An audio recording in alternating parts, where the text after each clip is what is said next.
Long Chen's eyes popped open. Although the night was pitch black, he could still see a huge silhouette from the feeble starlight. Sending out his spiritual strength, he used his divine sense in place of his eyes. When Long Chen saw what that huge figure was, he couldn't stop himself from gasping. That huge figure was over 10 meters long. Two large pincers angrily snapped like the Grim Reaper's sickle, and behind it was a long tail with a stinger which was raised and pointed at Long Chen. Its two eyes were locked onto Long Chen. Obviously, it already considered Long Chen and Little Snow as its food. Giant desert scorpion. Long Chen's heart beat wildly as he recognized this desert overlord. The giant desert scorpion was also called the violent desert scorpion. It was a second-rank magical beast, but even third-rank magical beasts would quickly retreat when they met it in the desert. One mistake and their lives would be lost. That was because the giant desert scorpion was a killer that concealed itself extremely well. Its speed was incomparably quick within the desert. It had absolute supremacy in this kind of terrain. The soft sand might be a hindrance to Long Chen, but to the giant desert scorpion, the sand was like water to a fish. Even though its body was huge, the soft sand concealed any noise it made. Furthermore, its 6 legs made it so that it could travel even more noiselessly, approaching its prey without them sensing it. By the time they did sense it, the prey would already be dead. Its silent methods, powerful body, explosive tendencies, and invulnerable defense meant that within the desert, it was an absolute overlord. But the most frightening thing about it wasn't any of those. The most terrifying thing about it was its huge stinger. If you were stung by it, its poison would immediately infect your body. Even a third-rank magical beast wouldn't be able to survive it and would immediately die. The giant desert scorpion was also an extremely rare kind of magical beast that could fight across ranks. If it weren't for the fact that it only existed in the desert, its fame would not be inferior to the scarlet flame snow wolf. Even though Little Snow's extremely sensitive nose had managed to sense it, it was only 60 meters away now. That was how stealthy it was. All the fur on Little Snow's body stood on end as it angrily snarled. Little Snow immediately entered his battle state. Jai, the giant desert scorpion, let out a strange cry as it charged forward at Little Snow. Despite its huge body, it was extremely nimble. Furthermore, its speed was even more inconceivable. A pair of large pincers cut towards Little Snow. Obviously, in its eyes, Long Chen wasn't even worth looking at. Little Snow angrily roared and suddenly spat out a crescent wind blade. With its rapid revolving speed, it was just like a sickle that whistled towards the enemy. The current Little Snow was much stronger than he had been back in the capital. His wind blades now had a length of over 3 meters. Ding! However, what was shocking was that Little Snow's powerful wind blade, which could easily kill blood condensation experts and was even a threat to tendon transformation experts, was easily caught in the giant desert scorpion's pincers, simply emitting a light metallic ringing. The giant desert scorpion was only slowed down slightly before it once more sped up, not injured at all. What sturdy defense! Long Chen was amazed. It really was worthy of being the overlord of the desert. This kind of defense was something even tendon transformation experts would find difficult breaking. Breaking Wind Fist. Long Chen charged forward as Little Snow's second wind blade shot out. Although Little Snow was also a second-rank magical beast, Long Chen knew that this kind of armored magical beast had a definite advantage over furred magical beasts. In front of the giant desert scorpion with its weapons and armor, Little Snow was unable to cause any real injuries. Boom! Long Chen's fist was originally aiming for the giant desert scorpion's head, but it was extremely crafty and used its pincer at this critical moment to block. Sand flew out as Long Chen's fist struck its huge pincer. Long Chen's physical body had reached an inconceivable level, so that giant desert scorpion was smashed deep into the sand. The ground seemed to become water with ripples flowing out. Not good. Seeing that giant desert scorpion disappear below ground, Long Chen immediately let out a startled cry and jumped up. His feet had only just left the ground when a huge stinger shot out of the sand. A single step later and he would have been pierced. The sand shook and began to ripple. Little Snow, be careful. It's hiding underground. Long Chen's expression was extremely grave. This second-rank magical beast was as fast as the wind with incredible defense. Furthermore, they were fighting on its battlefield.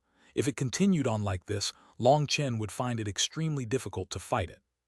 Little Snow was a beast suited to earth and land. He was unable to use his full force here.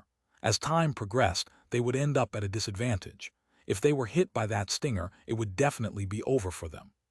They had to force it out. Long Chen's divine sense spread out, hoping he would be able to pinpoint its location. But Long Chen was disappointed. That giant desert scorpion was like a fish in the water, silently moving under the sand without a trace. Long Chen's divine sense might have a range of 300 meters in the air, but within the sand, he could only send it in about a meter, which was essentially useless. Long Chen now understood just why it was called the desert's overlord. In its specialized battlefield, even a third-rank magical beast would suffer a loss. "Dodge, Little Snow," Long Chen suddenly shouted.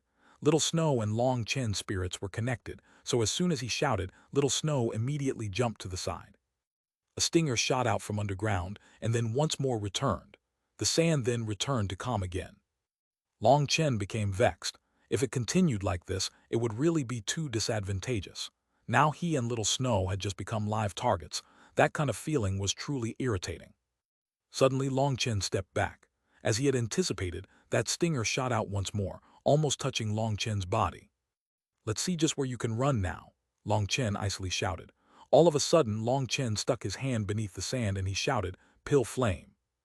Boom! All the sand within 300 meters reached a terrifyingly high temperature. A miserable scream rang out as the giant desert scorpion jumped out of the sand. Little Snow, who was at the side, immediately shot out a wind blade. Green blood splashed as its defenses were actually broken through. Long Chen had just raised his head to see that scene. He suddenly noticed the giant desert scorpion's fatal weak point. Since it had only just jumped out, Little Snow's wind blade had managed to strike its abdomen. That was apparently its softest spot. The giant desert scorpion normally stuck near the ground, while any part that was exposed to the air had an armored shell around it which possessed a shocking defensive ability. But its weakest point was at its abdomen, which was normally on the ground and would not be attacked. It was concealed extremely well, and furthermore, it could even hide within the sand. Thus, this weak spot was extremely difficult to notice. However, now Long Chen had found it. With this discovery, Long Chen no longer hesitated. Having been struck by the wind blade, the giant desert scorpion was flipped into the air, its weak spot still open. A longsword appeared in his hands. Parting wind slash. His sword arced across its abdomen, slashing apart its organs. Green blood and a stinky odor filled the air. Almost its entire abdomen had been emptied, but it didn't immediately die. Its stinger madly shot out in every direction as it descended into madness. Long Chen and Little Snow hastily withdrew. Long Chen knew the giant desert scorpion's life force was extremely tenacious. However, with such a severe injury, its death was doubtless. But magical beasts like it were not like other magical beasts. When they sensed death was coming for them, they would go crazy and attack wildly all the way until they died. That was why it was said that scorpion magical beasts were one of the most frightening types of magical beasts. Even if you smashed in their head, they were still able to stay alive for a moment. Within those last moments, they would have no consciousness and would just attack crazily. Its stinger and pincers continued to wildly rage, filling the sky with sand. It took a couple of breaths for it to finally stop moving. Long Chen ordered Little Snow not to approach and walked over to its huge corpse. Once he was several meters away, he paused to sense that its life force had truly faded away. Only then did he get closer. He slashed off its stinger. He was currently wielding the sword from the white-robed man, so it was extremely sharp. It managed to cut through the armor plating, and with another slash, the stinger was completely cut off. The huge stinger was the size of a table. A yellow liquid trickled from it. That was the giant desert scorpion's poison. That kind of poison, as long as it reached a certain quantity, could even kill third-rank magical beasts. If used properly, it could be an extremely precious item. Taking off its stinger, its corpse lost any threat. Even if it was somehow faking its death, it would no longer pose a fatal danger to Long Chen. Looking over its huge corpse, his eyes lighted upon those extremely powerful pincers. From its very rounded outer shell, he knew the meat inside would definitely be high quality. The pincer shell was the hardest out of its body. Long Chen didn't need to break it apart as long as he just tore it at the links that connected the separate segments. If it was alive, that was something that was essentially impossible to do. But now that it was dead, it was naturally an easy affair. After collecting the pincers that were even larger than he was, Long Chen suddenly heard Little Snow's warning cry. He hastily looked around, his expression suddenly sinking. There were over 10 huge figures quickly rushing over. Their speed was so great that they would probably arrive in just a couple of breaths' time. Long Chen swore, "Damn it, giant desert scorpions are magical beasts that live in groups. How could I forget?" He hastily jumped onto Little Snow's back. "Quick, run!" Little Snow hadn't even waited for Long Chen's order before he quickly started fleeing. But Long Chen had still underestimated the giant desert scorpion's speed. A dozen of these second-rank magical beasts were now crazily chasing them, and were actually getting closer. Long Chen turned numb just thinking about being surrounded by a dozen giant desert scorpions. But suddenly he saw a light ahead, and without even thinking about it, he urged Little Snow to rush towards that light. Chapter 121, Flame Salamander. Within the darkness of night, that light was a bright lantern. At the beginning, Long Chen had thought that it was just starlight and hadn't cared too much about it. It was only now that he realized it was light from a fire. For a blazing fire to appear within the middle of an endless desert was definitely out of the ordinary. But Long Chen's gut told him that that spot should offer some protection. If he was facing off against the dozen second-ranked giant desert scorpions alone, he wouldn't be that afraid. As long as he used his pill flame to protect his body, even if he couldn't win, he definitely would be able to escape alive. But that wasn't the same for Little Snow. Although Little Snow was a scarlet flame snow wolf, an extremely rare third-rank magical beast with an innate ability for both wind and fire, he was currently still only a second-rank magical beast since he hadn't yet fully matured. Although he had an inherited battle skill that was his wind blades, his control over those wind blades was still too rough, and so they weren't powerful enough yet. Only once a scarlet flame snow wolf reached the third rank would it be able to explode with its most powerful battle strength. That was when they would awaken their flame strength, and once flame and wind were combined, that would allow a third-rank scarlet flame snow wolf to stand at the peak of all third-rank magical beasts. Before Little Snow reached the third rank, he would only be able to barely resist higher temperatures, but he would definitely not be able to resist something like Long Chen's pill flame. And so Little Snow had become Long Chen's fatal weakness at this moment. "Little Snow, run towards that light." Long Chen turned to look back and saw that the giant desert scorpions were already within 300 meters of them. On the soft sand, Little Snow's speed was much lower, while this was the home territory of the giant desert scorpions. This was simply an unfair playing field. Long Chen extended his hand. The pill flame in his body circulated, and a ball of fire slowly appeared in his hand.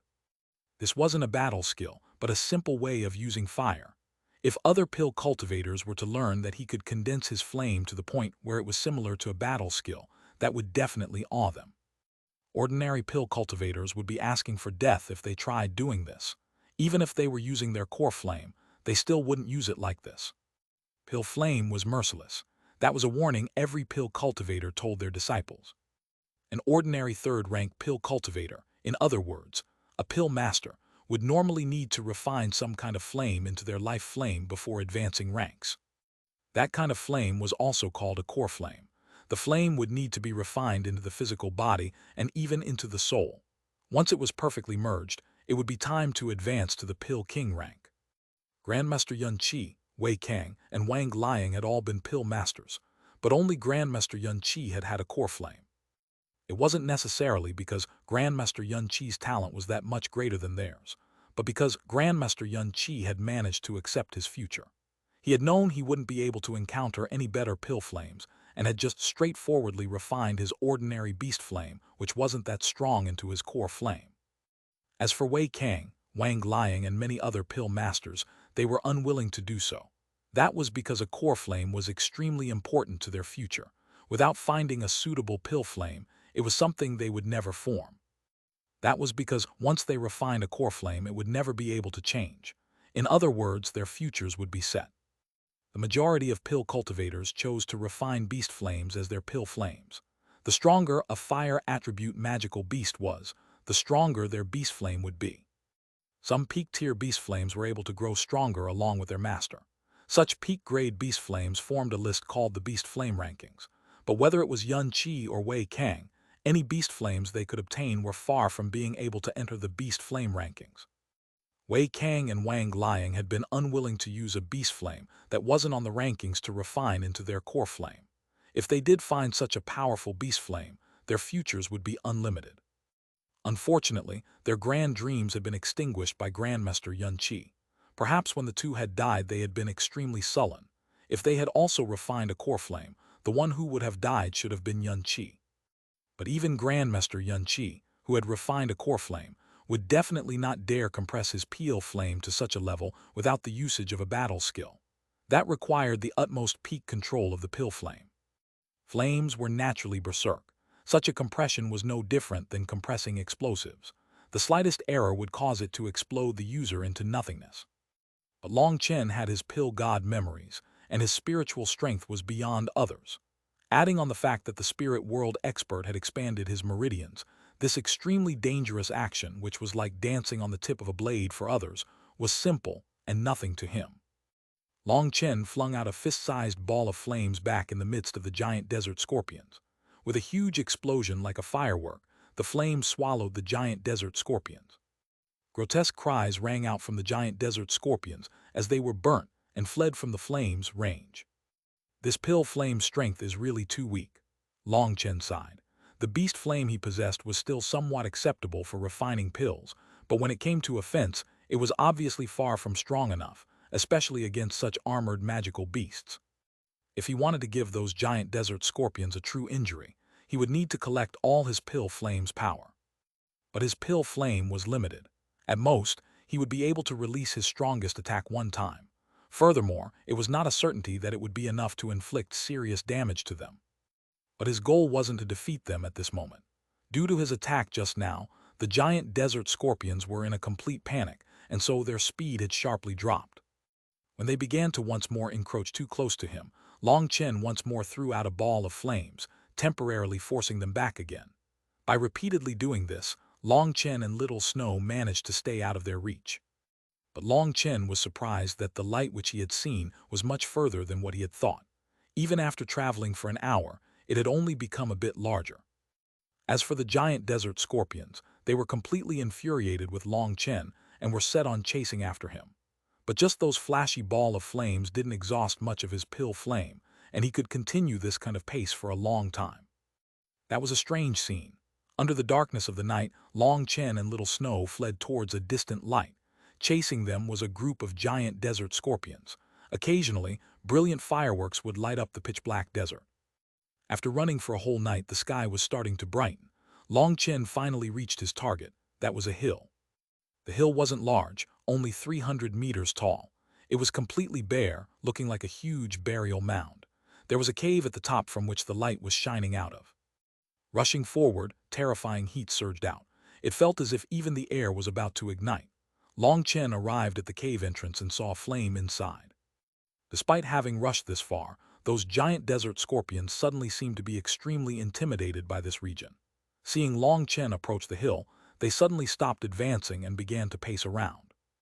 Since they were no longer chasing him, Long Chen also paused. That was because he saw that Little Snow was also starting to be affected by the high heat from this region. But Little Snow was a scarlet flame snow wolf. Although he had yet to give birth to his flame strength, he was definitely superior to other magical beasts when it came to resisting high temperatures. Those giant desert scorpions, which had paused for a moment, suddenly scattered and fled back to their original territory. That had actually given up. Long Chen finally relaxed slightly. At least they had managed to escape from that group of vicious poison scorpions, but he was also a bit depressed at having to flee for his life like this. But when he thought about it, cultivation was simply like this. Enemies wouldn't always be fighting against him on terrain he was suitable to. If he really wanted to be strong, he would have to reduce any of his weak points. Suddenly, Long Chen realized something was wrong. Those giant desert scorpions had fled just now at a speed even greater than when they had been chasing them. That didn't seem like they were unwilling to leave, but more like, Long Chen suddenly felt his heart sink and he turned his head. He didn't know when, but at some point, the light from the cave had disappeared. That was because an enormous figure had completely blocked up the 3-meter-thick cave opening. On that figure's huge head were two lantern-like eyes that were fixed onto Long Chen and Little Snow. "Flame Salamander," Long Chen cried out in shock. The Flame Salamander was an extremely rare fire attribute magical beast. Its body looked like a lizard, and it absorbed fire energy in order to live. Once matured, it was a terrifyingly powerful third-rank magical beast. Long Chen finally understood why those giant desert scorpions would flee for their lives like that. This flame salamander was a perfect counter to them. Boom, that flame salamander had clearly been enraged by the intruders on its territory. Its huge foot slammed on the ground and it charged at Long Chen. Only once it left its cave did Long Chen manage to see its entire body. It was 30 meters long, making him feel like he was as small as an ant. Ow, Little Snow roared and was just about to attack when Long Chen pulled him aside. This guy's mine, Little Snow, you get back a bit. Having recognized this flame salamander, not only was he shocked, but he was also excited. That was because such a rare fire attribute magical beast like this must possess its own beast flame core. Seeing the flame salamander, all of Long Chen's irritation at having to flee for his life disappeared. After entering the Alchemist Guild, Long Chen had gone through their countless records and once seen something called the Beast Flame Rankings. If Long Chen recalled correctly, the Flame Salamander's Beast Flame was ranked number 97. That was definitely a true treasure. Others like Grandmaster Yun Qi, Wei Kang, and Wang Liang had spent their whole lives without even being able to see such a thing. Pill cultivators all longed for more powerful flames. This was something that would definitely make every single pill cultivator go crazy, and Long Chen was no exception. He had to send away Little Snow from this battle, because the flame salamander was incomparably terrifying. If Little Snow was present, he wouldn't be able to explode out with his full strength. Little Snow obediently listened to Long Chen's order and ran over a mile away. At that point, the flame salamander had already charged right at Long Chen, its mouth wide open and biting down on him. Your breath stinks. That terrible smell was noxious. Long Chen stamped on the ground, jumping into midair the moment its jaw was about to snap down on him. The flame salamander's attack fell short, and it only got a mouthful of sand. Long Chen made a fist with his right hand. Just as he was about to attack, he felt a wind blow across his back and instinctively punched out behind him. Boom, Long Chen felt as if a meteorite had struck him. He was immediately sent flying into that bare hill. Long Chen was surprised to realize that the bare hill was actually entirely made of rock. His head buzzed from the collision. Only now did he realize that he had been struck by the flame salamander's tail.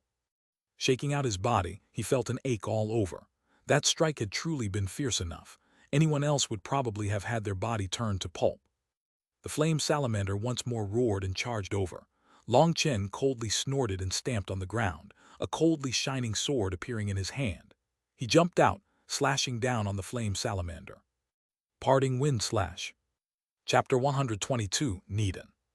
Long Chen's sword slashed down, bringing his terrifying sword Qi onto the flame salamander's head. But he was startled to see that his attack only caused the flame salamander's head to sink slightly, and was unable to split open its thick skin. What terrifying defense! Long Chen's sword was only able to leave behind a light mark on the flame salamander's head.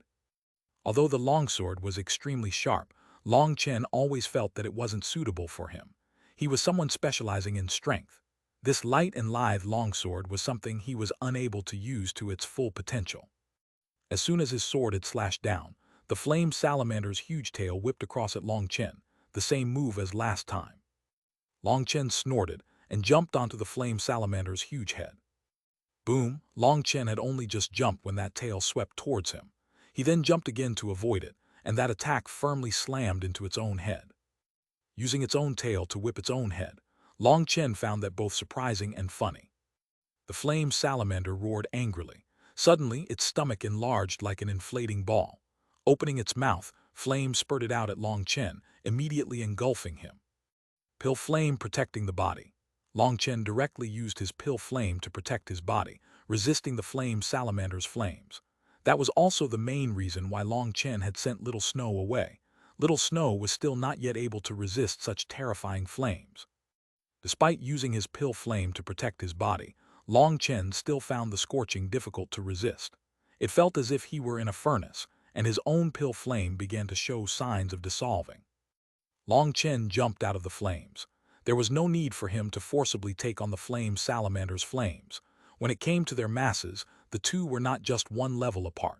It would be too disadvantageous for him to face it head-on. The ground that had been scorched started to crystallize. The sand had turned into glass under the high heat. Although he was shocked, Long Chen was also excited. It truly was worthy of being in existence on the Beast Flame rankings.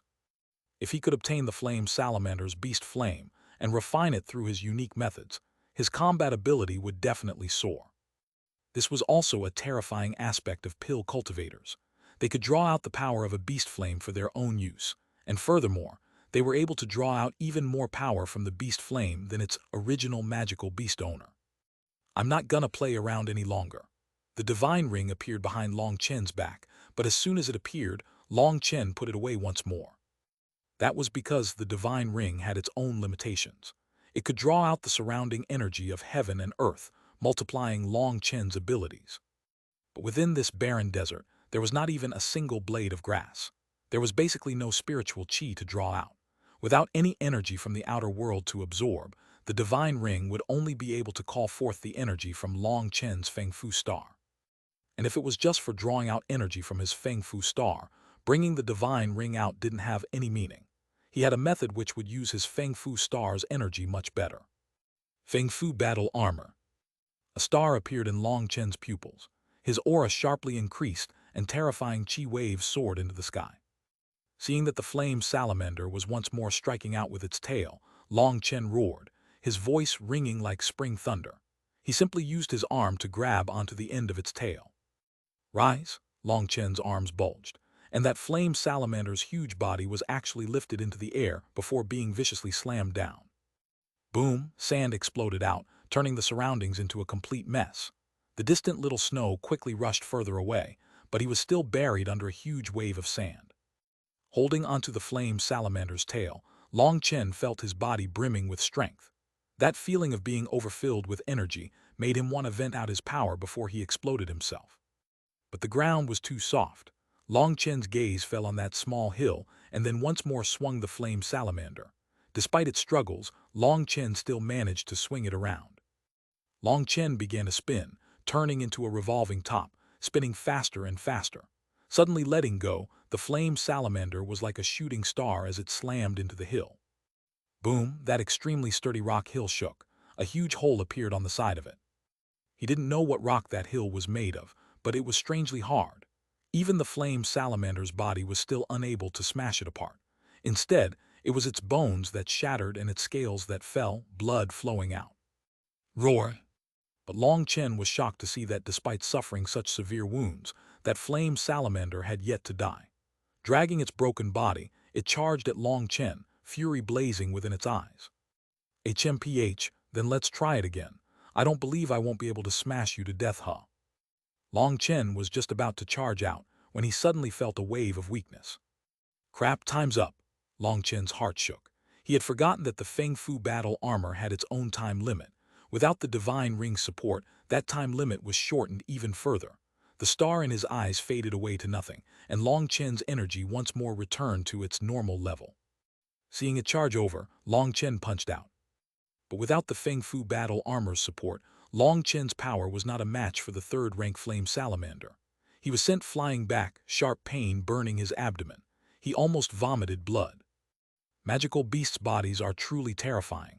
That was what he thought to himself, but if others knew what he was thinking, they would definitely curse him. That was a third-rank magical beast. In order to match it, it would require several tendon transformation experts. Furthermore, the flame salamander was an exceptional existence even amongst third-rank magical beasts. Long Chen was only at the blood condensation realm, but he was still able to use his physical body to forcibly resist the flame salamander. Wasn't his body even more crazy than a magical beast's? Boom, boom, boom. Long Chen did his best to avoid clashing directly with the flame salamander. However, it seemed to have gone crazy, and its wild attacks caused the land to continuously shake. Despite being this wounded, its power still hasn't dropped by much. Long Chen couldn't help but curse. His longsword was unable to pose a fatal threat to the flame salamander.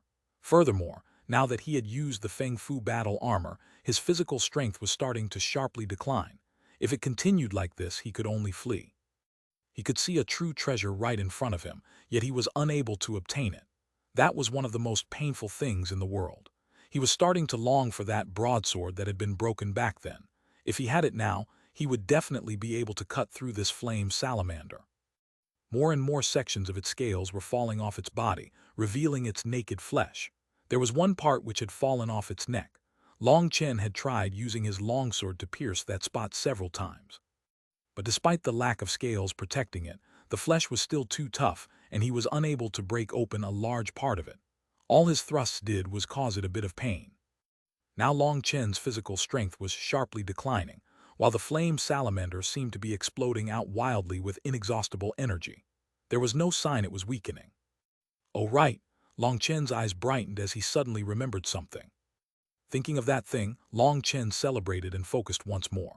Seeing the flame salamander charging over again, he dodged to the right and jumped up. Touching his spatial ring in midair, a large object appeared. That was a large tail with a stinger at its end. Long Chen concentrated his full strength into his arms and stabbed it into that opening in the flame salamander's neck. That was the giant desert scorpion stinger. It was now firmly stabbed into the flame salamander's body. Once that stinger was thrust into the flame salamander, it actually began to quiver automatically, instinctively injecting its poison. Even despite leaving the body, it still possessed this instinct. Being stabbed, the flame salamander crazily roared and thrashed, wanting to escape the stinger. But that position was somewhere it was unable to reach, and no matter what, it was unable to fling it off. Long Chen could see that the flame salamander's skin was beginning to blacken quickly. He hastily jumped away. His goal had already been reached. Now he just had to wait until the end. There was no need to continue foolishly fighting it. The giant desert scorpion's poison was even more terrifying than what Long Chen had expected. Even something as powerful as the flame salamander was unable to bear it. In just a couple of minutes, it had already been poisoned to death.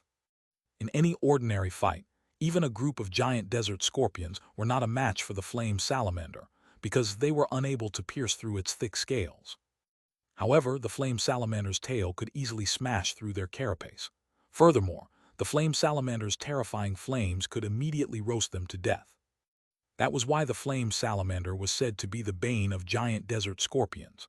However, that didn't represent that the flame salamander was undefeatable. Once it lost its defenses, the poison could steal its life. After struggling for a while, the flame salamander no longer moved. However, Long Chen didn't immediately go over. Instead, he and Little Snow waited for a full 2 hours before slowly approaching. One reason was because they wanted to be careful, but the main reason was to let Long Chen recover a bit. By the time they went back at the flame salamander's corpse, it had already been dead for a while. Long Chen excavated the flame salamander's abdomen. Inside, he found a 1-foot-wide ball of flame.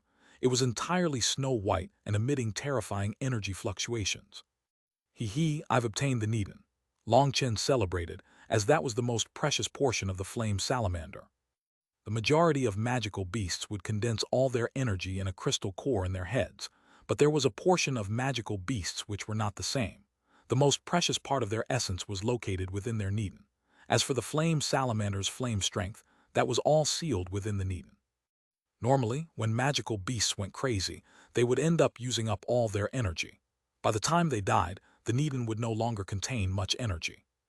The most exciting thing for Long Chen, though, was that this Needin was still practically full of energy. That was because the flame salamander had only used its core flame once from the start of the battle before dying. The more energy that was contained within the Needin, the purer the beast flame refined from it would become. Long Chen looked upon this Needin adoringly. But now wasn't the time for him to use it. In order to draw out the beast flame from within, there were still many more things he needed the assistance of. Otherwise, he would lose too much of the beast flame's core energy, wasting this enormous treasure. Woo, woo! Little Snow was incessantly crying out as he looked at the flame salamander's corpse. Sorry, I had no choice. Long Chen was apologetic. A perfect third-rank magical beast's corpse was right there, but he couldn't eat it. There was no other way. The poison was too vicious, and Little Snow would also be poisoned if he ate it. Such a powerful third-rank magical beast's flesh was wasted just like that. Let's go see its cave to see if there's anything good in there. Long Chen brought Little Snow carefully into the cave. Blazing waves of qi continued to emerge from within, causing the air to burn. Entering the cave, they saw the inside was quite spacious. But Long Chen and Little Snow's eyes both brightened when they saw several large eggs lying right in front of them. Chapter 123, Earth Flame. There were a total of 4 eggs. They reached around Long Chen's shoulders, and there were even a few bloodstains on them. These were definitely the strongest eggs Long Chen had ever seen. Observing those bloodstains, Long Chen reached out his hand and touched them. A faint fishy smell came from them. The blood had yet to dry. Long Chen's heart jumped wildly. Obviously, the flame salamander had only just given birth and had been in its weakest state. Its fighting strength had probably not even been half of what it was during its peak state. Thinking of that, cold sweat ran down his back.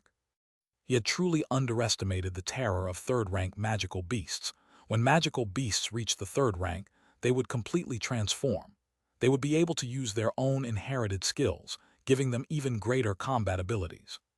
Just thinking about it gave him some lingering fear.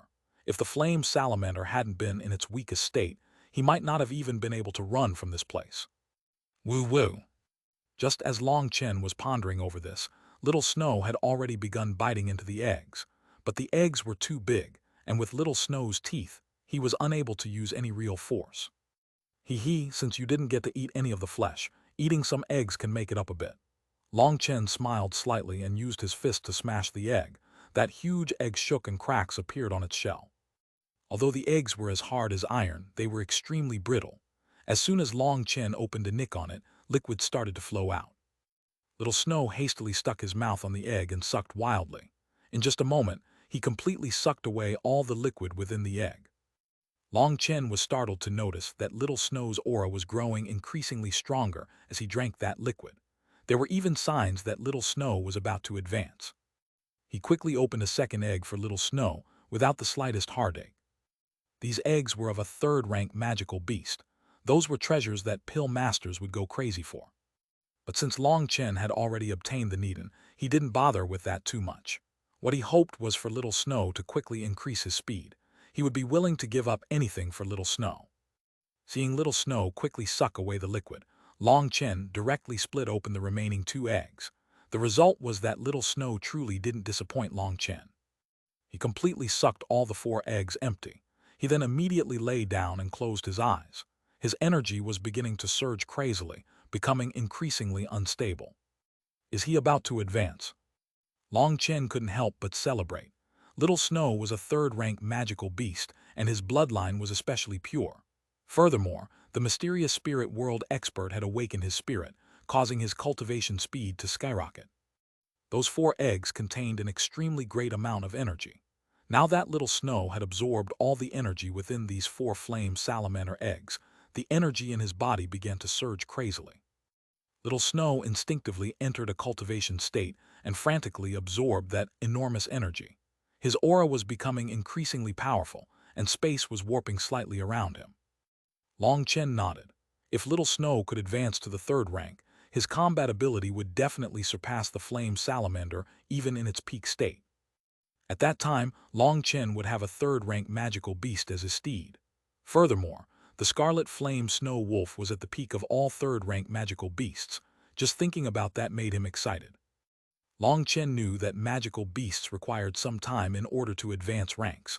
All he could do was to help protect Little Snow. Fortunately, this place was the Flame Salamander's territory, and so other magical beasts wouldn't barge in randomly. Only now did Long Chen carefully examine the rest of the cave. From the inside, he saw the spacious cave had a large, domed roof. Thinking back to how it looked from the outside, the roof should correspond to the hill outside. It looked similar to an iron pot. As Long Chen examined this spacious space, he saw a large pool of lava. Walking up to the lava, he saw that the lava was rolling over and over. Oh, there's actually something good inside the lava. Who would have thought that this unremarkable desert would be hiding such a terrifying lava pool? But this kind of information naturally wouldn't leak with those huge desert scorpions around, and the flame salamander guarding it. Furthermore, this desert was always treated by cultivators as a barren land. No one would want to pass through such a desolate area, and so this place had remained unknown until now. Otherwise, even just the information that the flame salamander existed here would have definitely caused waves and brought others here before Long Chen had arrived. Then Long Chen wouldn't have been able to obtain anything now. The lava pool had a diameter of 30 meters and was rolling like boiling water. Burning waves of heat came from it. Long Chen used his pill flame to protect his body, yet still felt that it was somewhat difficult to breathe. He realized that the flame salamander must have been absorbing the fire energy here in order to cultivate. It was a good thing the flame salamander wasn't one of those creatures that lived in groups. Furthermore, it was a hermaphrodite creature, so Long Chen didn't need to worry about its mate coming to attack him. Buzz's space trembled and the lava began to undulate wildly, reaching higher and higher heights. Long Chen quickly retreated. When that pool of lava surged out a meter high, a translucent blue flame slowly appeared. When that ball of flame that was merely a foot long appeared, heaven and earth boomed and incredible heat exploded out. Long Chen immediately felt as if he were about to ignite. His Feng Fu star circulated to the max, and he also retreated quickly. But even so, Long Chen was horrified to see that his clothes had already been burnt away. In the instant that flame appeared, it suddenly turned to ashes. His own flame strength was also completely exhausted just from that instant. That process of the flame appearing and disappearing had taken less than half a breath's time, but Long Chen's eyes had almost popped out of his head. Earth flame, it had to be an earth flame. That was a flame formed from deep within the ground. Its power was enough to overturn the heavens, vaporize the seas, and melt away mountains. Long Chen only recognized this flame with his pill god memories. Clenching his fists, his heart was about to leap out. In front of an earth flame, the beast flame he had obtained was absolutely nothing. More importantly, this flame had clearly only just been born. It had yet to become tyrannical. This was the absolute best moment to subdue it. But Long Chen could only watch. According to his pill god memories, even the most trash earth flames were not existences someone like him could subdue. Even an expert like Tu Fang would immediately be burnt to ashes as soon as he provoked this earth flame, let alone him. What kind of cruel joke is this? Long Chen had an urge to cry. This absolutely ridiculously precious treasure was right in front of him, but he was unable to take it. That was an incredibly cruel punishment. Looking at that lava pool that had once more become still, Long Chen took a deep breath. For him to want to obtain an earth flame was like a lunatic's ravings. It was no different than asking for death. He turned back and returned to Little Snow's side. He was still just stunned blankly. This place had given birth to an earth flame. That was news that would shock the world. He absolutely could not let this news spread. Finders keepers. Long Chen carefully examined the ground and the cave. Long Chen began to draw a diagram of the cave entrance's exact form. Checking to make sure that all of his measurements were exact, Long Chen went out and found a huge boulder. There were quite a few rocks around the barren hill, and those rocks had identical colors and vein lines as the hill. Finding a suitable boulder, he began to carve it down to the exact size and shape he needed it to be. Although his longsword couldn't easily slice through the rock, as long as he was meticulous, he was still able to break off pieces with it. He slowly carved it into a stone door. It had to be a stone door that would seamlessly fit with the cave's entrance. Once he left, he would leave it here to seal the insides. That would offer a bit of security. Hopefully, others wouldn't be able to notice it. The stones were extremely hard, and Long Chen didn't dare use his full strength in case he ended up breaking the longsword. That was why the process was extremely slow. It took 3 days for Long Chen to form a perfect outline for the stone. Summoning out the Feng Fu battle armor, he carried the boulder, which was several tons, over to the cave entrance. Carefully examining it, he once more began to do some finer grinding. On the 5th day, Long Chen wiped off his sweat. He finally had a boulder that would seamlessly block the entrance to the cave. Boom! Inside the cave, an explosive boom rang out as the hill shook. An incomparably powerful aura soared out. Little Snow advanced. Long Chen celebrated and entered the cave to take a look, but when he did, he was given a fright. Little Snow was now almost 3 meters tall. His whole body's fur was white as snow except for a tuft of red hair at his forehead. The colors had become even brighter and magnificent. Ow! Little Snow suddenly raised his head and roared. The entire cave trembled as the sound echoed throughout. Even Long Chen, who had been prepared, felt his ears ringing and his head felt as if it had turned into a paste. Hey, just because you're big now, do you not acknowledge me? Long Chen rubbed his shaken ears and indignantly shouted. Woo woo! Little Snow acted just as cutely as he had back when he was a cub, trying to rub Long Chen's head. But now that his body was so huge, his head was almost the size of Long Chen's entire body, and his attempts knocked Long Chen back repeatedly. Okay, I'm just joking. It's time for us to go. Long Chen rubbed Little Snow's head and laughed. He and Little Snow left the cave. Long Chen sealed the entrance of the cave and then also carefully used some smaller pebbles to seal up the cracks. Using his pill flame, he smelted them on and then poured on another layer of rock fragments. Looking at it, it was impossible for anyone to notice that it was a stone door. Finishing this, Long Chen was finally satisfied. Taking out the map, he figured out their position and made a mark on the map in order to avoid himself being unable to find this place again. After all, this was a huge desert. This small hill wasn't that eye-catching. If Long Chen hadn't been drawn over by the light it had been emitting, he wouldn't have noticed it. Finishing all this, Long Chen jumped onto Little Snow's back. Little Snow roared and leaped forward. He was like a wild gust of wind as he charged across the land. Half a month later, by following the map, they finally had reached the territory of the Xuanhuan monastery and relaxed a bit. That was because, according to how much time had passed, they were more than early enough for the disciple test. Now they no longer rushed so quickly for the last few thousand miles. Sitting on Little Snow's back, they leisurely advanced. They had just entered a dense forest when suddenly there were people that blocked Long Chen's path.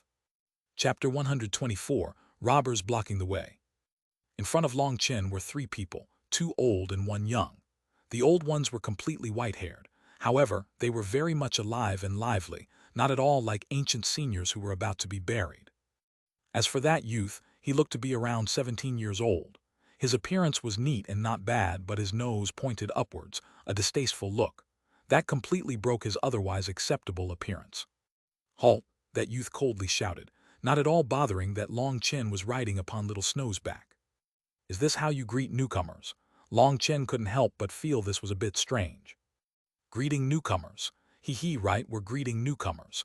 Kid, I don't want to waste my time with your nonsense.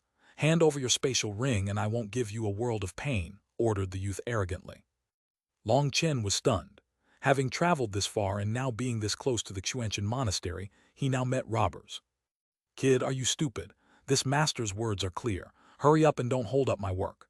That youth was extremely impatient when he saw Long Chen was just staring blankly.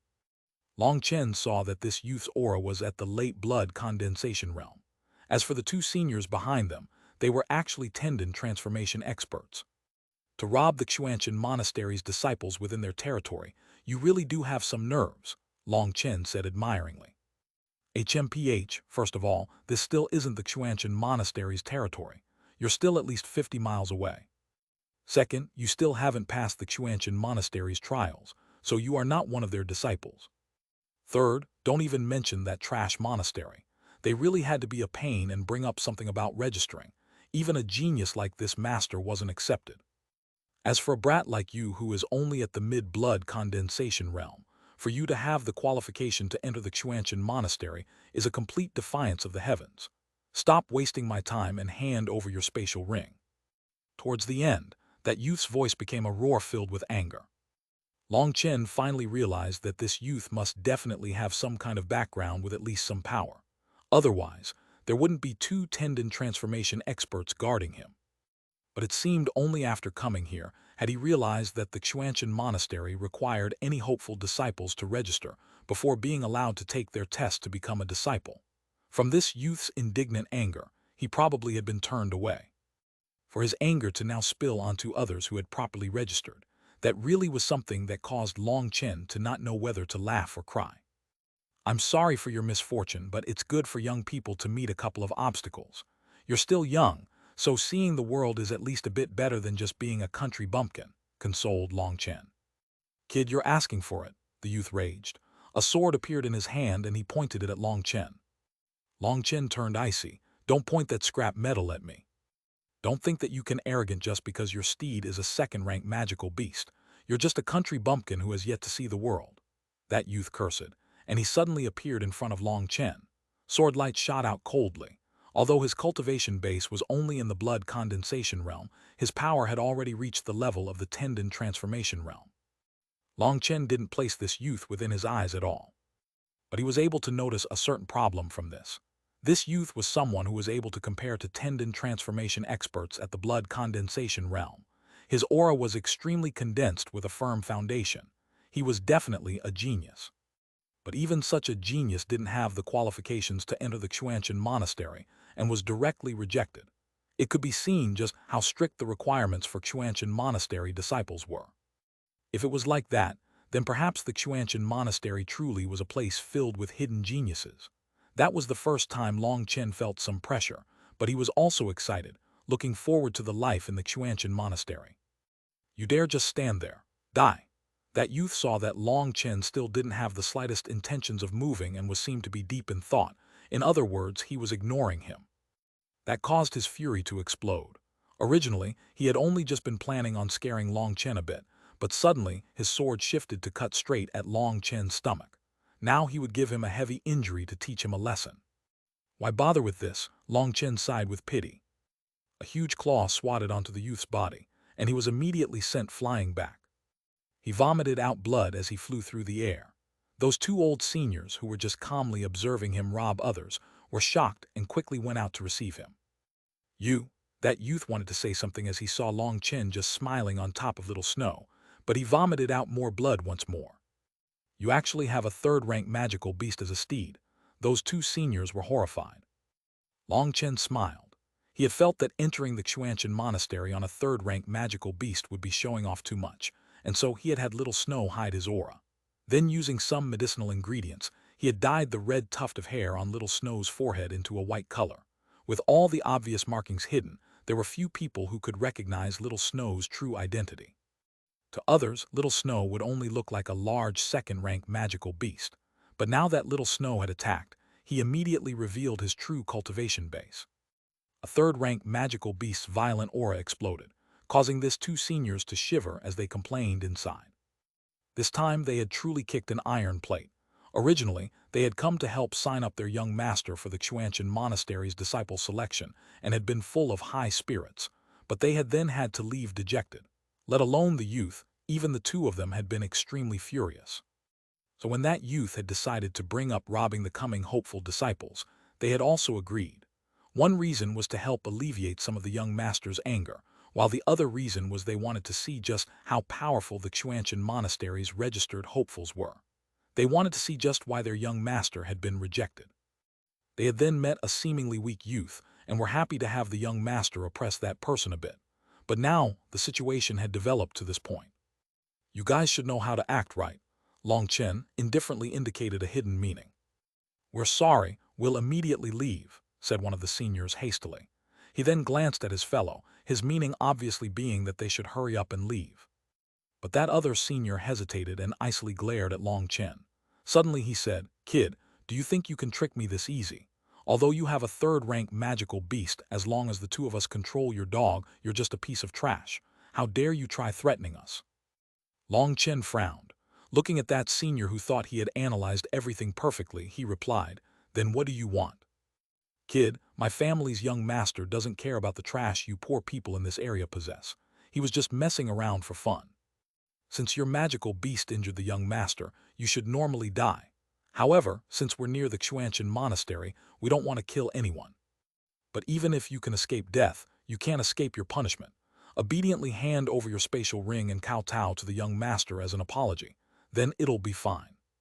Then he suddenly pointed at Little Snow and added, "This brute injured the young master, so it must also die." Long Chen looked at that senior as if he were looking at a fool and shook his head. "You really are an idiot, is the only thing in your head crap. You rude kid." That senior raged and his aura exploded, locking Long Chen in place. Long Chen acted as if he didn't even sense it and just indifferently looked at him. After just cultivating for a short time, he had already advanced from the 4th heaven stage to the 6th heaven stage of blood condensation. Perhaps it was due to the 9-star Hegemon body art, but every time he advanced, Long Chen could sense his body changing completely. Following the increase in strength of his physical body, his self-confidence also soared. That wasn't conceit but a kind of unrivaled Tao heart. In the face of life and death, even if the heavens were to collapse, he would not bat an eye. As soon as he had seen these three, Long Chen had already formed a preliminary estimation of their cultivation bases and combat abilities. Those two should be around the same level as Zia Yaoyu. Even back then, Long Chen hadn't placed that kind of level in his eyes, let alone now. As for that Xinyan, when his aura exploded out and locked onto Long Chen, he immediately felt something was strange. Long Chen was clearly right there, locked in place by his aura. But he somehow sensed that Long Chen had become illusionary. It felt like he was locked, but it also felt as if he were. That senior suddenly moved, leaving behind an afterimage as he appeared right above Long Chen's head, punching down. "You arrogant kid, today I'll teach you a lesson on how to respect your elders." Long Chen sneered in ridicule, also extending out a hand. When the two hands collided, an explosive bang rang out as chi waves surged. But what shocked them was that, facing a tendon transformation expert's attack, Long Chen's body didn't move in the slightest. "I really don't see what part of an idiot like you that I, Long Chen, need to show respect for." His hand tightened, and that senior's expression greatly changed as he realized that his fist was completely caught by Long Chen's hand. Intense pain racked his hand, and it almost broke. Long Chen used a bit of force and threw him away like he was just a sandbag. He thudded on the ground and spat out blood. Long Chen's toss was so powerful that he repeatedly crashed through multiple trees, in the end only stopping due to slamming into a huge boulder. Everyone was deathly silent. That heavily injured youth had forgotten his own wounds, staring at Long Chen in shock. "Now you should know how to act right." A bashful smile appeared on Long Chen's face, but a crafty light shined within his eyes. Chapter 125 Little Snow's Might. The three of them quickly recovered their wits when they heard Long Chen. They realized they had underestimated the Xuanhuan monastery. Just someone who had signed up for their disciple test already possessed such a terrifying strength. They truly had been just frogs in a well. That youth was especially convinced of this. His cultivation base was higher than Long Chen's, but his actual combat strength was far too lacking in comparison to him. Although he hadn't directly exchanged blows with Long Chen, seeing that Long Chen was able to indifferently ignore an attack from a tendon transformation expert without using up any energy, even heavily injuring him, he could easily tell how powerful he was. "We're really sorry, please forgive us, we'll leave immediately." The tendon transformation expert who wasn't injured hastily apologized. He then picked up the two injured men and was about to leave. "Oh hey, why are you leaving just like this?" frowned Long Chen. "Does sir have anything else?" he quickly asked. Long Chen curled his lips and unhappily said, "Were all your years wasted? Do you really need me to say it clearly?" The three of them were startled, and the youth angrily said, "Kid, we're already like this, so what else do you want? If you want us to kowtow in apology, that's impossible." "Who would want you to kowtow? Now that you've failed to rob me, don't you think you should express some apology in recompense?" Long Chen disdainfully said. "What do you mean?" raged the youth. "Idiot is the only thing in your head, crap. Then I'll say it directly. Hand over your spatial rings right now." "That's right, hand them all over," Long Chen explained word by word. "What?" The three of them were enraged and humiliated. That was definitely taking unfair advantage out of them. Having failed to rob, they would instead be robbed themselves. "Don't give me that disbelieving expression, as that'll make me feel embarrassed. This is just called reciprocity. Don't act like you can't accept it," advised Long Chen kindly. "Bastard, you are provoking the Lucheng family. Do you believe me when I say I can have your whole family exterminated?" That youth raged and cursed at Long Chen. Long Chen's expression sunk, and a dense killing intent floated up within his eyes. He lightly tapped Little Snow's back. "Roar!" Little Snow's sudden roar shook the land, ringing their ears. Leaves tumbled down from the large trees around them. Little Snow opened his mouth, and a crescent wind blade slowly appeared. The space around that wind blade was constantly twisting. Not good. The three of them were horrified to realize that they were now unable to move. They were completely locked down by a terrifying pressure. "Please, don't be too hard," the senior who hadn't been injured yet cried out. But before he could finish, he choked as his inner organs were about to explode from the pressure. That was the pressure of a third-rank magical beast. With the powerful strength in their bodies, it was possible to form something akin to a force field that locked enemies in place. That was the terror of third-rank magical beasts. The three of them finally understood just how stupid they had been. How could they have possibly provoked someone with such a terrifying steed? The three of them were incredibly afraid, but none of them dared say any more. That was because the wind blade in Little Snow's mouth was growing even larger and was beginning to quickly revolve. An ear-piercing sound caused their eardrums to ache. At the same time, the pressure on their bodies was also growing stronger. That youth and the injured senior were all crushed onto the ground by that pressure and unable to move. Only that senior that hadn't made a move yet was still able to forcibly resist. But at this time, blood was also flowing out of the corner of his mouth and he was doddering. The three of them were ashen, knowing they were already helpless. Deep within the forest were two distant figures watching this. Their clothes were a similar color to the forest, and adding on their special methods of concealing their aura, it would be difficult to notice them even if you walked right past them. "Do we have to stop this?" asked one of them. "No need. This isn't the territory of our Xuanhuan monastery. As long as it doesn't threaten our disciples' lives, we don't need to do anything," replied the other. "Those three are definitely blind. They didn't even recognize the scarlet flame snow wolf. They deserve their fates, but it does appear like that youth must have a powerful background," sighed one of them, envious of Long Chen's scarlet flame snow wolf. While they spoke, space suddenly shivered as a ray of light shot out of Little Snow's mouth towards those three. Boom! The wide blade rapidly revolved, crushing all the boulders and trees in its way for several miles. When the dust settled, a huge ditch dozens of meters wide had appeared on the land. Beside it, the three of them were white as a ghost, foolishly looking at the change in scenery. Only after a long time did they finally recover, but they didn't dare look at Long Chen or Little Snow, not saying anything for a long time. "Thank you, Senior, for not killing us. We were wrong." That senior's voice was trembling. He knew that Long Chen had purposely had this attack miss at the last moment.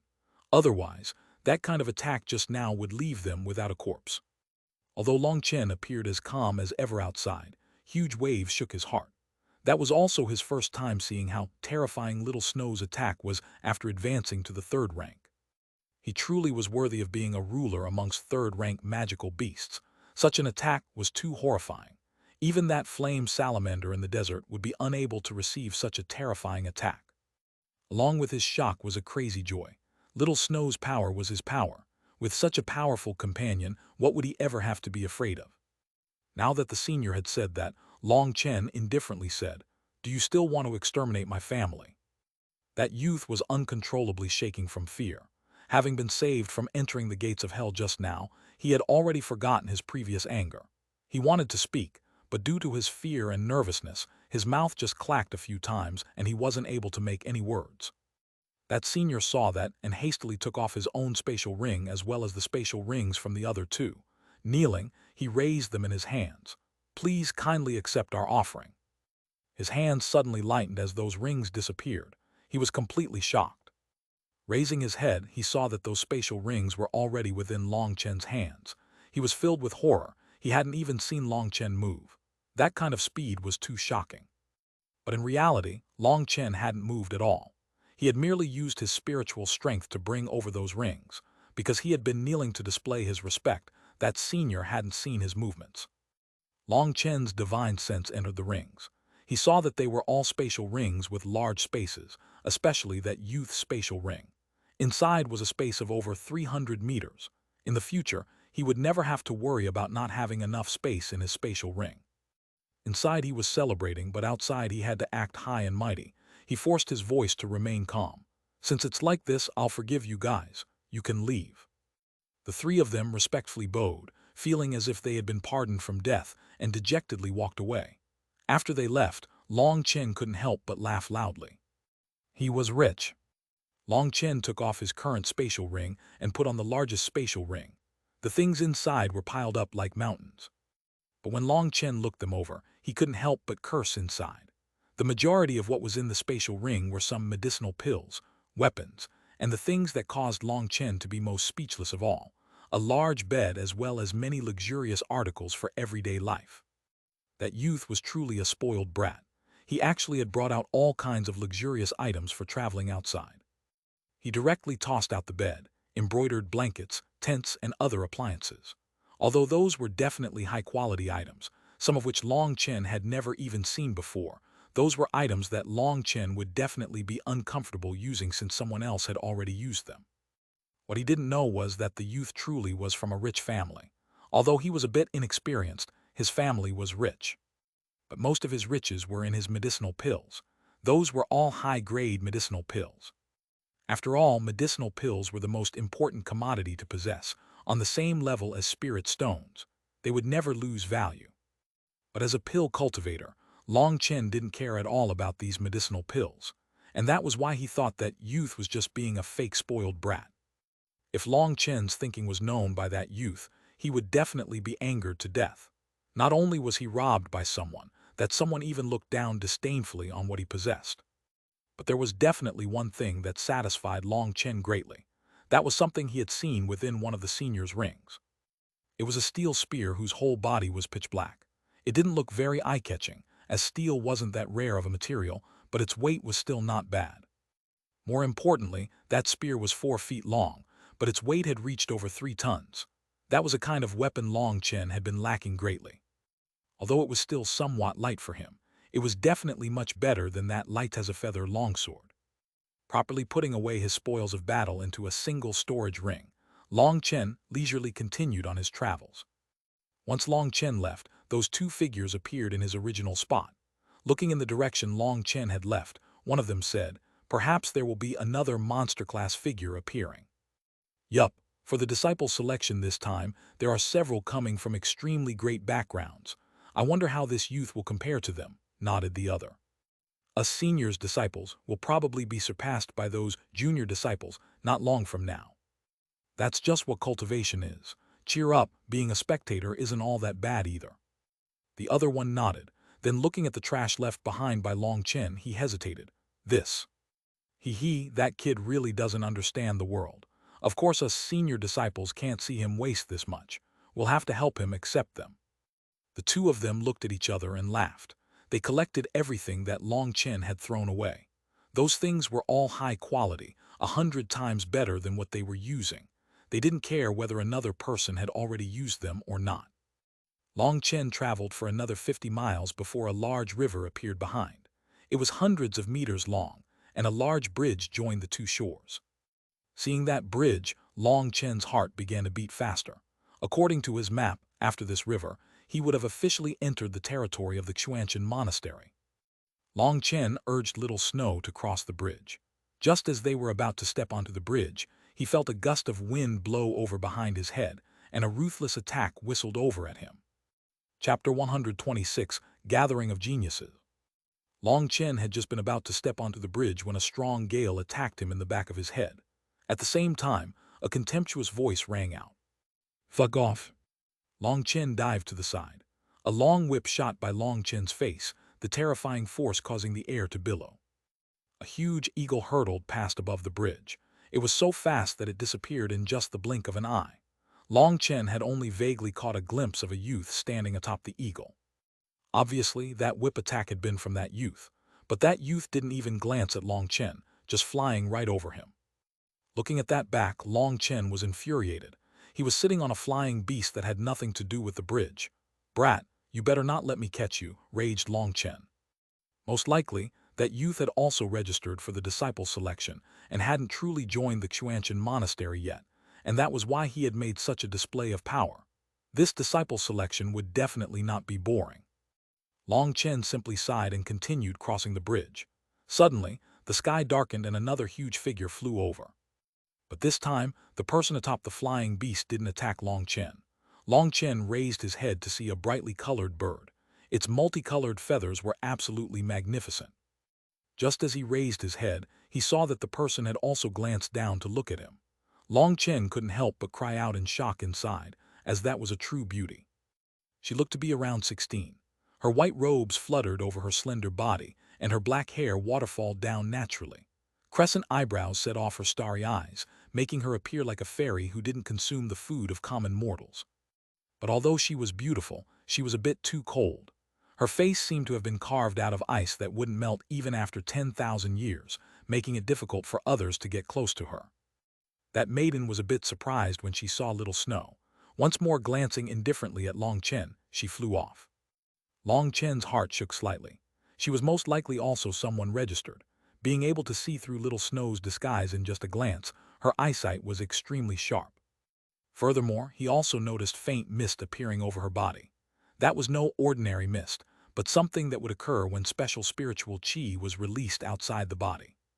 And even more shocking, Long Chen had been unable to see through her cultivation base. With Long Chen's powerful spiritual strength, there were few people who could hide their cultivation base in front of him. "Hey brat, get out of the way. If you don't want to die, move for this master." Long Chen had been pondering when shaking came from behind him. A youth riding a huge bull shot over like a wild gale. He actually disregarded Long Chen as he charged directly over. Long Chen was now completely infuriated. This was too overbearing. He had come here to study and train, not to be bullied. Just as that bull was about to arrive, Long Chen pulled Little Snow to the side, opening a path. That youth snorted coldly when he saw Long Chen let him by. I guess you're not completely stupid, hey? He had just been about to say something intimidating as his bull passed by Long Chen, when Long Chen kicked the bull right in the abdomen. That bull was huge, even bigger than Little Snow. But even so, it was unable to bear Long Chen's force and was sent flying, causing that person to let out a sharp scream. Both the man and beast dropped into the huge river, appearing extremely miserable. Brat, you better wait for this, master. I've remembered you. That person cursed angrily at Long Chen, irritating Long Chen even more. Seeing that there was no one around, he pulled down his pants and a stream of yellow liquid poured down. What the fuck, you? That person was shocked, never expecting Long Chen to be so vicious, peeing at him. Seeing that stream of yellow was about to sprinkle over him, he hastily dived into the water. With your IQ, probably the best thing for you to drink is urine. Long Chen felt a kind of unclear excitement fill his heart. Ever since he was a child, he had always been living in an oppressive environment. Almost all of his childhood was a dark gray of sadness to him. In order to avoid making his mother angry or worried, Long Chen had never acted mischievously or stirred up any trouble. Now he finally had a chance to feel the delight that came with doing mischievous things. For a moment, his heart was unprecedentedly free of worries. Having stayed in the water for a while, the youth heard that he had stopped, and so he carefully brought his head out of the water.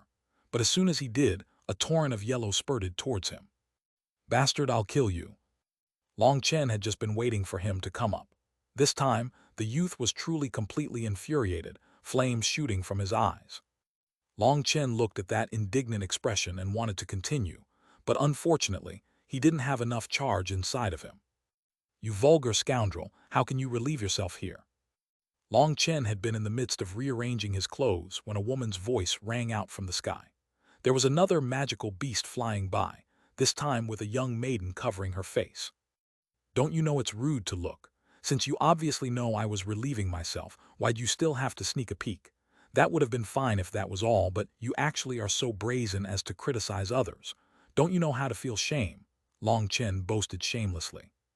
He didn't know why, but having done something so shameless, he felt a profound sense of freedom.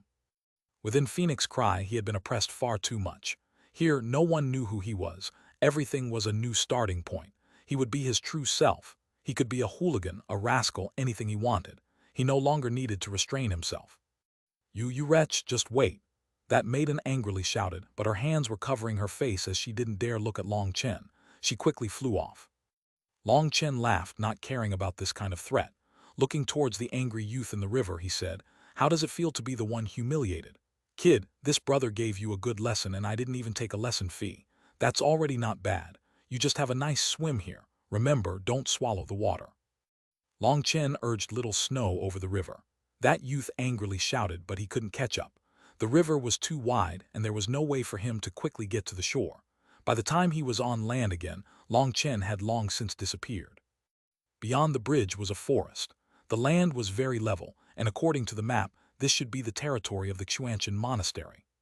Their territory was extremely large, spreading out over 5,000 miles. Even from this place, to reach the true monastery would require another 1,000 miles of travel. But he still had plenty of time. There was no need for him to rush. Even if he did get there first, he wouldn't be able to take the test ahead of time. And so it would be better to just leisurely advance at his own pace and take a good look of the surroundings.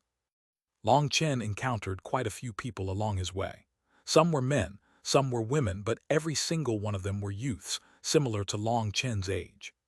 But what shocked Long Chen was that despite those people just being in the blood condensation realm, their auras surged and were incomparably sturdy. Some of them even gave Long Chen a great sense of pressure. Other than that beautiful, icy-faced woman, Long Chen also noted a couple of others who gave him a feeling of danger. There was one person with a long scale between her eyebrows. He sensed an extremely great threat from that scale. There was one person with totems all over his arms. Within them was a kind of volcanic force. There was also someone whose hands were like eagle claws. His fingernails shined like iron, emitting terrifying fluctuations. On this journey, Long Chen encountered all kinds of different geniuses. These people were all in the blood condensation realm, but the majority of them were in the late stage or even at the peak, which was a bit puzzling to Long Chen. Some people could, once they reached the peak of blood condensation, use various secret arts or spirit pills to seal their cultivation bases, causing them to remain within the blood condensation realm. But those people had an absolutely terrifying combat ability. It was no wonder that the white-robed man had been filled with contempt towards Long Chen, who was born and raised in such a weak empire. Even these kinds of geniuses here had to work hard just to join this sect. It could be seen just how terrifying the power of sects was. His selection back then had definitely been correct. Even then, he could clearly sense those various sect elders had a deep respect for Tu Fang. That was why Long Chen had guessed that Tu Fang's sect was definitely the most terrifying out of all of them. Otherwise, there was no way he could expel the blood-knit sect's Zhao Changxing with just a single sentence. Furthermore, Zhao Changxing hadn't even dared to say anything in resistance. Thus, all of Long Chen's attention had been focused on Tu Fang. Seeing this many terrifying geniuses gathering here now, Long Chen was even more sure he had made the right choice. As he continued forward, Long Chen was shocked to see that there were increasingly more people. They were all gathering towards the monastery. Some people were in small groups, but the majority were traveling alone. The roars of countless vicious beasts continuously echoed throughout. Suddenly, a loud boom came from the front. "There are more people fighting again. I gotta go check it out before it's over," someone shouted and rushed forward. Long Chen was startled and quickly urged Little Snow to rush forward as fast as possible. And as expected, after passing through a stretch of forest, he reached an empty ground where two people were violently fighting. What surprised Long Chen was that one of them was that eagle-clawed man he had seen before. Claw images filled the sky as whistling winds were like surging sea waves, repeatedly forcing back his opponent. What terrifying attacks! That's Eagle Mountain's Ying family's consummate technique. That person should be the Ying family's #1 genius, Ying Minjiang. Some people were quietly whispering. They had obviously recognized this eagle-clawed man. His opponent was also fighting empty-handed. Red scales appeared over his fists, appearing just like snakeskin. As people were quietly discussing their fight, Ying Minjiang's claw images, which had been filling the sky, completely disappeared. People couldn't even tell what had happened, but his claw was now already gripping his opponent's shoulder. That move of his had been extremely strange. His opponent immediately didn't dare to move in the slightest. Blood flowed from his shoulder freely, his face deathly ashen. "Kid, scram back to where you came from," said Ying Minjiang icily. That person nodded dejectedly, and in front of everyone he started walking back, causing everyone to feel pity for him. Long Chen was confused. Did losing mean he had to give up his registration? What was going on? Just as Long Chen was filled with shock, someone approached him. Chapter 127, Know-It-All. That was a youth of average build and average appearance, but his eyes made him seem like a vulgar, perverted man, no matter how he tried to act otherwise. "Hello, this little brother is known as the Know-It-All of the Xuanhuan Monastery, and if elder brother has any questions, you can always ask me. There is nothing I don't know about this place," vowed that person solemnly, patting his chest in confidence. Long Chen was startled and looked at this seemingly perverted youth with confusion, not understanding what was going on. "Anything, no matter how small or big, about the Xuanhuan Monastery?" asked Long Chen. "Of course. 10 years ago I already began to gather information about the Xuanhuan Monastery. I've managed to thoroughly investigate everything within the monastery, especially the information about the disciple selection. But if my information satisfies you, then I'll have to ask for a small consultation fee." That person acted extremely bashfully when he brought up the consultation fee, but his acting couldn't fool anyone. That was because the expression in his eyes completely sold him out. "You started gathering information 10 years ago. Are you this sure of being able to enter the Xuanhuan Monastery?" asked Long Chen. "Of course, this is what is called preparing ahead. By taking the long view at the beginning, one doesn't need to worry about the future. Look at those fresh rookies who are so confused. They don't know anything about the trial procedure, and so they'll definitely suffer greatly. So, elder brother, are you interested?" asked that youth fervently. Long Chen noticed he accidentally glanced at Little Snow behind him and realized this youth had probably recognized what Little Snow was. He probably thought that he was some wealthy, rich kid. A scarlet flame snow wolf was was a peak third-rank magical beast. As for all the geniuses here who were applying, they also had magical beast steeds, but the absolute majority were only at the second rank. Third-rank magical beasts were few and far in between. He really hadn't expected this perverted youth to have a keen enough eyesight to see through Little Snow's disguise. Then, sensing his cultivation base, he saw this youth was at the late blood condensation realm with an extremely sturdy foundation.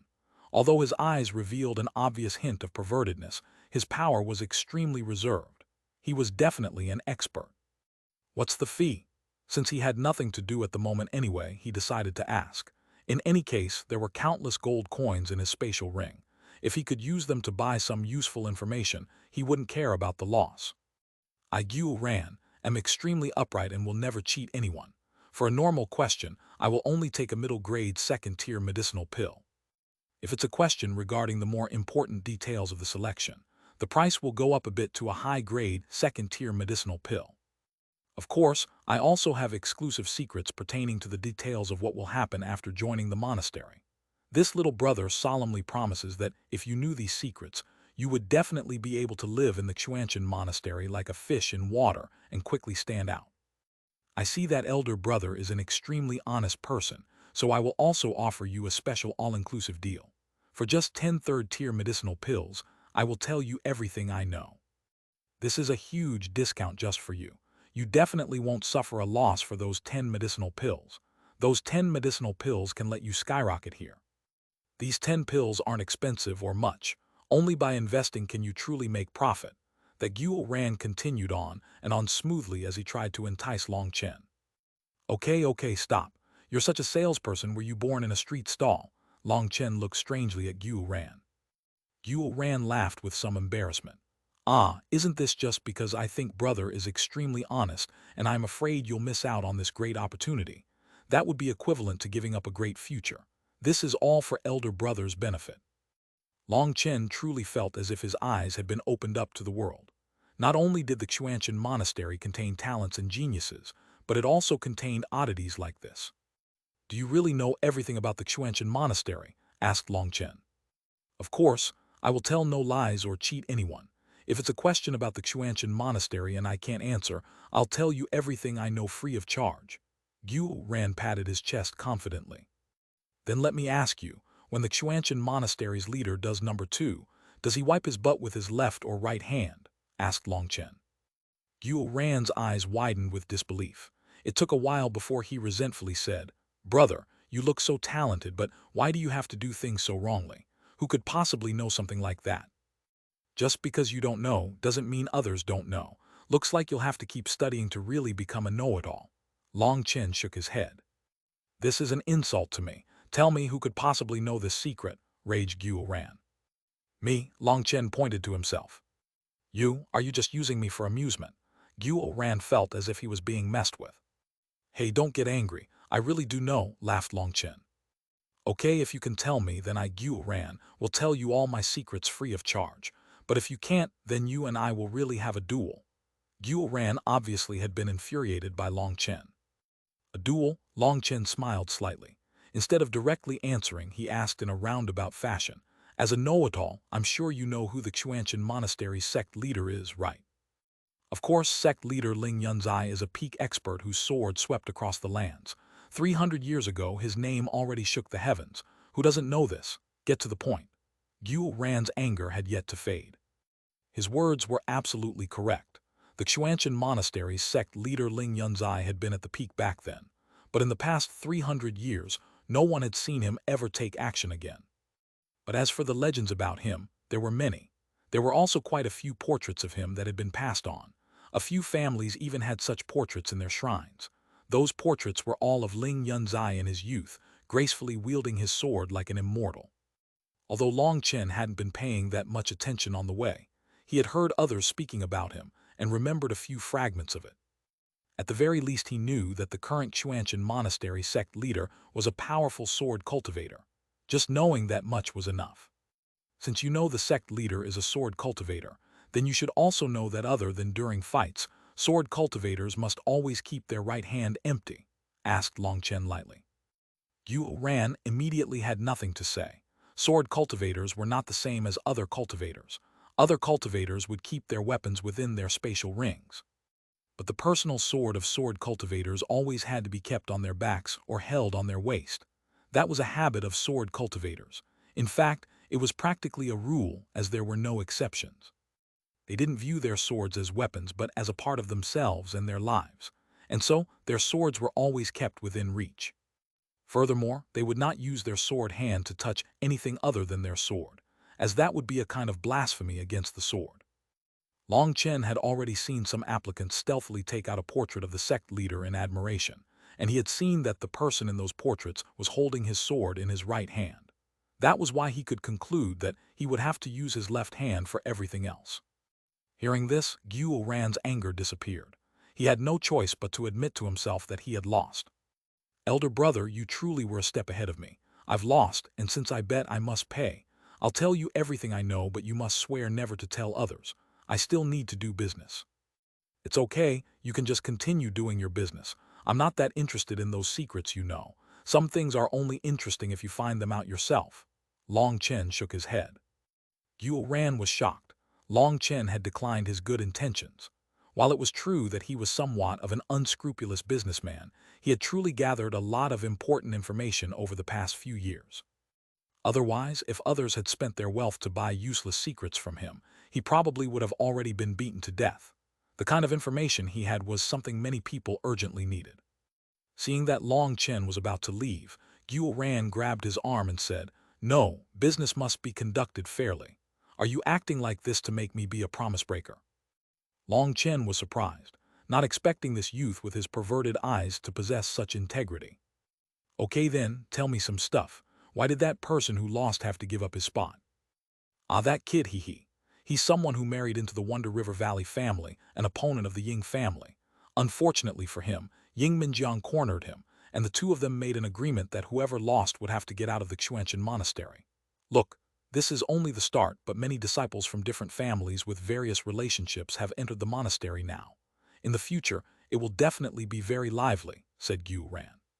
So it was like that, Long Chen thought to himself. The Xuanhuan monastery truly was not lacking in crouching tigers and hidden dragons. The situation here was even more complicated than he had thought. "Right, I still haven't asked elder brother for his name and his origin," Xuanhuan said with some awkwardness. "I'm Long Chen. As for where I came from, it's not suitable for me to say it." Long Chen laughed mischievously. He definitely couldn't say that he came from some rustic, far-off region like the Phoenix Cry Empire. These disciples mostly came from various powerful families or groups. Phoenix Cry was too remote and desolate. There were no true great powers within it, while in comparison, he had noticed that everyone whom he had encountered on his journey here all came from families which possessed their own extremely powerful backgrounds and inheritances. In comparison to them, Long Chen's background was nothing. Although he might not feel inferior, being asked this still made him feel embarrassed. Xuanhuan didn't become suspicious when Long Chen refused to tell him his background. Someone who possessed a third-rank Scarlet Flame, Snow Wolf, couldn't possibly come from a low background, right?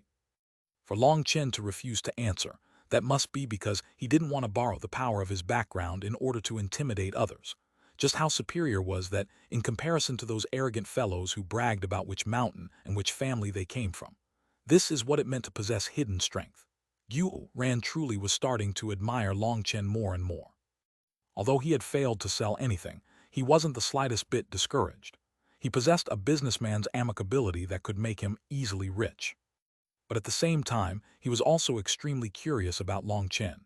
He was extremely low-key, and his cultivation base was hidden.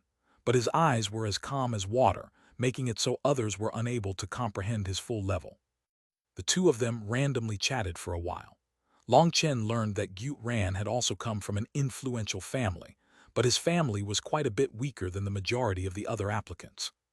That was why Xuanhuan had immediately started his business as soon as he entered the Xuanhuan monastery. That was to pull in more bargaining chips, making preparations for him to soar rapidly once he became a disciple. That made Long Chen see him in a new light. "Right, Brother Long, which faction are you planning on relying on?" Looking around to see that no one was present, Xuanhuan stealthily asked Long Chen this question.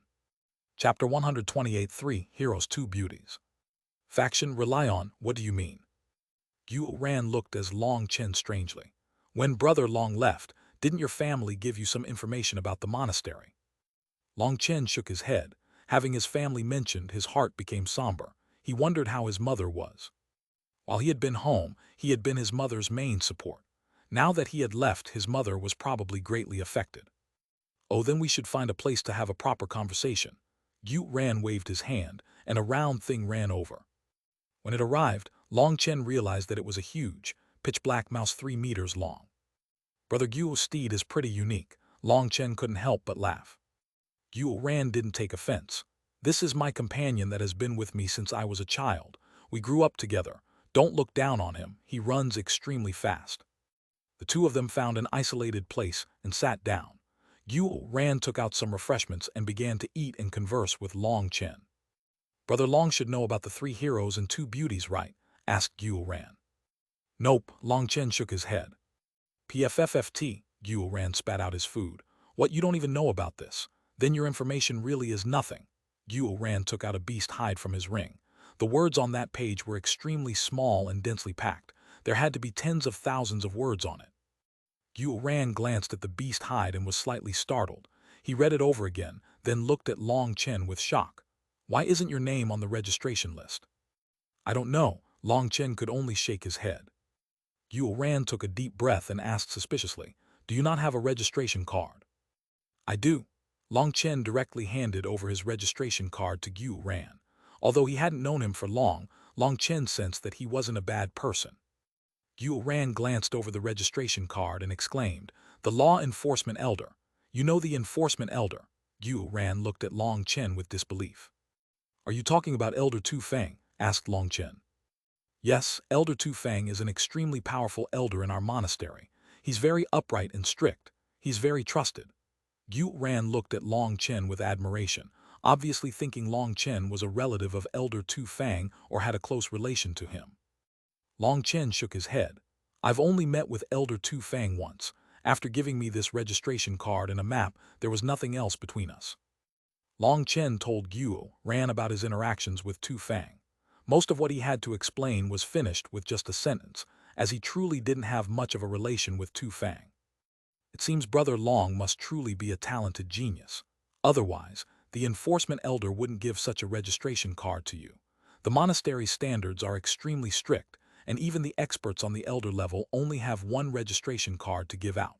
Furthermore, I haven't heard of the enforcement elder handing out a registration card in many years. Brother Long must definitely be an extraordinary person for the enforcement elder to recognize your talent, exclaimed Xuanhuan with admiration. We got a bit off track. How about we return to that 3 heroes and 2 beauties you mentioned? Long Chen was curious about this. And so Xuanhuan began to tell Long Chen about the monastery. The Xuanhuan monastery would select disciples every 3 years, but all the people who registered were already set 1 year in advance.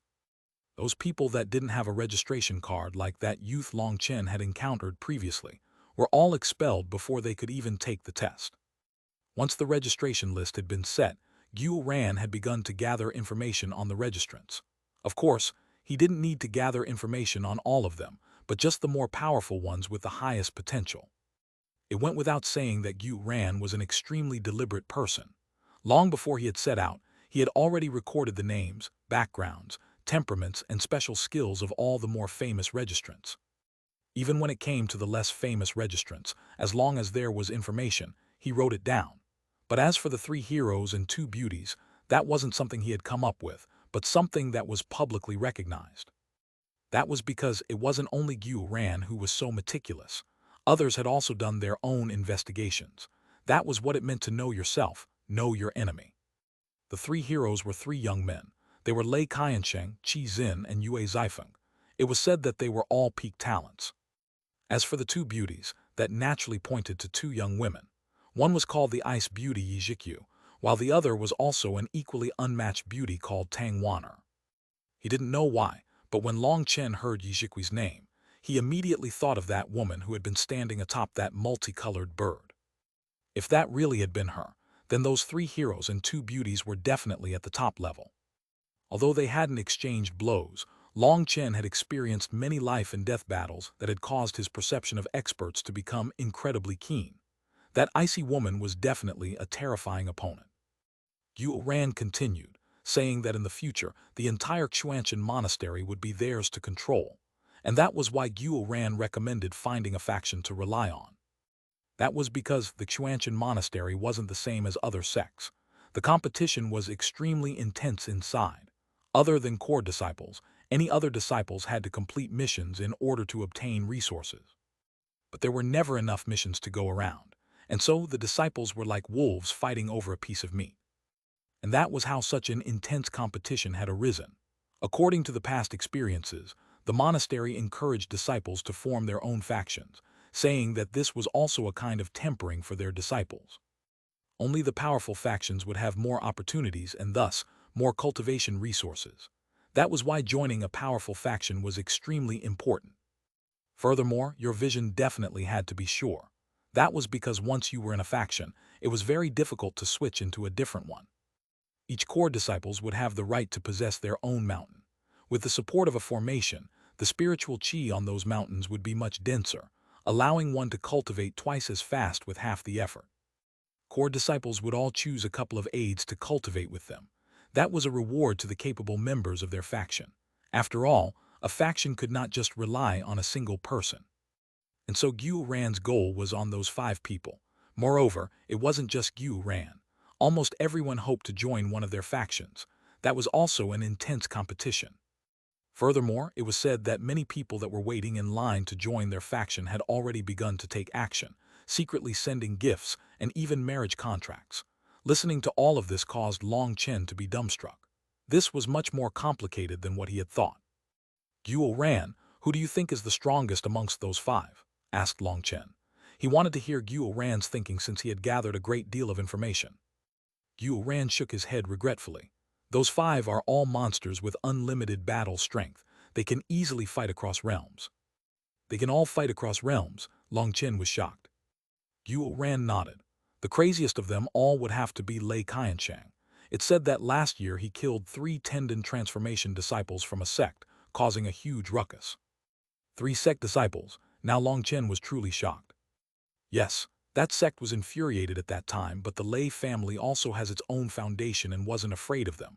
A war almost broke out between them, but in the end, the matter was left unsettled. From that moment on, Lei Qiansheng's great name became famous. No one else in the same generation dares to fight against him, sighed Xuanhuan. Long Chen was definitely shocked. A year ago, he was already able to fight 1 against 3, killing 3 tendon transformation sect disciples. That kind of combat ability was too frightening. Lei Qiansheng has his Lei family's lightning inheritance. Not only is his combat ability shocking, but his physical body is also powerful without compare. He has never lost to someone within the same realm. Although Lei Qiansheng is admittedly powerful, the others aren't far off. Qi Xin and Yue Zifeng have also killed tendon transformation experts. But they're comparatively more low-key and didn't immediately become famous. Thus, no one knows whose strength really is the greatest. As for the ice beauty of the 2 beauties, she comes from the misty ice peak. She possesses an innate ice-gold spiritual chi. When her spiritual chi circulates, those on the same level as her cannot even approach her before turning into ice statues. Just how would you fight against her? The most mysterious one would have to Tangwan her. I've never been able to gather any information about her, but someone leaked that she possesses an extremely rare wind spirit body. The wind spirit body is favored by the heavens. By using the wind's energy, she is able to kill the enemies with practically invisible wind blades. Just how terrifying is that? So those 5 are all monsters, existences that have no match within the same realm. As long as they don't fight each other, no one knows just who is stronger or weaker, sighed Xuanhuan emotionally. Within Xuanhuan's family, he was also a peak existence to some degree and was called a genius. But after arriving, he was completely suppressed by these freaks. Then which faction are you planning on relying on? Asked Long Chen. Of those 5 powers, basically all the spots are full. Trying to squeeze your way in would be extremely difficult, as everyone has already long since taken action. For me, it's already too late. Amongst the 5, Lei Qiansheng is the most violent, while Yi Zhikyu is the iciest, so neither are easy to approach. I've heard the most amicable one would be Tangwan, but it's precisely because of that friendliness of hers that countless people are already lined up for her.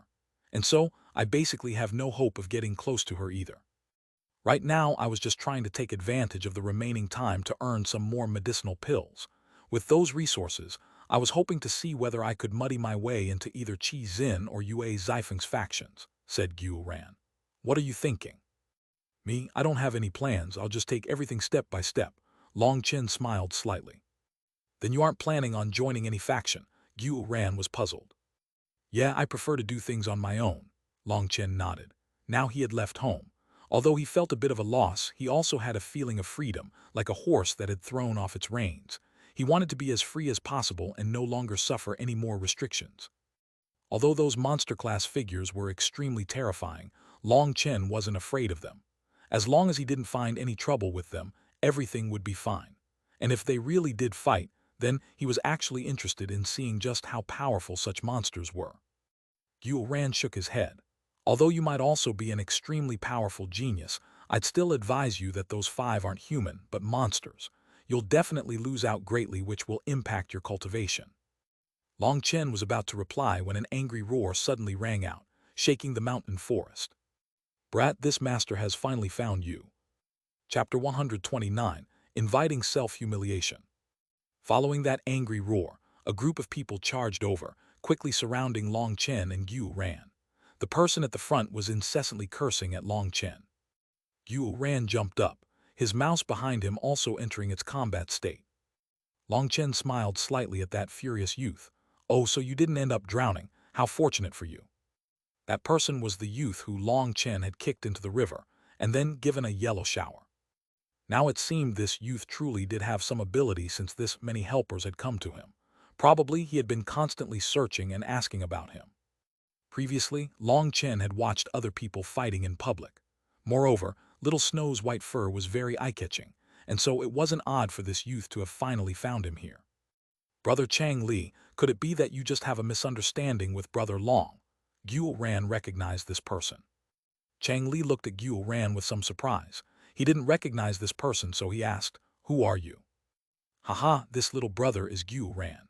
I've long looked forward to meeting the famous Brother Chang Li. So you aren't acquainted with me. Be smart and get lost. I have a debt I have to pay to this brat. If you don't want to be beaten, fuck off. Chang Li cut off Xuanhuan impatiently. Long Chen patted Xuanhuan on the shoulders. He knew Xuanhuan was a careful person who wanted to be a mediator, but that would definitely be impossible for this. You should withdraw to avoid being implicated. Xuanhuan was startled, but he still nodded, quietly warning, be careful. This person is very powerful. More importantly, he's part of Qi Xin's group. After whispering that warning, Xuanhuan brought his magical beast outside of their encirclement. He was extremely curious about how Long Chen, who seemed to be so amiable, had caused such trouble. Furthermore, he sensed an extremely mysterious aura from Long Chen's body. That was because Long Chen was too calm to a frightening degree. It was as if no matter how major something happened, he wouldn't be shaken at all. So he was extremely curious just what kind of existence Long Chen was. Why would the enforcement elder Tu Fang give him his precious registration card?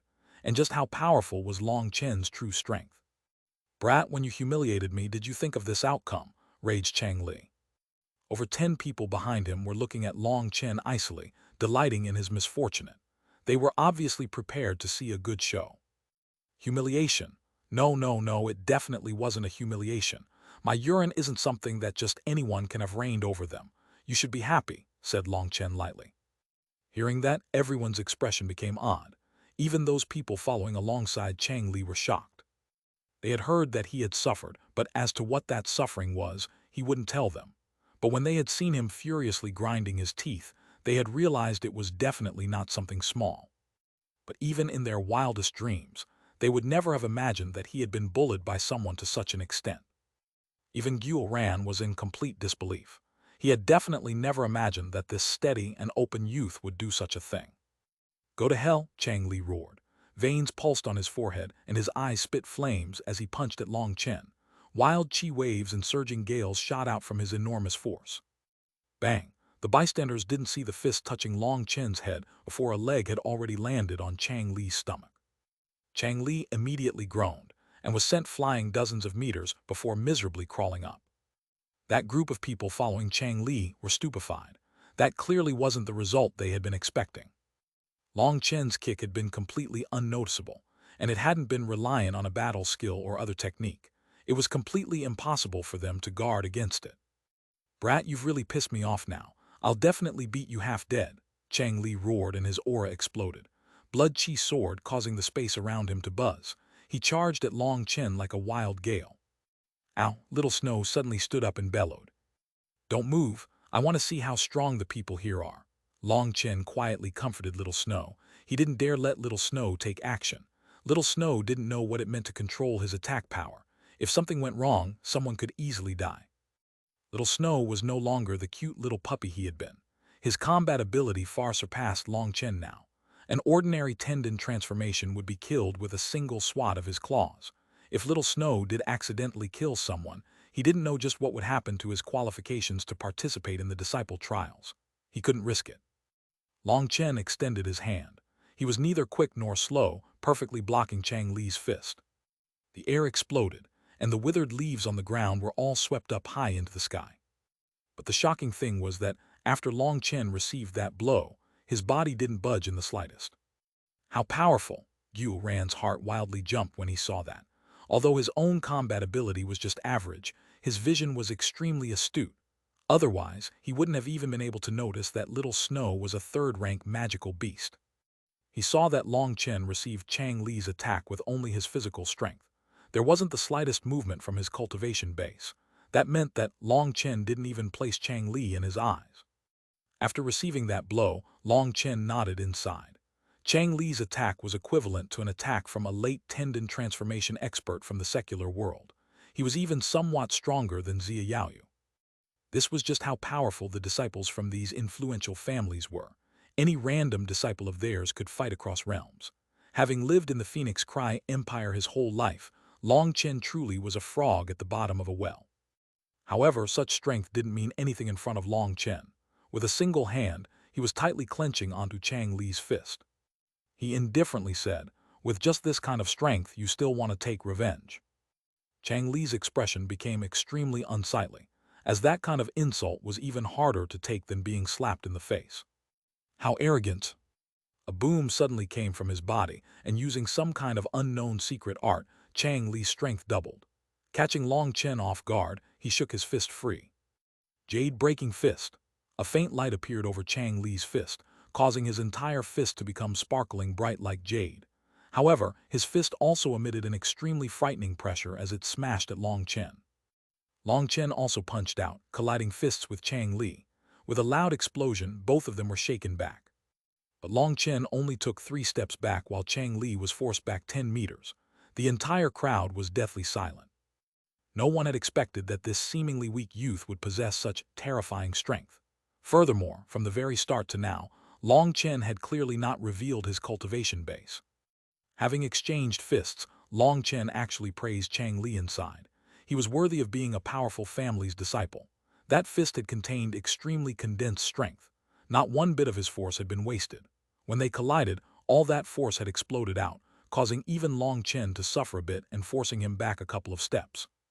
It had to be known that Long Chen had now stepped into the 6th heaven stage of blood condensation. Through the tempering of the 9-star Hegemon body art, his physical body had reached the point where it was even comparable to a 3rd-rank magical beast. For Chang Li to be able to force him back meant that he truly was talented. How is this possible? Chang Li looked at Long Chen with horror. He couldn't believe his own eyes. His full-force blow had not caused any injuries to his opponent. Everyone attacked together. Chang Li finally realized that he had run into someone who was difficult to handle. He no longer tried to show off and called over all of his companions to attack with him. Those people didn't hesitate after Chang Li's summoning. All their auras exploded, their combat states reaching their peaks as they charged at Long Chen. A group of idiots without the slightest judgment. Long Chen scolded and stepped forward. One person, who had been punching at Long Chen, suddenly had his arm grabbed by Long Chen and was swung out. That person was used by Long Chen as a weapon that was sent swinging into the closest 3 others. Those 3 clearly had never encountered such a method. Their movements were a mess, not knowing whether they should dodge or take it. Due to their hesitation, they were smashed and sent flying. That person who had been swung felt pain throughout his entire body, as if his bones had all been broken. But before he could even figure out exactly what his wounds were, Long Chen once more swung him out. Another 3 people were smashed and sent flying. This time it seemed that Long Chen had found the knack of using a human weapon, and his strength was even greater than last time. Those 3 immediately spat out blood. As for the person who was now swung twice, he vomited blood and directly fainted. He was tossed to the ground by Long Chen. Stepping forward, he arrived in front of those people who had already been smashed by his human weapon technique and were now stupefied. His fists danced. Those people were all repeatedly struck, beaten, and battered. The only one who could still stand at this time was Chang Li. But Chang Li was badly battered as well, blood flowing miserably from his mouth and nose. How savage! Xuanhuan watched as Long Chen beat these people up easily, as if they were children in front of him. His scalp became numb. Those people were all true talents, famous people within their own regions. But in front of Long Chen, they didn't even have the strength to resist. Xuanhuan's heart was jumping. Just how powerful was Long Chen? Long Chen looked at Chang Li in front of him and sneered inside. This group of people all had sturdy cultivation bases and powerful combat abilities, but their combat experience was pathetic. They were completely lacking in that indifferent manner that was unconcerned with life or death. They were just greenhouse flowers. Although they looked good, they were completely useless. Even though their strength was high, if it was truly a life or death battle, they were definitely not a match for ordinary tendon transformation experts. The ones to die in the end would definitely be them. But that also made sense. These people were all geniuses groomed by their families and clans, who would be willing to let them experience true life and death battles. If something happened, none of them would be able to accept it. However, true experts were definitely not raised like this. If they were placed on the battlefield, they probably would be unable to display even half their strength. That was the difference when they were compared to Long Chen, who had repeatedly brushed against death. They were far too immature. "Get lost. I just went to the toilet, so I'm very regretful that there's no chance this time," said Long Chen indifferently. "You have guts, but this matter won't be blown over so easily. Just you wait," Chang Li hatefully glared at Long Chen. "Fuck off. You should be rejoicing in your luck that this is the monastery, otherwise, you would have already become a corpse." Long Chen icily glanced at him. Long Chen's glance made Chang Li feel as if a cold blade was pressed against his neck. An incredibly dense sensation of death welled out of him. It was like Long Chen was the Grim Reaper. A single thought from him could end his life. Cold sweat ran down his back. He wanted to say something powerful, but his mouth just trembled without being able to say a single word. His followers now picked up that unconscious, human weapon and pulled at Chang Li. Xuanhuan watched as that group ran with their tails between their legs. For a moment, he had no idea of what to say. Looking at Long Chen, he was filled with respect. Long Chen patted his hands and was about to say something when the ground shook slightly. Long Chen's expression changed, and he hastily looked into the distance, seeing a sword-like chi that soared into the sky before fading. "What a powerful fight. Let's go take a look." Chapter 130, Gathering of Monsters. By the time Long Chen and Xuanhuan arrived, there was already a sea of people watching. 2 figures were fiercely fighting within a large mountain pass. Wild gales and dust filled the air around them for hundreds of meters. This entire region was packed with people that were excitedly watching those 2 people fight, their eyes filled with respect. "So it's Qi Xin and Lei Qiansheng," exclaimed Xuanhuan. Long Chen was startled. So it was actually a battle between monster-class experts. No wonder there would be such terrifying waves. That blue-haired fellow who is extremely tall and muscular is Lei Qiansheng. As for his opponent that is wearing the light blue headband and who looks like a scholar, he's Qi Xin, explained Xuanhuan quietly. Long Chen examined Lei Qiansheng. He was tall and sturdy. His bare arms were as thick as a normal person's calves and his muscles bulged. He looked just like a human-shaped magical beast. His hair was a surprisingly strange light blue color. Whenever his fist struck, a faint thunder sound would boom out. Against him was a man wearing long robes and a Confucian hat on his head, the spitting image of a scholar. His face was grave and stern. In front of Lei Qiansheng's tempest-like torrent of fists, he was as calm as ever, receiving every single one with his bare palms. Furthermore, Long Chen noticed that Qi Xin's palms were emitting strange fluctuations.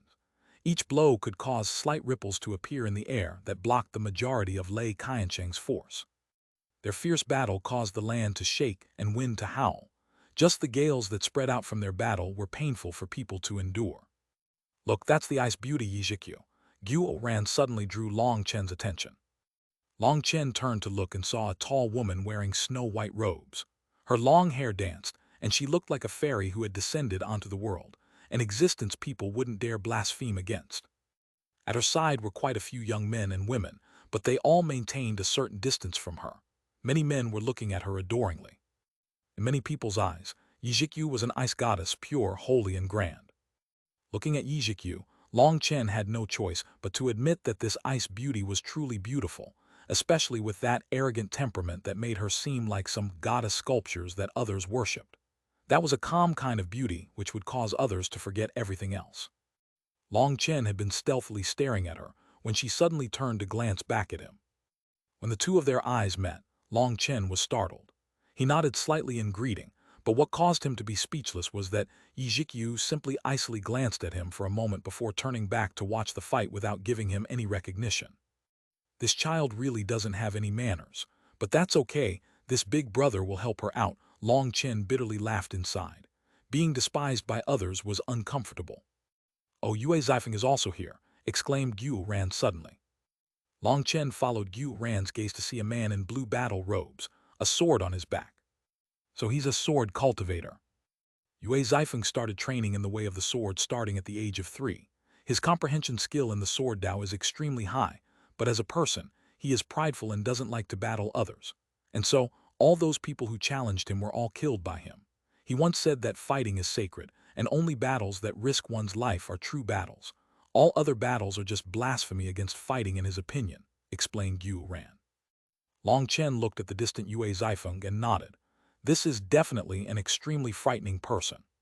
He could sense that Yue Zifeng was just like a sheathed sword. Once drawn out of the scabbard, his chi could slash apart the heavens. That was the specific imposingness of a sword cultivator. It was no wonder that at such a young age, Yue Zifeng had already completely controlled his aura so that not even the slightest bit of it leaked out. He obviously possessed extremely firm willpower. Such a person was not like ordinary disciples. People like him had their own beliefs and convictions. That belief could be in their fists, their weapons, or even their physical bodies. Such people had already escaped the bindings of life and death, and so when they fought, the strength they could release was extremely terrifying. Boom, space suddenly shook, and everyone let out startled cries and retreated. A terrifying wave of chi crashed into them, and some of them who hadn't retreated fast enough were miserably sent flying. When the chi wave passed and the dust settled, a huge crater appeared before them. The two figures, which had been fiercely fighting, were now on opposite sides looking back on each other. How powerful, how terrifying. Both their combat strengths are limitless. It's inconceivable. They truly are monster-class geniuses. Most importantly, look. Despite that fierce battle, their auras haven't changed in the slightest. Everyone was discussing their fight, most of them filled with awe and also excitement. To be able to see a monster-class battle was definitely greatly beneficial to them. What do you think? Asked Xuanhuan. Definitely very powerful, but the two of them have only been testing each other the entire time and have yet to use their true power. And so there really wasn't much to see, said Long Chen.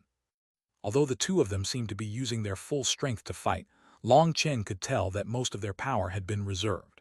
It had mostly just been probing blows. Which monster-class genius didn't have their own special moves? As long as they weren't an idiot, they naturally wouldn't reveal that for everyone to see. There's actually something pretty interesting about both of them. They're both pursuing Xuanhuan. Xuanhuan laughed mysteriously.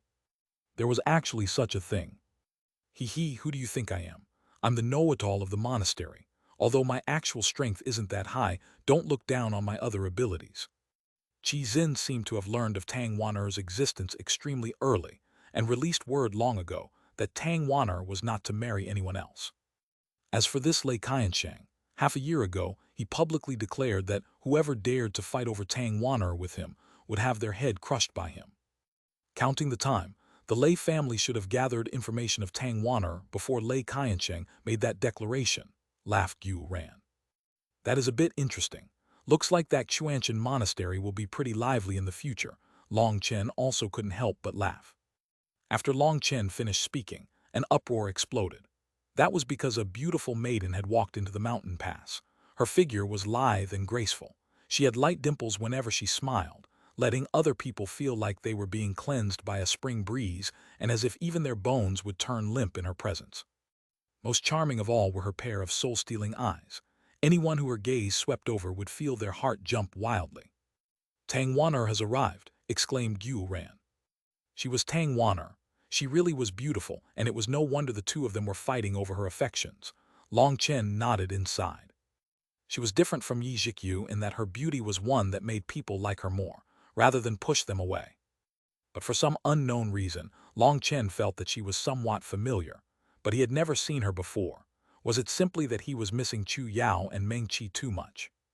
"Ah, the two of you have finished so fast. I still didn't get to see anything good. How about you two start up again?" Tang Wan'er's voice was melodic like silver bells, causing anyone who heard her voice to feel extremely comfortable. But after she said that, Lei Qiansheng and Qi Xin both began acting a bit unnatural. Qi Xin smiled slightly. "Junior sister Wan'er has misunderstood. This is the first time brother Lei and I have met, and due to how talented we both are, our hands got itchy. But it seems that has caused Sister Wan'er to form some ridicule of us." Qi Xin's voice was soft, not fast or slow without the slightest anger, causing others who heard it to feel comfortable. That scholarly impression of his grew even greater. "Right, it was like that. Our hands were just a bit itchy for action," confirmed Lei Qiansheng hastily. His voice was loud and resonant like a large bell. Long Chen laughed at this interesting play. The two of her suitors truly were two exact opposites. Tang Wan'er smiled slightly and didn't argue against their lie. Glancing at the surrounding people, she said, "I'm still lacking some people by my side. Anyone who wants to join me should take advantage of this moment.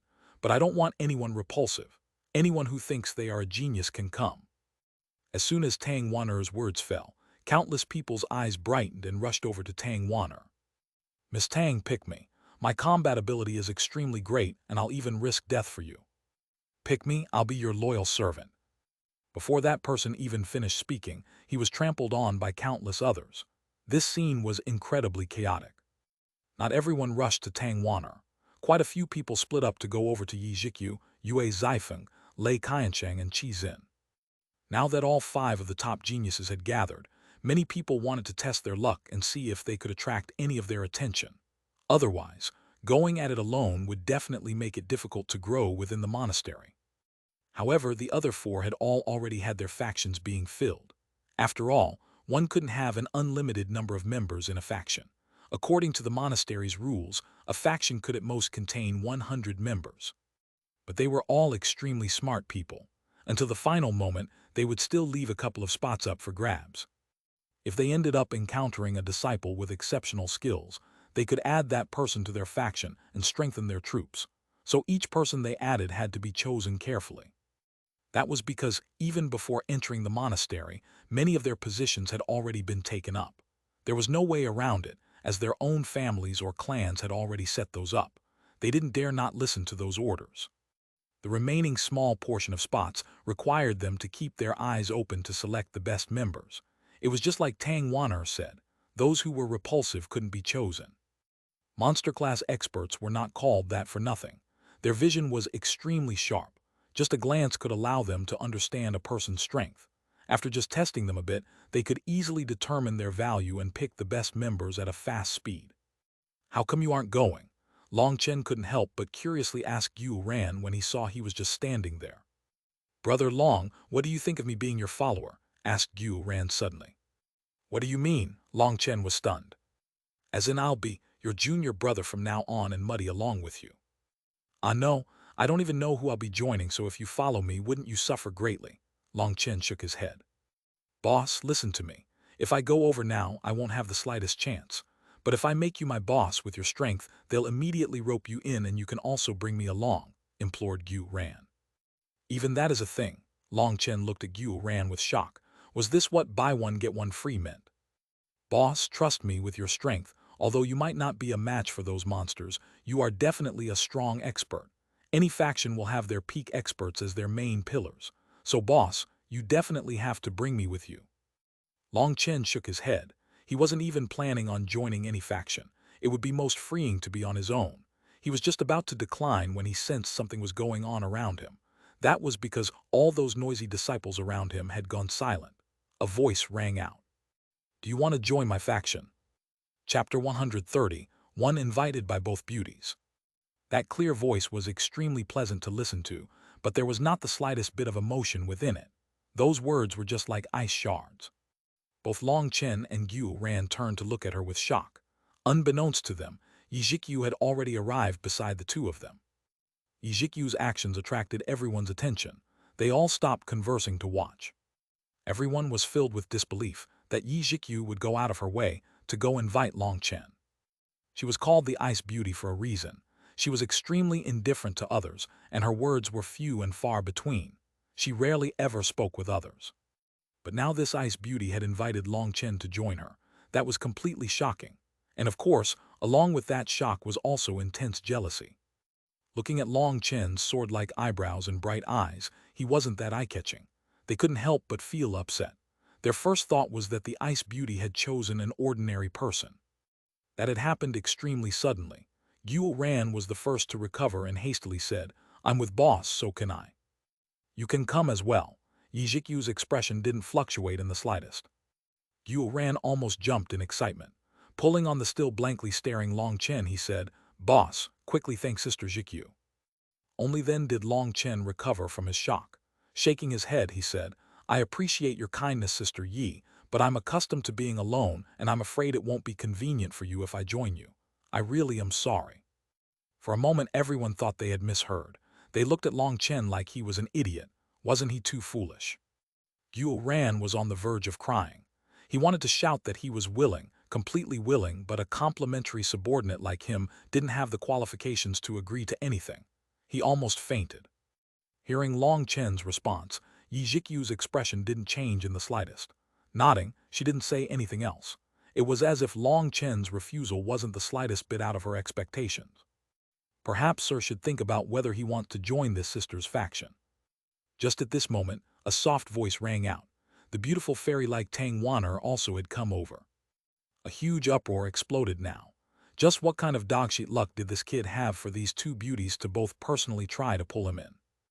Lei Qiansheng's eyes narrowed as he icily glared at Long Chen. Although he didn't say anything, there was definitely fury within his eyes. Qi Xin was indifferently watching from the distance, his expression completely calm, but no one noticed that his hands were now tightly clenched into fists. Only Yue Zifeng was the most indifferent, frowning as he was lost in thought. "What, do you not want to?" Xuanhuan tilted her head slightly, dimples appearing as she laughed. Her bright gaze rippled over him, causing other people's hearts to jump. I want to." Long Chen hadn't even had a chance to reply before Xuanhuan crazily shouted. They had already lost a chance just before. Now that fortune had come for them again, Xuanhuan really might want to kill himself if he didn't grab this opportunity. Xuanhuan indifferently glanced at Xuanhuan and shook her head. "You're just an extra, so your word means nothing." Xuanhuan's excitement was immediately extinguished, but he was still staring fixedly on Long Chen with a begging expression. Looking at this beauty, Long Chen also couldn't keep his heart from pounding. Xuanhuan had a kind of special aura that was incredibly alluring. Even Long Chen wasn't an exception. But for some reason, he kept feeling this woman was familiar. Furthermore, he always had a kind of agitated feeling whenever he looked at her. In the end, Long Chen shook his head. To the side, Xuanhuan almost fainted. He even had an urge to beat Long Chen. Shaking his head, Long Chen sighed, "I want to." As soon as he said those three words, Long Chen's expression immediately changed as he looked at Xuanhuan with shock. A strange red light was currently fading from within her beautiful eyes. Heart-bewitching art. Long Chen was completely shocked. As soon as he had opened his mouth to decline, completely different words had naturally popped out. By the time he had realized, it was already too late. He really had never imagined Xuanhuan to be a master in soul arts. Without being on guard against it, he had immediately been tricked. "Wow, wonderful. Congratulations on joining our faction." Xuanhuan's beautiful eyes narrowed into two crescent moons in an exceptionally enchanting manner as she excitedly congratulated him. "This isn't proper," Yizhikyu lightly said to Xuanhuan. She had managed to see through some clues. "What's wrong about it? Everyone saw that he agreed with his own mouth to join my faction. Sister, do you want to fight with me?" laughed Xuanhuan. Yizhikyu stared at her for a while. Then glancing at Long Chen, she didn't say anything, simply bringing her faction away. Long Chen stared at this crafty Xuanhuan and whispered, You're too excessive. How can you use such a despicable method? Tang Wan'er looked like a fox who had just stolen eggs as she was filled with pride of herself. Bringing her mouth closer to Long Chen, she used a voice only the two of them could hear. Brat, where did that shameless heart you had back when you arrogantly scolded me go? Now that you've landed in my hands, he. Tang Wan'er's voice was filled with delight in getting revenge. It's you. Long Chen almost jumped up as he realized why he kept feeling this woman was familiar. That day when Long Chen had relieved himself in the river, she was the woman who had flown over and criticized him. Back then, Tang Wan'er had been using her hand to cover her face, and she had flown over too fast for Long Chen to notice her figure. Furthermore, not only was her face covered, but her voice had also been muffled slightly and filled with anger. So Long Chen had only felt that her voice was somewhat familiar. But now that she said this, Long Chen immediately realized who she was. He had an extremely bad feeling now. Perhaps he had really jumped into a trap now. Long Chen was just about to say something when Tang Wan'er interrupted him, predicting what he was about to say. You've already agreed to join my faction. Unless I somehow fail to obtain a core disciple spot, it's impossible for you to back out now. If you forcibly try, you'll have violated the rules and be expelled from the monastery. Long Chen was shocked. There was such a stupid rule. Xuanhuan hastily said, Boss, please stop wasting time. It's such a rare thing for Sister Wan'er to come to us first. Now we're all on the same side. You're already one of us. We definitely won't treat you wrongly. You understand, right? Tang Wan'er's last point about being treated wrongly had been said with a special meaning. To other people's eyes, Tang Wan'er was flirting with Long Chen, causing countless people's eyes to turn red. Okay, now all my spots are filled. When I split up all the resources, there will definitely be a portion for you. I'm very optimistic for your future. Tang Wan'er laughed lightly as she walked away, leaving behind only a refreshing fragrance. Long Chen looked up to the sky at a loss. Just what kind of disaster have I created? How did I end up jumping into this girl's hands? Even just peeing brings me grudges. Isn't that too much? Long Chen felt he really was too unlucky. But compared to Long Chen, who was filled with remorse over his actions, Xuanhuan was smiling radiantly. Boss, don't be like this. Do you know how many people want to beat you up for having such an expression? Xuanhuan's gaze swept over those jealous people who were about to go crazy. Long Chen didn't care about those gazes, though. Were her words true? Once I choose a faction, I can't back out. It's true. The Xuanhuan monastery has many rules, some of which really are odd, so you need to study up more in the future, said Xuanhuan solemnly. Touching his spatial ring, he took out a scroll and handed it to Long Chen. These are the Xuanhuan monastery's 1087 rules. You should read through them carefully. Long Chen skimmed over it and saw that the Xuanhuan monastery truly had many rules. For example, after joining a faction, you could not leave. That was to test their disciples' judgments and loyalty. Men and women could form romantic relationships, but they had to maintain their chastity. For battles on the same level, it was forbidden to take the opponent's life or to cripple them in any way. However, challenges could be sent out whenever without any punishments. There were all kinds of different rules, some of which were so odd that Long Chen was dumbstruck. But after reading through it all, Long Chen understood that this was all in order to increase the competition between disciples. That was a kind of selection by elimination. If your cultivation base was lacking, then you could only suffer other people bullying you here.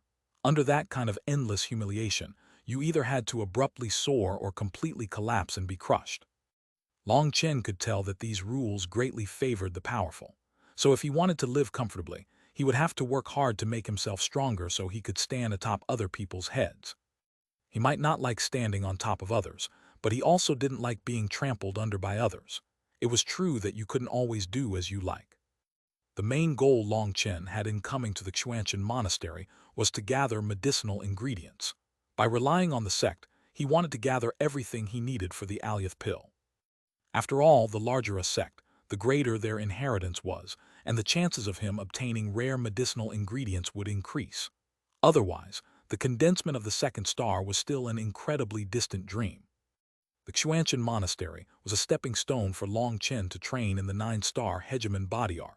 Although he didn't know what level of technique the 9-star Hegemon body art had reached, he believed it definitely surpassed his wildest imaginations. Boss, let's go somewhere else. Being stared at by this many people always makes me feel a bit uncomfortable. Although Yi Zhikyu and Tang Wan'er had left, the majority of people were still just standing there. Those people were all glaring over here, most likely staring at Long Chen. Their gazes were filled with jealousy and provocation, filling Xuanhuan with trepidation.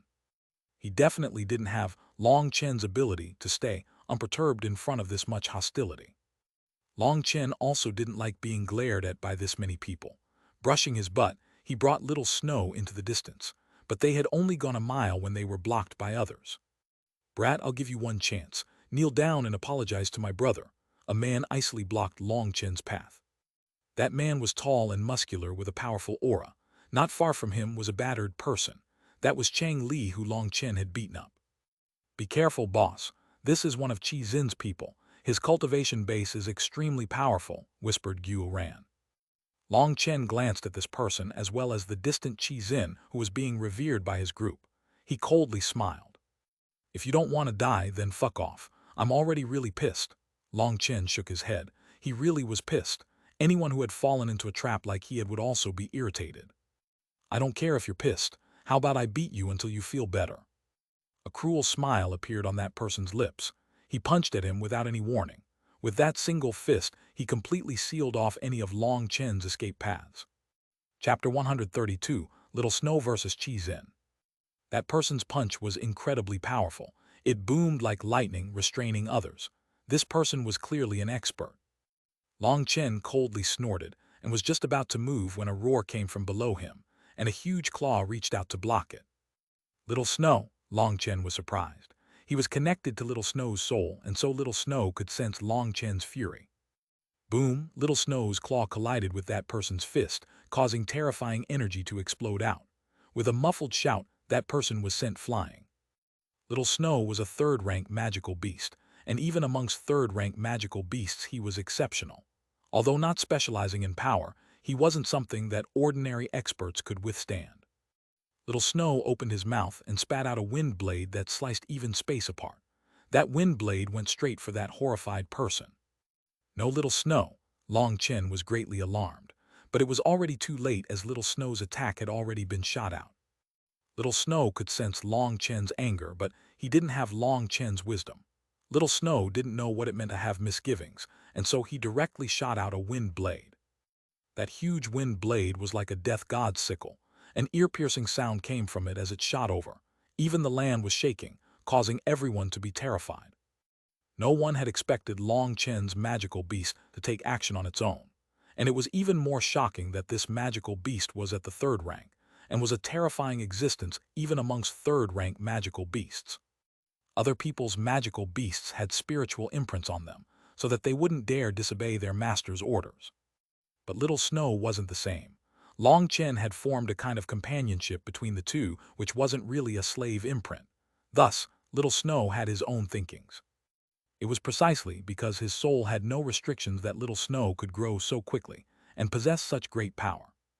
Once a magical beast had a spiritual imprint placed on them, their combat ability would sharply decline, perhaps even greater than 50%. But that was something that couldn't be avoided, as magical beasts devouring their masters was not an uncommon affair. No one dared to do as Long Chen did. So Little Snow's attack wasn't like another steed's attack, but a true third-rank magical beast's attack. That person's face turned green from fear, because he was horrified to notice that it felt as if his body had been ensnared in mud, and taking even a single step had become difficult, let alone dodging. Everyone present let out startled cries. If this continued, that person would definitely die. The monastery definitely did not allow disciples to kill each other. In a distant forest, Xuanhuan, who had just been watching the ruckus, was given a fright. She had just been planning on getting revenge on Long Chen, and hadn't noticed that he had a third-rank magical beast by his side. This is bad. Although she found Long Chen crude and irritating, maybe even feeling some resentment, Xuanhuan didn't want him to be expelled just like this. "Spirit Waiter Shield." Suddenly, an icy shout rang as a figure appeared before the wind blade. Extending his hand, a huge blue shield immediately appeared. The shield was 10 meters in diameter and was somehow formed from water. It looked just like half a huge water drop. Bang! The wind blade collided with the water shield. Water droplets splashed out hundreds of meters. When the rain of water finally fell, people recognized who had appeared. Qi Xin. Seeing that Qi Xin had managed to block Little Snow's attack, Long Chen sighed in relief, but at the same time, he was greatly shocked. He truly was a monster-class figure. He was actually able to block Little Snow's attack. HMPH, you're just relying on a housebit. It's not worth anything. Qi Xin indifferently glanced at Long Chen. His words were definitely an act. For him to say such a thing after blocking Little Snow's terrifying attack, Long Chen was certain he was just trying to show off. A powerful housebit is also a part of one's strength. Could it be that, if you weren't able to break through your opponent's armor, you'd demand they had to take off their armor and pants? Even idiocy should have its own limits. With just your intelligence, you also have intentions on Tang Wan'er. You're clearly a martial artist, yet you put on a scholarly costume. Why don't you take imperial exams instead of wasting your time here? Do you know what it means to be a sissy? Do you know what it means to be a pretentious fool? Looking at your expression now, I'd say you're understanding a bit. Long Chen's rude ridicule caused the entire crowd to be deathly silent.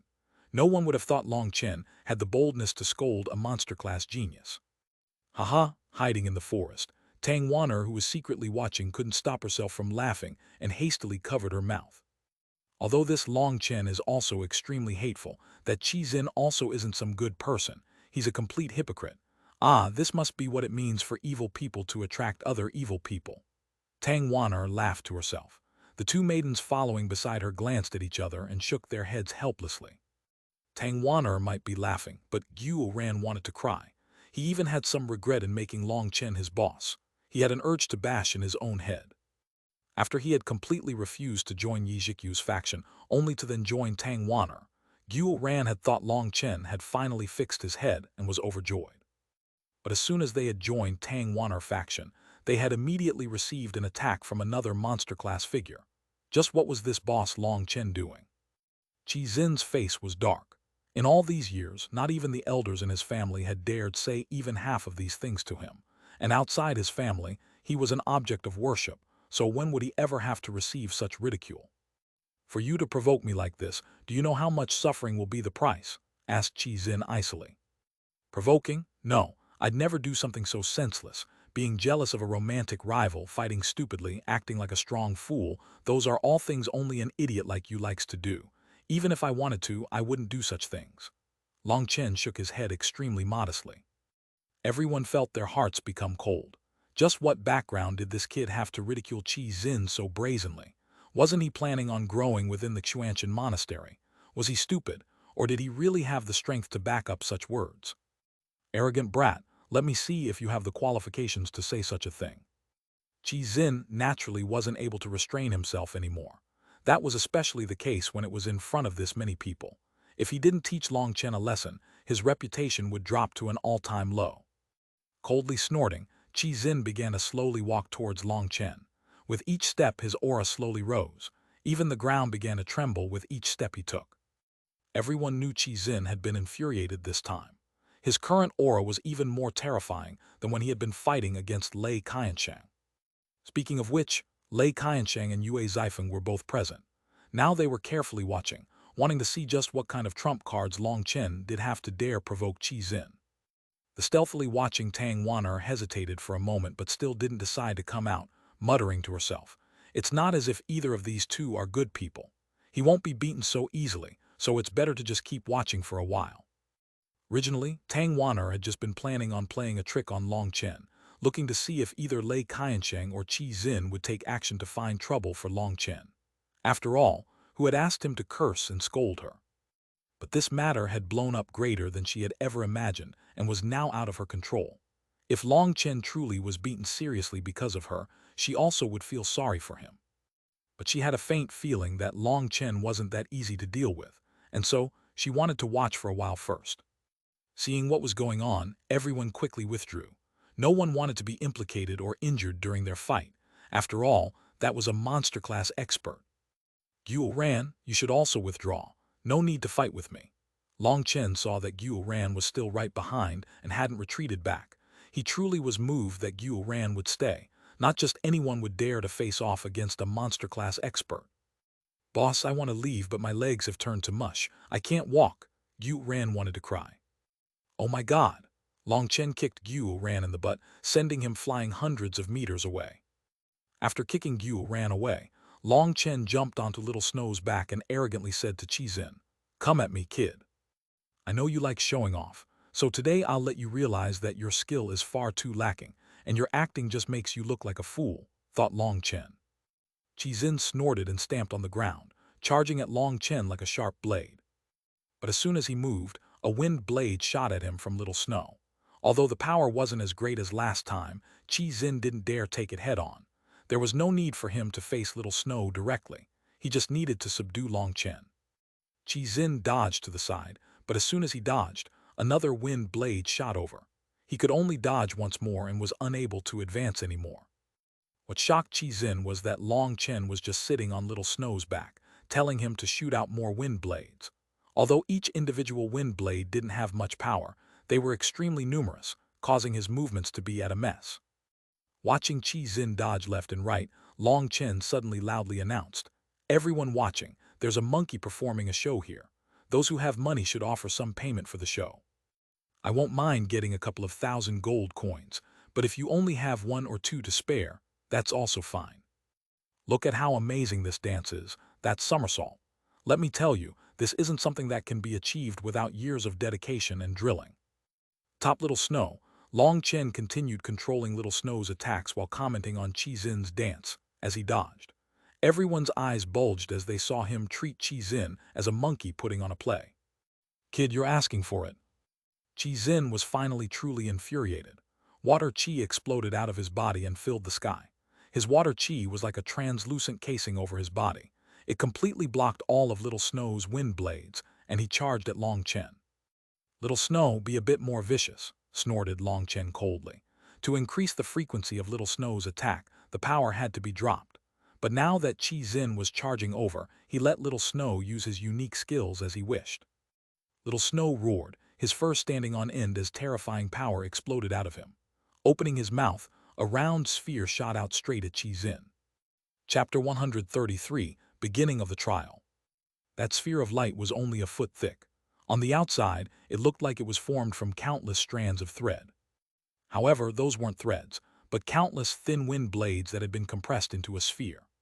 Furthermore, there was a drop of red liquid incessantly circulating within that sphere. It was extremely odd. That sphere shot out. All the withered leaves and branches it passed by immediately turned to ashes. As it whistled over, the terrifying gales coming from it carved a long scar into the ground.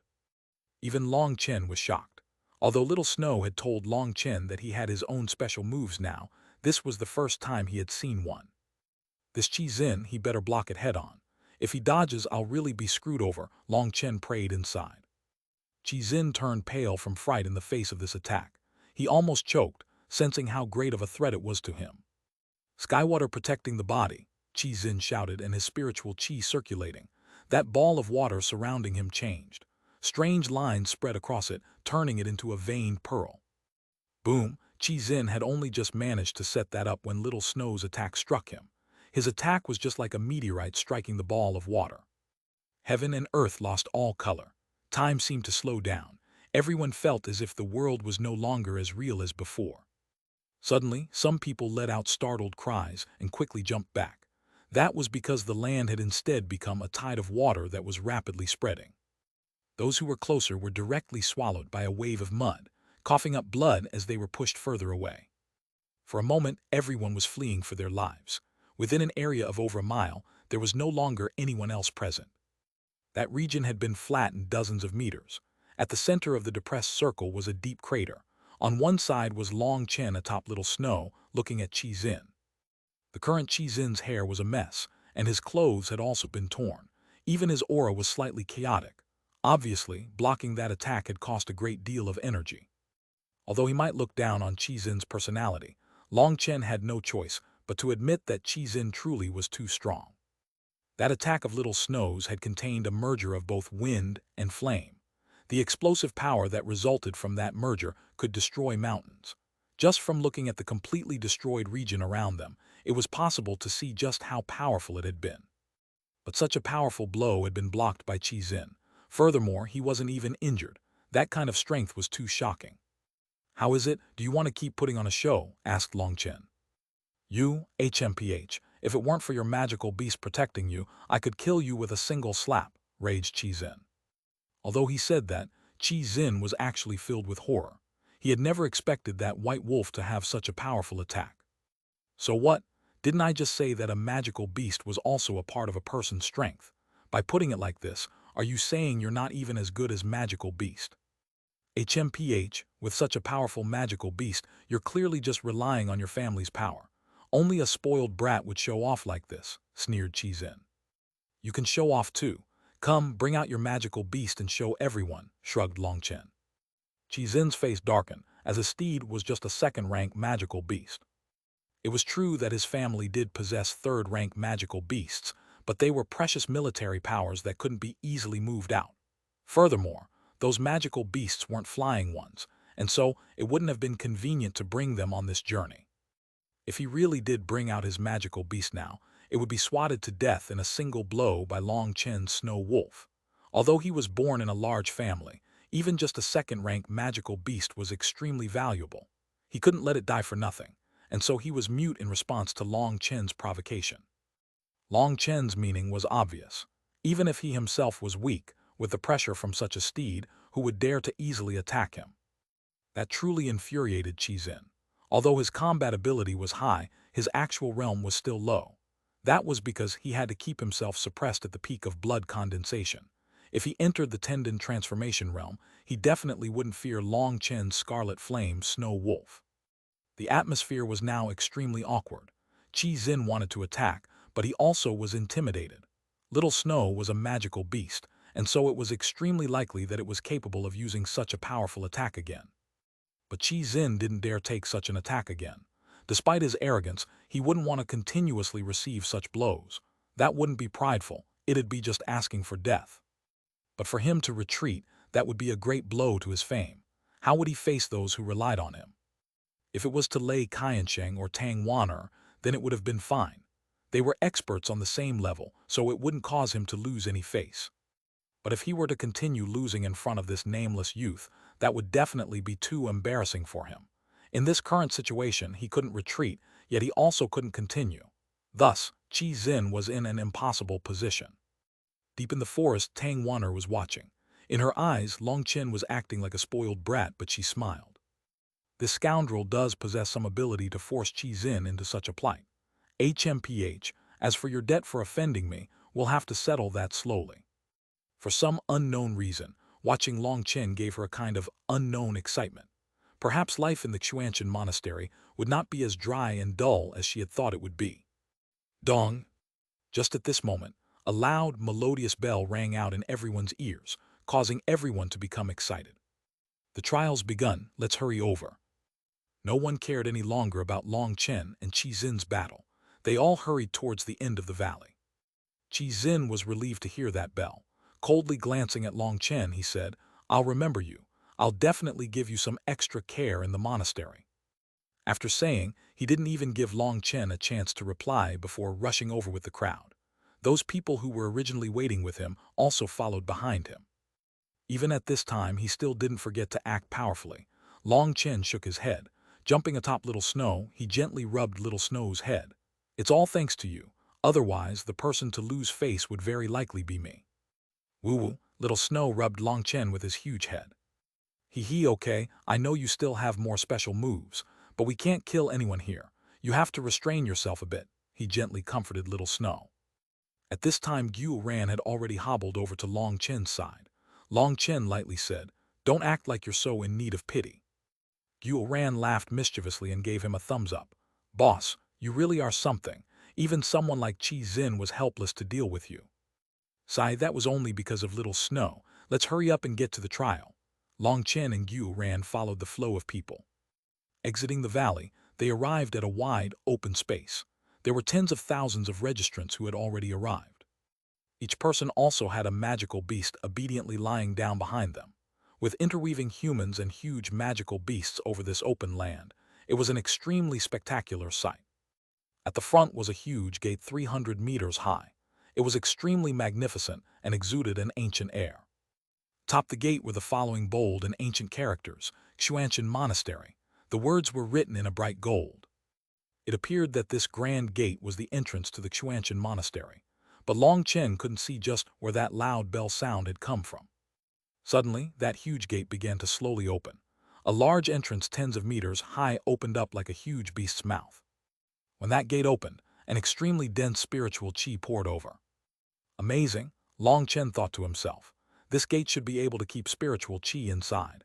Then that means this huge gate must be part of some grand formation. No wonder all these people would work to join the Xuanhuan monastery at all costs. Just this kind of dense spiritual qi is enough to allow their cultivation speeds to multiply. Following the opening of the huge gate, a group of people walked out. They appeared to be in their 20s. They were all indifferently looking over these registrants. The person at the front was wearing black robes. This serious man's gaze roved around, giving a sense that he was extremely capable and experienced. After looking over this large group, he said, "First, let me introduce myself. I am the attendant in charge of welcoming you all and am also in charge of the first part of the trial to enter the monastery. There is also another status I have. All of us are your senior apprentice brothers. In other words, we are all registrants who came last time. 3 years ago, we were just like you. We also stood there as the previous generation welcomed us." Many people were surprised that the people to welcome them would be the previous generation's disciples. But Xuanhuan was completely calm. He had clearly already known about this. Once the crowd quieted down, that person continued. 3 years ago we were the same as you, filled with dreams and expectations. But now I will pour some ice water over your fires. This place is not at all the same as what you imagine. This place is extremely cruel. It won't be at all the same as your days and your families. This place is a hell, and so if you want to retreat, there is still a chance now. Hearing those grim words, a bad feeling immediately arose in everyone's hearts. "Excuse me, but amongst the previous generation of senior apprentice brothers, are you few the only ones who remain?" said one brave registrant. "Yes, all the more powerful ones have already left, leaving behind only us. That is because in our generation, we can only pad the bottom.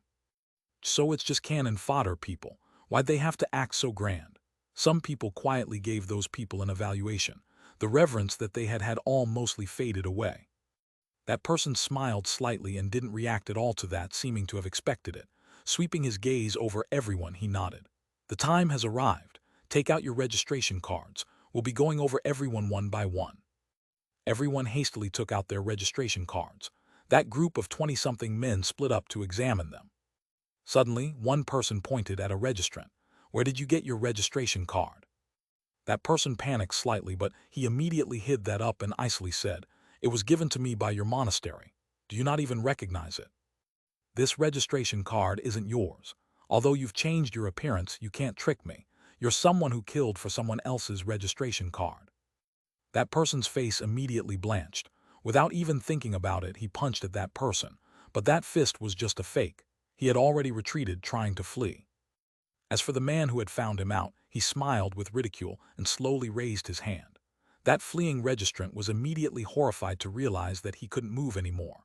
The strangest thing of all was that his body began to float into midair. He wildly struggled and shouted, but he was unable to escape from that strange force. "Die!" Blood rained down as that late blood condensation expert exploded in midair just like that. Chapter 134, Doused with Ice Water. Blood filled the air. It was almost like a red firework. The bloody mist slowly blew away with the wind.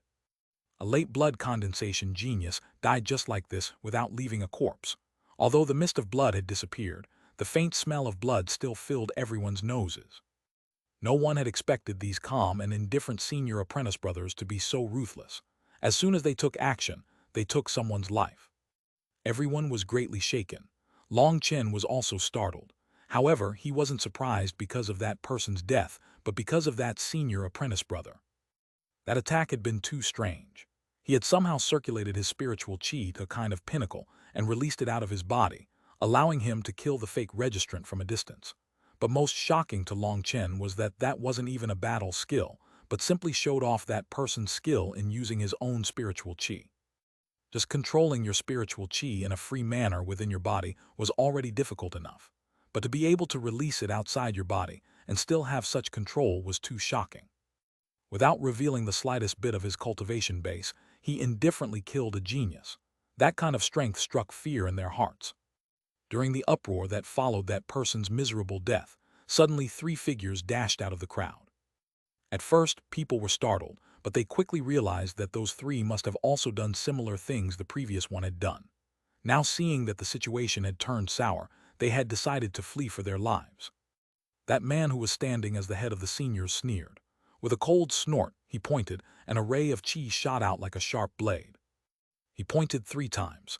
Those 3 people that were hundreds of meters away were all pierced through and immediately died. The entire crowd was completely silent for a moment. Previously, there had even been people who had disdainfully considered them to be just cannon fodder.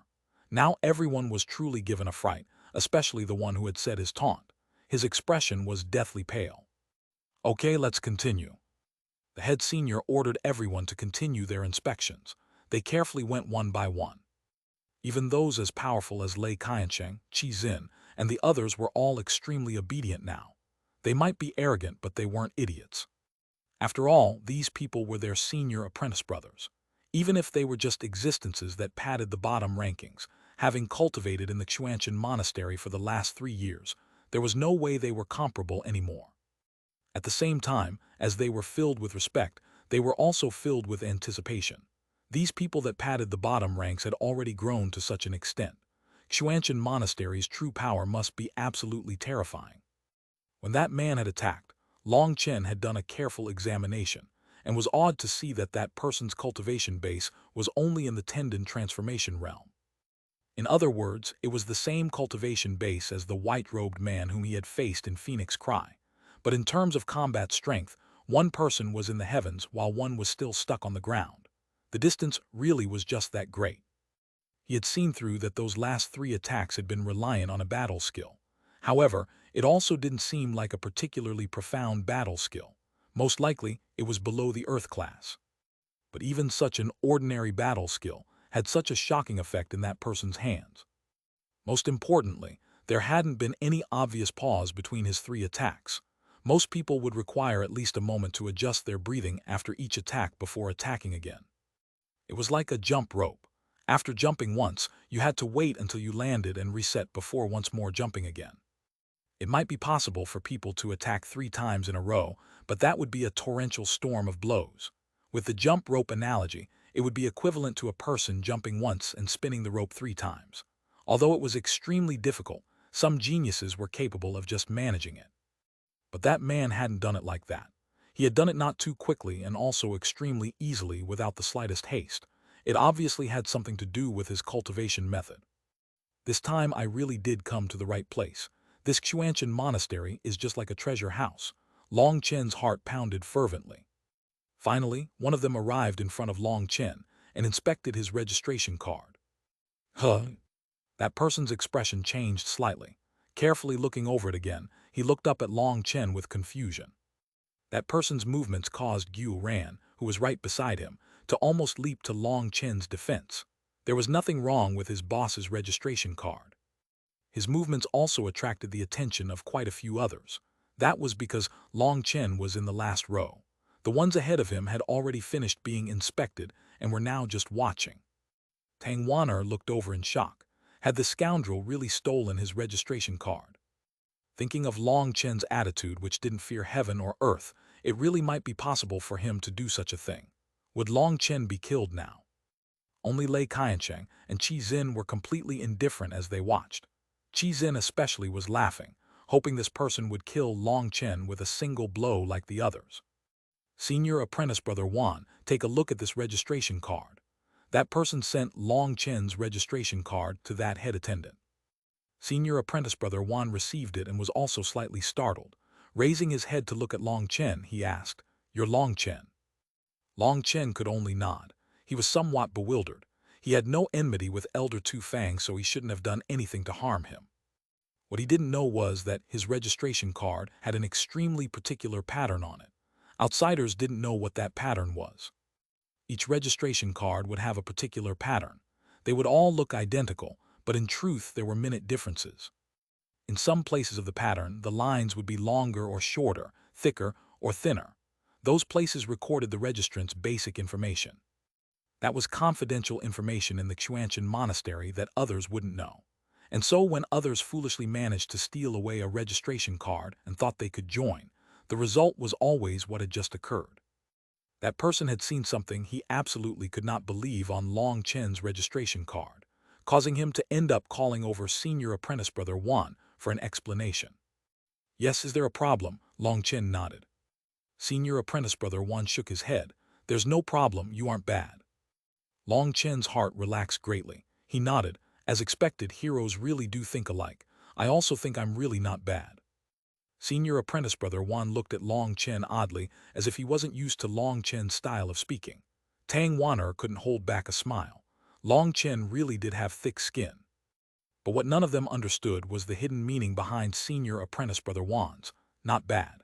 He had said that because Long Chen's registration card had a certain piece of information that was completely inconceivable. Spirit root, none. Each registration card recorded a registrant's height, appearance, age, spirit root, talent, and a dozen other pieces of information. Having spent 3 years in the monastery, senior apprentice brother Juan's understanding of the monastery had reached an extremely high level. This was the first time he had ever heard of a person with no spirit root obtaining a registration card. But then he saw that this registration card was Elder Two Fangs.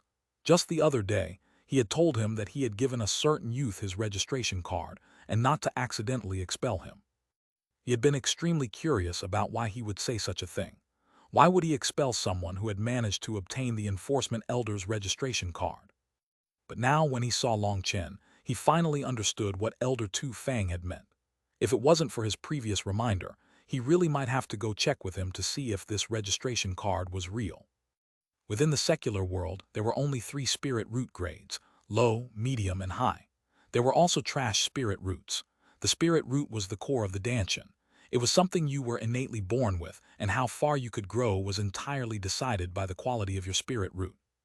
It was just like a seed. How far it could grow was dependent on what kind of seed it was. A weed would never be able to grow into a huge tree, and so a person's limit was largely based on their spirit root. Most people who had low-grade spirit roots could only ever reach the blood condensation realm. As for a middle-grade spirit root, that meant it was possible for them to reach the tendon transformation realm. Only high-grade spirit roots had a chance of breaking through the tendon transformation barrier and entering the bone forging realm. As for the Xuanhuan monastery, its selection of disciples was extremely strict. They refused to accept anyone with either low, middle, or high-grade spirit roots. The disciples they recruited had to have bronze-grade spirit roots at the least. That was an existence that had surpassed the secular world's classifications. That was because, in the cultivation world, only those with at least bronze-grade spirit roots had a chance of truly shining. Above bronze grade was silver, then gold, and then the legendary dark gold grade spirit root. Only geniuses with these 4 grades of spirit roots had the qualifications to be nourished with the full power of a sect. Essentially, every registrant here possessed a bronze-grade spirit root. Only a few possessed a silver-grade spirit root. But amongst the disciples this time, there was a certain monster who possessed a golden spirit root. Senior apprentice brother Juan had just come over from examining that monster's registration card and was still shaken. But now looking at this disciple who didn't even have a spirit root, that was even more shocking than when he had seen that monster.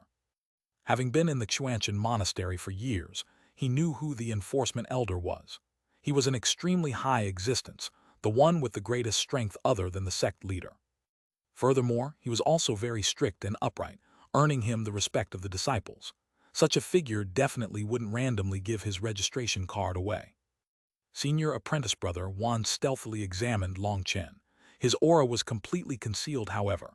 Not even the slightest bit of it leaked out, making him seem like nothing more than a secular mortal. It had to be known that even he, who had bitterly cultivated for so many years and whose control over spiritual qi had reached a pinnacle, was still incapable of suppressing his aura to that point. Furthermore, even if he did seem like a mortal, he was still able to indifferently stand his pressure. That meant Long Chen was definitely not ordinary, and that was why he had praised him with a "not bad." Handing back the registration card to Long Chen, he then finished up with several others. Waving his hand, a large pile of palm-sized jade tiles appeared on the ground. These tiles also had some words written on them. "Hand out these tiles." The tiles were handed out, one to each person. After receiving one, Long Chen examined this palm-sized, completely square tile. His had the word Tian on it. Glancing over it, Gu ran to his side. He saw his tablet had the word Huang on it. He didn't know what was going on. "Boss, this is our proof of trial. We're about to enter a cruel elimination. I don't know whether we can pass," Gu Ran worriedly said. Long Chen was startled and about to ask for a clarification when senior apprentice brother Wan continued. "Take care of your jade tiles. The trial is about to commence. But first, I must warn you that amongst those present, at least 75% of you will be eliminated." Chapter 135 Divergent. The majority of these registrants were astonished. A 75% elimination. That was too much, wasn't it? In other words, amongst more than 30,000 people present, less than 8,000 of them could pass. The rest would all be eliminated. A chill descended over them. Although they had heard that the Xuanhuan monastery's disciple selection was extremely harsh, they had never thought it had reached such a level. Although the majority of people were shocked and worried, the stronger ones only indifferently smiled. They had the self-confidence to pass this trial. The Xuanhuan monastery truly was ruthless enough. Just from the start of the trial, everyone could already tell how cruel the competition was in the monastery. Each one of you has a jade tile with one of 4 words on them: Tian, Dai, Xuan, Huang. Once you enter the area for the trial, you'll need to collect all 4 of them in order to pass. As for how you collect them, there's no need to dance around it. I trust everyone here is smart enough to know how to gather them, said senior apprentice brother Wan lightly. Is this a mistake? Isn't this just you guys playing us like we're monkeys? You want us to massacre ourselves? That's not fair. Someone angrily shouted out. That person came from a small power. There, he was counted as someone with both power and prestige. He would never receive such treatment there. But once he had come here, he had seen far too many powerful figures. He had realized that he was merely an existence that could only pad the bottom rankings. Now he learned that the trial was a huge fight and scramble between everyone. With his power, he didn't have the slightest hope of passing, and so he indignantly shouted out that it wasn't fair. Fair? Does this world have anything that is fair? You spoiled disciples, you've all been given the best resources and medicinal pills to cultivate. You even had experts that temper and cleanse your bodies. Is that fair to those martial artists who are born poor and desolate? Remember, within the Xuanhuan monastery, there is no fairness. Even the monastery's rules favor the powerful. This is a river of struggle. If you have the capability, then swim to the front. And if you don't, then just obediently lie under other people's feet. If you have no skill and you also don't want to feel wronged, then just get lost. The Xuanhuan monastery has limited resources and doesn't raise trash, shouted senior apprentice brother Wan icily. Long Chen nodded. His words were completely correct. If a sect wanted to grow, it required powerful disciples to mature. Those cannon fodders were just wasting resources, slowing down the sect's development. Although his words were difficult to accept, it was an indisputable fact that there was never anything known as fairness within this world. These spoiled young masters who had only known peace and comfort within their families were unable to understand the cruelness of reality. Hey, if you don't have any skill, then just fuck off.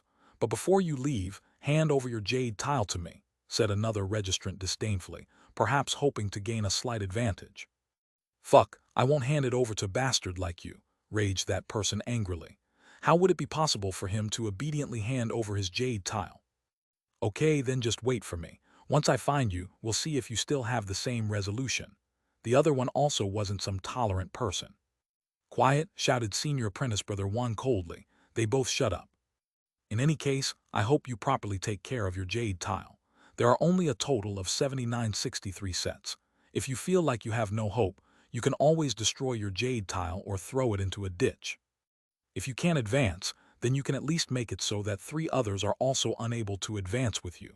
Although that doesn't benefit you in the slightest, it'll at least count as venting some anger, said senior apprentice brother Wan. Quite a few people's eyes brightened as they thought, haha, what a good idea.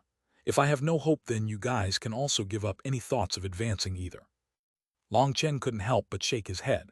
This senior apprentice brother Wan really was ruthless. But he understood that the Xuanhuan monastery's selection of disciples was not at an ordinary level of difficulty. But the more it was like this, the stronger the disciples that remained would become. They would become the best existences to groom. The important thing was to make sure he was one of them. Xuanhuan, are you confident? Long Chen wasn't worried about himself, but he did feel that perhaps Xuanhuan was a bit too weak for this. Although he had perceptive eyes, no matter how he looked at him, he didn't seem like an expert. After the start of the trial, everything would rely on strength. Don't worry, boss. I've long since made my preparations. When he saw that no one was looking at him, his worried expression disappeared. Oh, you have a plan. I won't hide it from boss. I didn't just gather all that information for nothing. Amongst the many medicinal pills I gathered, there are several which others would do anything for. There are many people who are about to wash out here. As long as I use my glib tongue, I can easily persuade them to exchange their tile for medicinal pills. Xuanhuan laughed confidently. Even that was accepted. Long Chen really hadn't imagined there was such a method. But with the high washout rate, Xuanhuan's method truly might be effective. What if someone comes to fight with you over the tiles? Asked Long Chen suddenly. According to what Senior Apprentice Xuan had just said, these tiles couldn't be placed into spatial rings. If they were, the word on top of them would disappear, which would equal as a failure. Boss, don't worry. I've long since made my preparations. I was just acting just now for others. I've already prepared all my escape plans. But on the other hand, I'm worried for you. Although the trial zone is extremely enormous, there's still an off chance you might run into Qizin. And it's not just Qizin. Even Lei Qiansheng doesn't like you now. If he really does want to force you out, it'd be impossible for you to pass, said Xuanhuan worriedly. That was a bit troublesome, but Long Chen wasn't that worried. Although their strengths were terrifying to others, Long Chen wasn't afraid of them. If he really did end up forced to fight them, it wasn't sure just who should be fearing who. At this point, we're entering the trial section. All your magical beasts must be put away. Send them back to your families. No one is allowed to bring a magical beast into the monastery. Long Chen was startled by Senior Apprentice Brother Wan's order. There was even such a rule. Other people had people from their households who would bring their magical beasts back, but Long Chen didn't. Little Snow definitely couldn't part with him, but since the trial was about to start, he could only quietly whisper a few things to Little Snow. Hearing Long Chen's orders, Little Snow quietly growled and walked off alone. Okay, the rules have already been explained. The lines carved into the back of your tiles are your map. After entering the trial region, just insert your spiritual energy into the tile and you'll be able to tell your position. The method is the same as the one for opening a spatial ring. Are there any other questions? Senior Apprentice Brother Wan looked over everyone. Seeing no one say anything, he nodded. Then get ready for the trial. Remember, it is prohibited to maliciously kill others in the trial region. If you do, you will immediately be expelled. Send them off. Following Senior Apprentice Brother Wan's cold shout, their jade tiles suddenly became hot. Their bodies became light as the scenery around them twisted. Long Chen was completely astonished. This was the first time he had encountered such a thing. Before he understood what was happening, the space around him brightened and he arrived within a valley. What dense spiritual qi! The surrounding spiritual qi here was like a spring wind blowing around him. Even without deliberately cultivating, just by breathing he could feel himself quickly advancing. Examining his surroundings, he saw he was at the bottom of a valley. Just below him was a slow, babbling creek. Senior Apprentice Brother Wan said there were countless opportunities within this region. First, I'll take a look. In any case, the trial will continue for a month. As long as I find a full set of tiles before the time is up, it'll count as a pass. Long Chen gathered his thoughts. Examining the tile's map and figuring out where he was, he disappeared from his original location. Atop a distant mountain, there was an enormous tree. Atop its huge, heaven-reaching crown were two people. One of them was the one who had given Long Chen his registration card, Tu Fang. As for the other, he appeared to be in his 30s. His face was graceful and natural, and there was a simple longsword on his back. Within his eyes was a peaceful expression. This man was the Xuanhuan Monastery's #1 expert, the sword expert who had become famous 300 years ago, Ling Yunzai. That person is Long Chen, he asked. Yes. Originally, I wasn't planning on giving him the registration card, but for some unknown reason I kept feeling that he would one day grow to become an outstanding existence, and so I still gave it to him, said Tu Fang. Ah, congratulations, Tu Fang. That proves you are becoming increasingly closer to the heavenly Taos. Your breakthrough to Xiantian is only a matter of time, smiled Ling Yunzai. Why do you say that? Asked Tu Fan with surprise. Only once you have approached the heavenly Taos will you sense a few secrets of the unseen world. That is a sign you about to advance to Xiantian. Even I only began to have such feelings over 100 years ago, and so I am sure that your advancement to Xiantian is only a matter of time, said Ling Yunzai. Then sect leader's meaning is that Long Chen? Asked Tu Fang probingly. Yes, his Danshan is completely still, but his blood and qi are like a roaring dragon. His physical body is comparable to a third-rank magical beast. That is completely beyond common sense. But most inconceivable of all is that his energy is all gathered and hidden away within his left foot. Once that hidden energy explodes out, his strength will multiply. Ling Yunzai watched Long Chen. As expected of the sect leader, I could only see that his Danshan had no spirit root. I had no idea his energy was all concealed in his foot, praised Tu Fang admiringly. I couldn't see it clearly. I could only vaguely sense it. And furthermore, I was only able to do so because Long Chen's cultivation base is low and is only at what seems to be the mid-blood condensation realm. If he reaches tendon transformation, nobody would be able to sense anything. Ling Yunzai shook his head. What? You're an existence beyond the meridian opening realm. Within the Xiantian realm, you might make a breakthrough any day and comprehend the heavenly Taos. How would it be possible for you to not be able to see through someone at the tendon transformation realm? Once you reach my realm, you will understand a couple of things. Now that this Long Chen has arrived at our Xuanhuan monastery, perhaps the Xuanhuan monastery will never be calm again, sighed Ling Yunzai. Sect leader, this is my fault. Please forgive me, apologized Tu Fang hastily. Ling Yunzai smiled slightly. This doesn't have anything to do with you.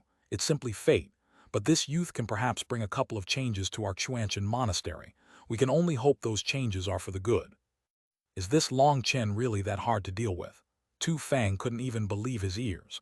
But this was the most respected sect leader. I don't know about how hard he is to deal with, but as long as he doesn't die, perhaps the entire world will change because of him. That is because he is one of those legendary existences of heaven and earth, a divergent. Ling Yunzai looked up at the sky, his voice filled with endless respect. Tu Fang was shocked to see him suddenly cough out a mouthful of blood. Chapter 136, Immortal Chrysanthemum. After Ling Yunzai finished speaking, he immediately coughed out a mouthful of blood, giving Tu Fang a great fright. Sect leader. Ling Yunzai waved his hand, indifferently saying, It's nothing, just a mouthful of blood. In order to confirm my guess, it was definitely worth it. Tu Fang already didn't know what to say. That was because what was happening now had already far surpassed his understanding. Having a low cultivation base does have its good points. The backlash wasn't that bad. If my cultivation base was any higher, perhaps I would have already been exterminated under the heavenly Taos, laughed Ling Yunzai. Sect leader, are you okay? Asked Tu Fang. I'm fine. I've just received a backlash from the heavenly Taos. It'll need a couple of months to recover, Ling Yunzai said indifferently. A couple of months? Tu Fang couldn't believe that. Someone who had reached Ling Yunzai's cultivation base could borrow the natural energy to heal. Even if his limbs were broken, he would still be able to quickly recover. But after just coughing up a mouthful of blood, he would need to recover for several months. Tu Fang, you must remember the heavens are difficult to fathom. What I did just now, you absolutely cannot repeat. This injury isn't on my physical body but on my soul. It's extremely difficult to cure, warned Ling Yunzai. Then do you really think doing so was worth it? Exclaimed Tu Fang. Haha, of course it was worth it. This kind of situation is hard to come by even once in 10,000 years. Once such a person's cultivation base reaches a high level, his body will be masked by the heavenly Taos and no one will be able to see through him. So being able to encounter such a figure is definitely a rare opportunity for us. What I did just now was probably the greatest thing I've ever done, said Ling Yunzai lightly. But his gaze seemed to disdainfully look down on all the heavens. Divergents were exceedingly rare, and divergents amongst the human race were even rarer. And for a divergent to be noticed before the heavenly Taos had masked them was essentially unheard of. Normally, only when divergents were eliminated by the heavenly Taos would people know what they were. It had been countless years since someone had noticed a divergent that had yet to mature. He had risked his own life to prove his conjecture. That was true courage. Or perhaps it was simply that the thinking of experts was not the same as ordinary people. In any case, Ling Yunzai believed it to have been entirely worth it. Then how should we handle Long Chen? Asked Tu Fang. Although he had been a bit doubtful of Ling Yunzai's words before, after Ling Yunzai had been punished by the heavenly Taos, he had no choice but to accept them. Such a figure will always grow quickly like a shooting star. His light will dazzle the world, and he will step over countless experts' corpses. Ling Yunzai was muttering. It seemed as if he was remembering something, as certain scenes flashed through his mind. But unfortunately, such an existence will never be accepted by the heavenly Taos. No matter how strong they are, they'll all die under the power of the heavens, not even leaving a corpse. Ling Yunzai sighed deeply. Divergents were not accepted by the heavenly Taos.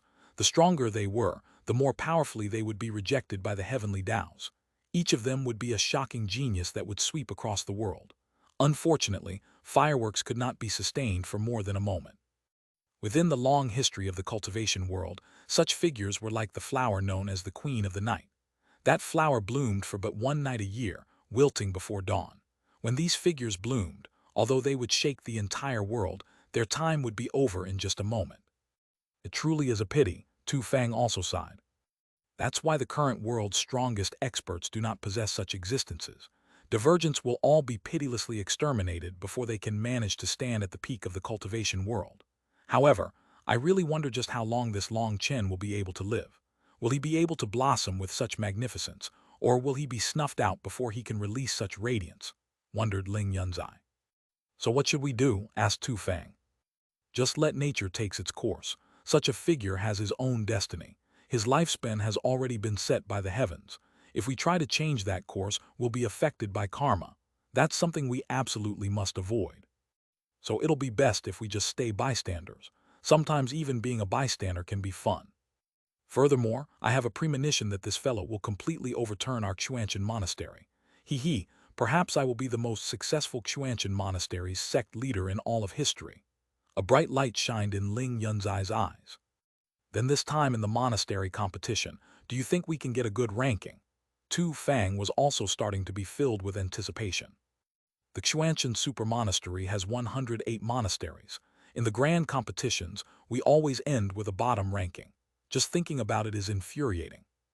The lower ranking we get, the fewer resources we get. Our monastery hasn't been able to break out of this vicious cycle for 1,000 years. The difference between us and the other monasteries is only growing greater. Ever since I became the sect leader, I worked incredibly hard to change this. Unfortunately, I was never able to change this cycle. I let down my master, sighed Ling Yunzai. Ling Yunzai's talent was extremely great. He had stepped into the bone-forging realm in his 20s. With a single longsword, he swept through those in his generation. He had truly been high-spirited back then. Back then, he had paid his respects to the sect leader of that time as his master. When he was 35, that sect leader passed away and he had received the position. Recalling his master's benevolence, Ling Yunzai had worked incredibly hard to change the situation of their monastery. He had poured in endless sweat and blood, but was still powerless to change their constant defeats. Furthermore, in the past few years, their disciples had become increasingly depressed. There were no standout experts rising out of them. That was even more discouraging. But the year before this, several monster-class sprouts had registered with them. That had caused Ling Yunzai's dust-covered heart to once more pulse with hope. Seeing these geniuses like Tang Wan'er finally appearing, his ambition once more ignited. He was prepared to once more fight all out and change their constant label of being a bottom patter. Long Chen's appearance boosted his morale even more. In his excitement, he had even been willing to receive the heavenly Tao's backlash just to confirm Long Chen's potential. Although he had suffered the backlash, Ling Yunzai was still extremely excited. As long as Long Chen didn't die, he would definitely shine brightly. They had 5 monster-class geniuses plus 1 divergent. They could definitely break out of this vicious cycle. Ling Yunzai pondered for a moment and said, "Other than Long Chen, groom the other geniuses as best as you can. They are our hope of rising up this time. Don't worry about the cultivation resources. We must cut off any paths of retreat. This is our only chance. We must take advantage of it." "Yes," said Tu Fang hastily. "I have to go heal my wounds. During this time, the monastery will be handed to you. Remember to let everything take its course naturally.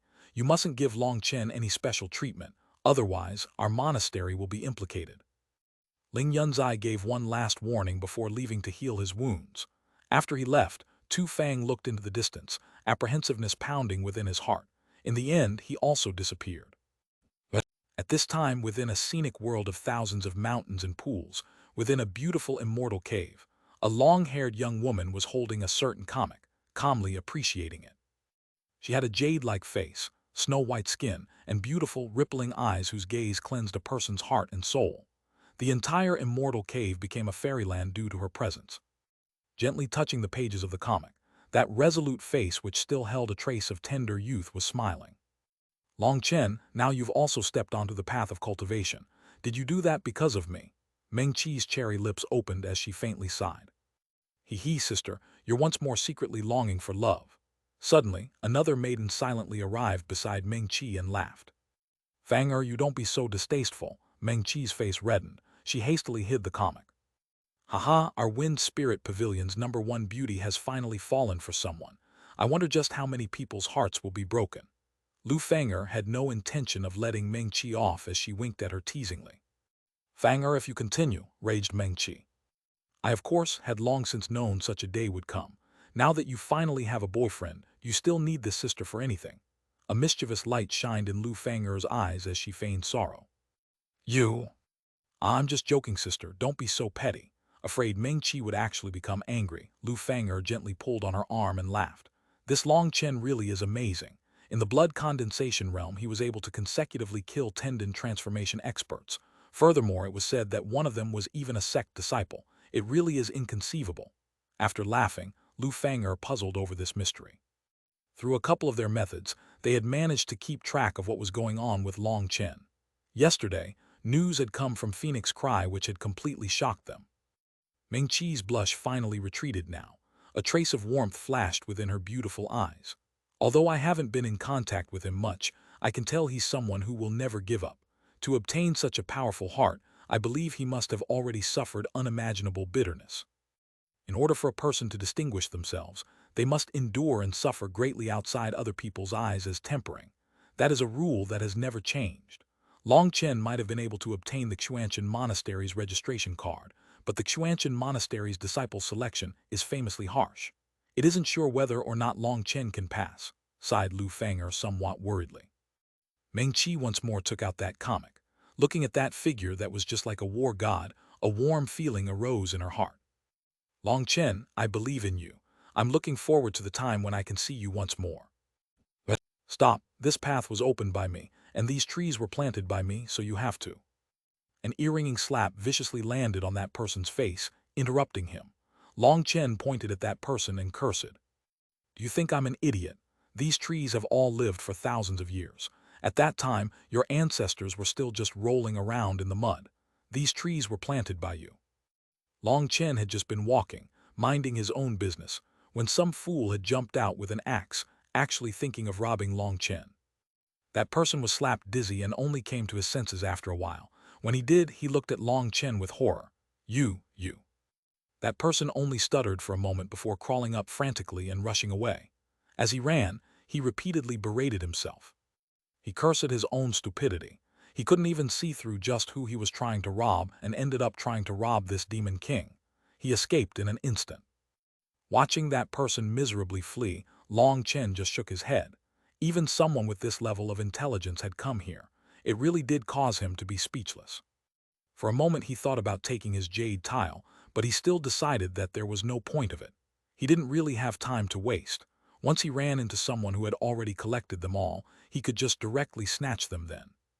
Honestly speaking, Long Chen wasn't interested in bullying novices. There were plenty of experts around if he wanted entertainment. Long Chen followed the mountain range as he walked. Suddenly, his eyes brightened. Immortal chrysanthemum. Top a stone cliff was a plant around a foot tall. Its body was actually the shape of a man, and at the spot of the head was a small blossom that looked just like a miniature sunflower. Chapter 137 Wonder Carp. Long Chen almost shouted when he saw that marvelous blossom. That was one of the main medicinal ingredients required to condense the second star of the 9-star Hegemon body art, the Alioth star. Before leaving Phoenix Cry, Long Chen had already asked the Alchemist Guild and auction houses about the medicinal ingredients. Other than some subsidiary medicinal ingredients, he hadn't found any main ingredients. To refine the alyath pills, it only required second-tier medicinal ingredients or perhaps some third-tier ones, but those main ingredients were all extremely rare. Even the Alchemist Guild's senior alchemists had never heard of many of them. Long Chen had been extremely worried then. Now that he saw this immortal chrysanthemum, he required all his willpower not to shout out in shock. 9 leaves pointing to the sky like an immortal pointing the way. Yes, this is definitely an immortal chrysanthemum. Long Chen once more confirmed that he hadn't been wrong. Long Chen jumped up the cliff in just a couple of steps, reaching the immortal chrysanthemum. But suddenly, he sensed a grave threat and dodged to the side. A huge python shot just past Long Chen. If it weren't for his quick reactions, he would have been bitten by it. There's a magical beast guarding it. Long Chen was surprised. Some rarer medicinal ingredients would always have magical beasts guarding them. He hadn't expected such a situation to occur within the Xuanhuan monastery. Carefully examining this huge python, he saw that it was a foot thick and its entire body was gold yellow. In fact, its scales even looked as if they had been forged out of gold. Having missed, it now turned to face Long Chen, menacingly sticking out its tongue. Behind it was a cave that was hidden by a few short shrubs. When he had been climbing, Long Chen hadn't been at the correct angle to see that. Gold scale python, an overlord amongst second-rank magical beasts. It's also extremely rare. I wouldn't have expected to encounter one here. Long Chen's heart shook slightly. During their trial, there were actually magical beasts present. That meant this was no ordinary trial. If you were defeated, wasn't it entirely possible you could die? Although everyone here was geniuses, their cultivation bases were only within the blood condensation realm. As for this gold scale python, it was extremely powerful. The weaker participants could very easily lose their lives if they ended up encountering one. As Long Chen was thinking, that gold scale python once more shot over like lightning, trying to bite Long Chen. Its mouth opened to almost the same height as Long Chen, 4 long fangs protruding out with a translucent liquid dripping off them. "Pill blaze," Long Chen coldly shouted. Extending his hand, a ball of flame formed in it. When that gold-scale python was about to bite him, he directly threw that ball of flame into its mouth, retreating at the same time. Boom! That ball of flame exploded within the gold-scale python's mouth. Flesh and blood shot everywhere as its entire head disappeared. The remaining half of its body began to wildly spasm. Long Chen's expression suddenly changed, and he kicked away that corpse. Seeing that the immortal chrysanthemum was completely undamaged, he sighed in relief. It had almost been crushed by the gold-scale python's body. The immortal chrysanthemum had to be kept entirely intact. If part of it was damaged, the entire plant's medicinal effect would sharply decline. In reality, that gold-scale python was extremely strong. Its scales possessed incredibly powerful defensive strength, such that even blades were unable to harm it. Even an ordinary tendon transformation expert would find it difficult to break through its defense. Furthermore, it could even spit out poisonous gas, and once you were enveloped by that poison gas, even if you did stop breathing, you would still be poisoned. That poison was extremely difficult to treat. But Long Chen had been lucky this time. Most of its powerful defense was focused on protecting its outer body, while Long Chen's flames had been tossed into its mouth. Even if it had 10 lives, it shouldn't have been messing around like that. Carefully digging away the mud, he extracted the immortal chrysanthemum, leaving behind some mud on its roots. Carefully placing it into a jade bottle, he put it into his spatial ring. Glancing at the gold-scale python's corpse, he decided not to bring it. The gold-scale python's power was mostly focused on defense, not its poison, so its poison was not as powerful as that of the huge desert scorpion. And snakes without powerful poisons didn't fetch much of a price on the market, not even their gallbladder. So, Long Chen still decided to just leave the corpse there. Looking around, he saw a piece of flesh had landed in the underbrush. From that piece of flesh, he extracted a palm-sized crystal core. The crystal core contained the full essence of the gold-scale python and was extremely precious. Whether it was as medicine, to be refined into pills, or to be used as a weapon, anything was possible. That was especially true for using it for weapons. By embedding the crystal core into a weapon, it was possible for that weapon to become much stronger. Those kinds of weapons were called spirit weapons. Spirit weapons could only be made by a powerful forging master.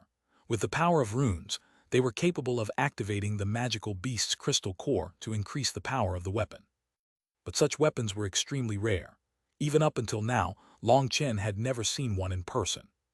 This level of crystal core was still too low to be forged into a weapon, but it should still be worth some money. Putting the core away, Long Chen continued forward, following a small brook between two mountains.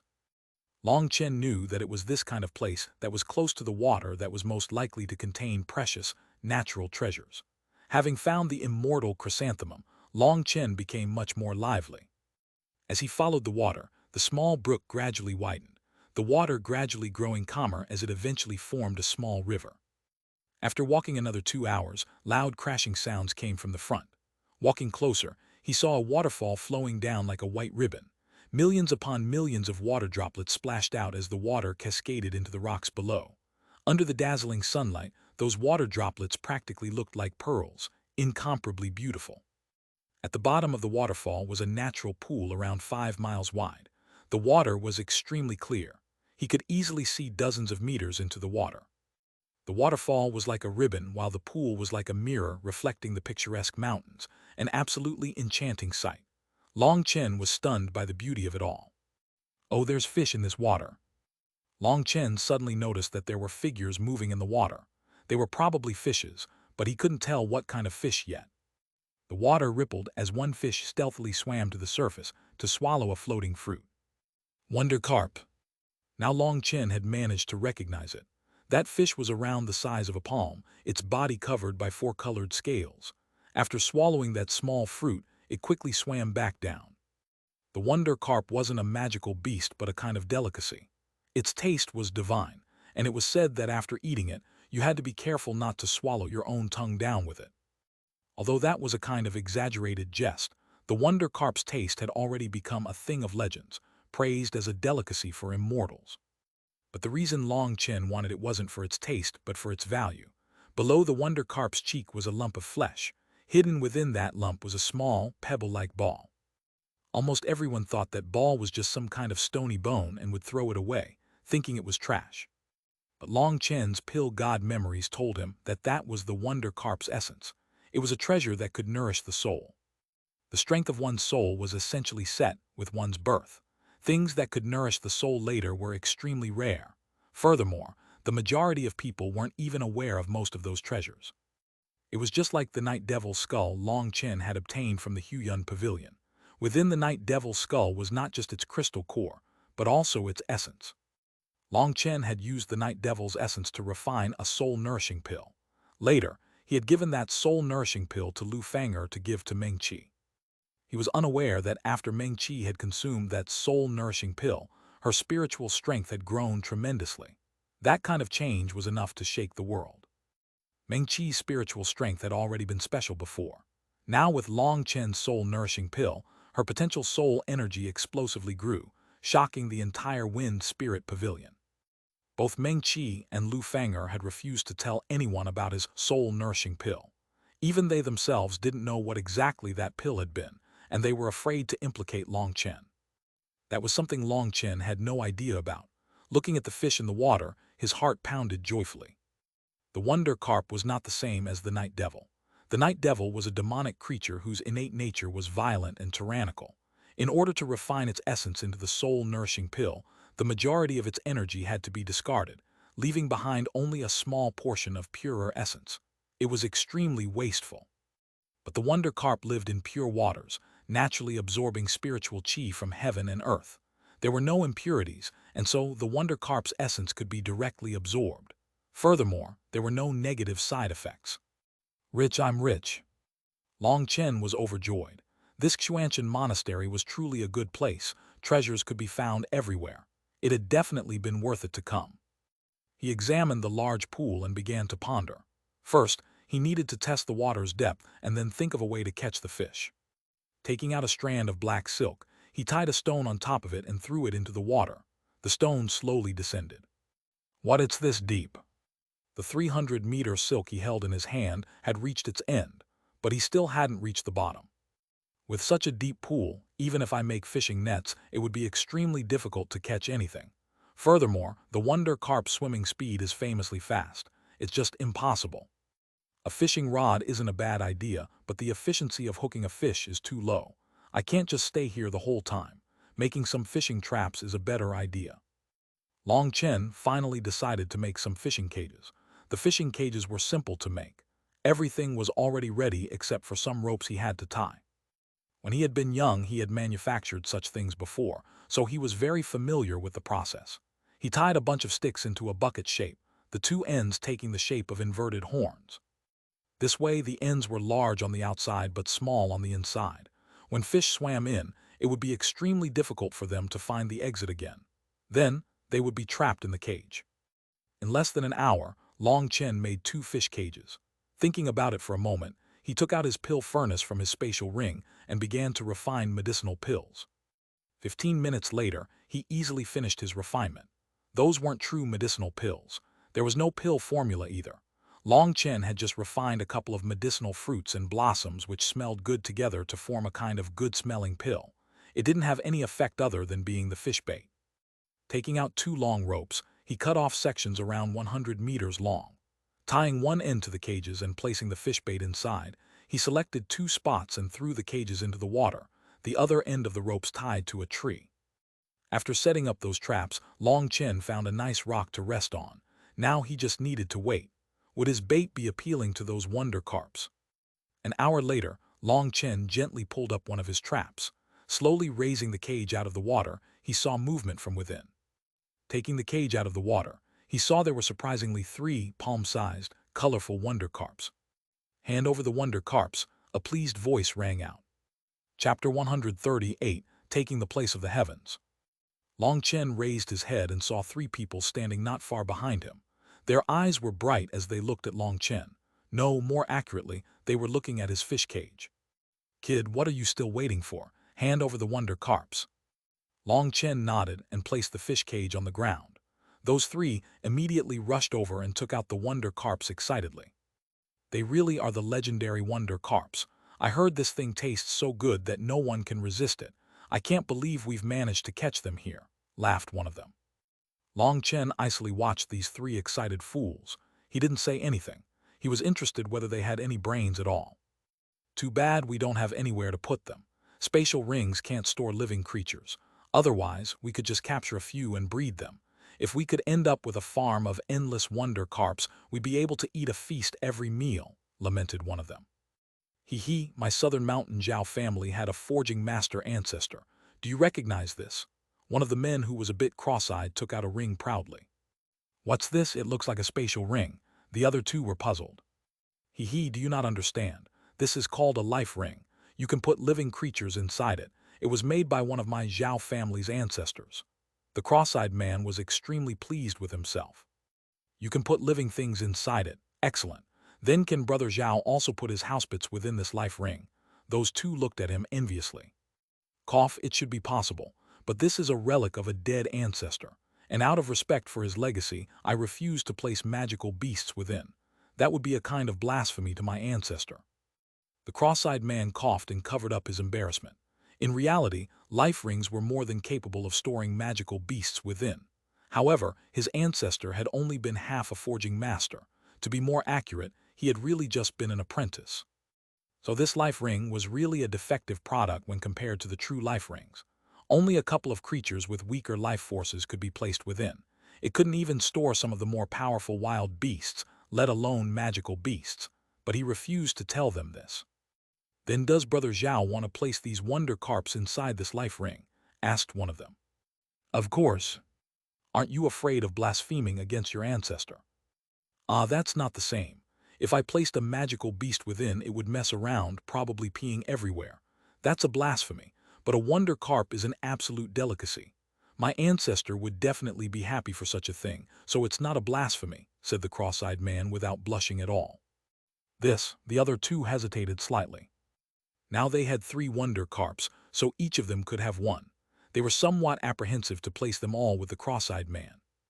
"What, do you 2 not trust your brother? All of us are followers of Boss Lei. Do you guys not even have that little bit of trust?" The other 2 hastily said, "How could we not trust you? We're just curious whether the life ring really could raise fish, that's all." How could the cross-eyed man not see through that lie?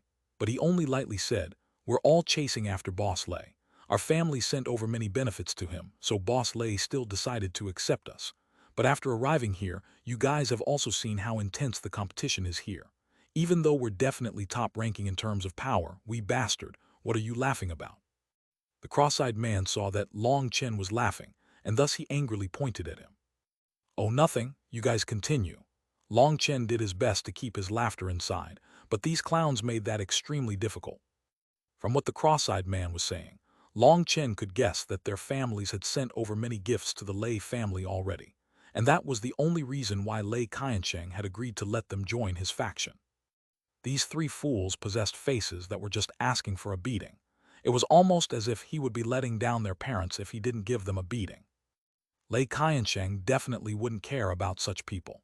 It was only because he had received orders from his family that he had accepted them. Seeing Long Chen's twisted face, they assumed he was afraid of them and couldn't help but snort. Although our power is top-ranking, there are too many others who also have top-ranking strength. There are even a few who are even more outstanding than us. We have to be ready for anything. The other two nodded to the cross-eyed man's words. Although both of them knew he was self-boasting to call their power top-ranking, they were already clear just what kind of level they had reached. Thus, we have to display proper loyalty and devotion to Boss Lei. Only then can we improve our relationship with him even more. Right, Brother Zhao's words are completely correct, the other two admiringly said. And so don't be suspicious. We'll hand over all these things to Boss Lei. What do you two think? Yes, Brother Zhao is right. If Brother Zhao hadn't given us this reminder, we really would have made a mistake. Brother Zhao's eyes truly are discerning, penetrating through everything. The cross-eyed man's expression became even more pleased as he heard their praises. He, you flatter me. Many fools mock me for my cross eyes, but they just don't know that that's because I examine things extremely carefully, and it's because of that that I can see more and further than other people. Long Chen almost lost control of his laughter this time. This cross-eyed man really knew how to cover up his own embarrassments. After he modestly said that, the cross-eyed man brought the life ring over to the pool. He absorbed a great deal of water into the life ring from a bucket. My life ring has an area of 30 meters. First, I have to add a small pond to it so I can add the wonder carps, he explained to the other two. Absorbing several more buckets of water, he finally had added enough water, and he absorbed his wonder carp into his life ring as well. Okay, everything is set now. Give me your wonder carps as well. After finally absorbing all three wonder carps, the three of them turned to look at Long Chen. Seeing that Long Chen was staring at his life ring, the cross-eyed man sneered. Kid, I bet you've never seen such a mysterious treasure before, right? Look on and envy all you want. HMPH, you're just a weakling.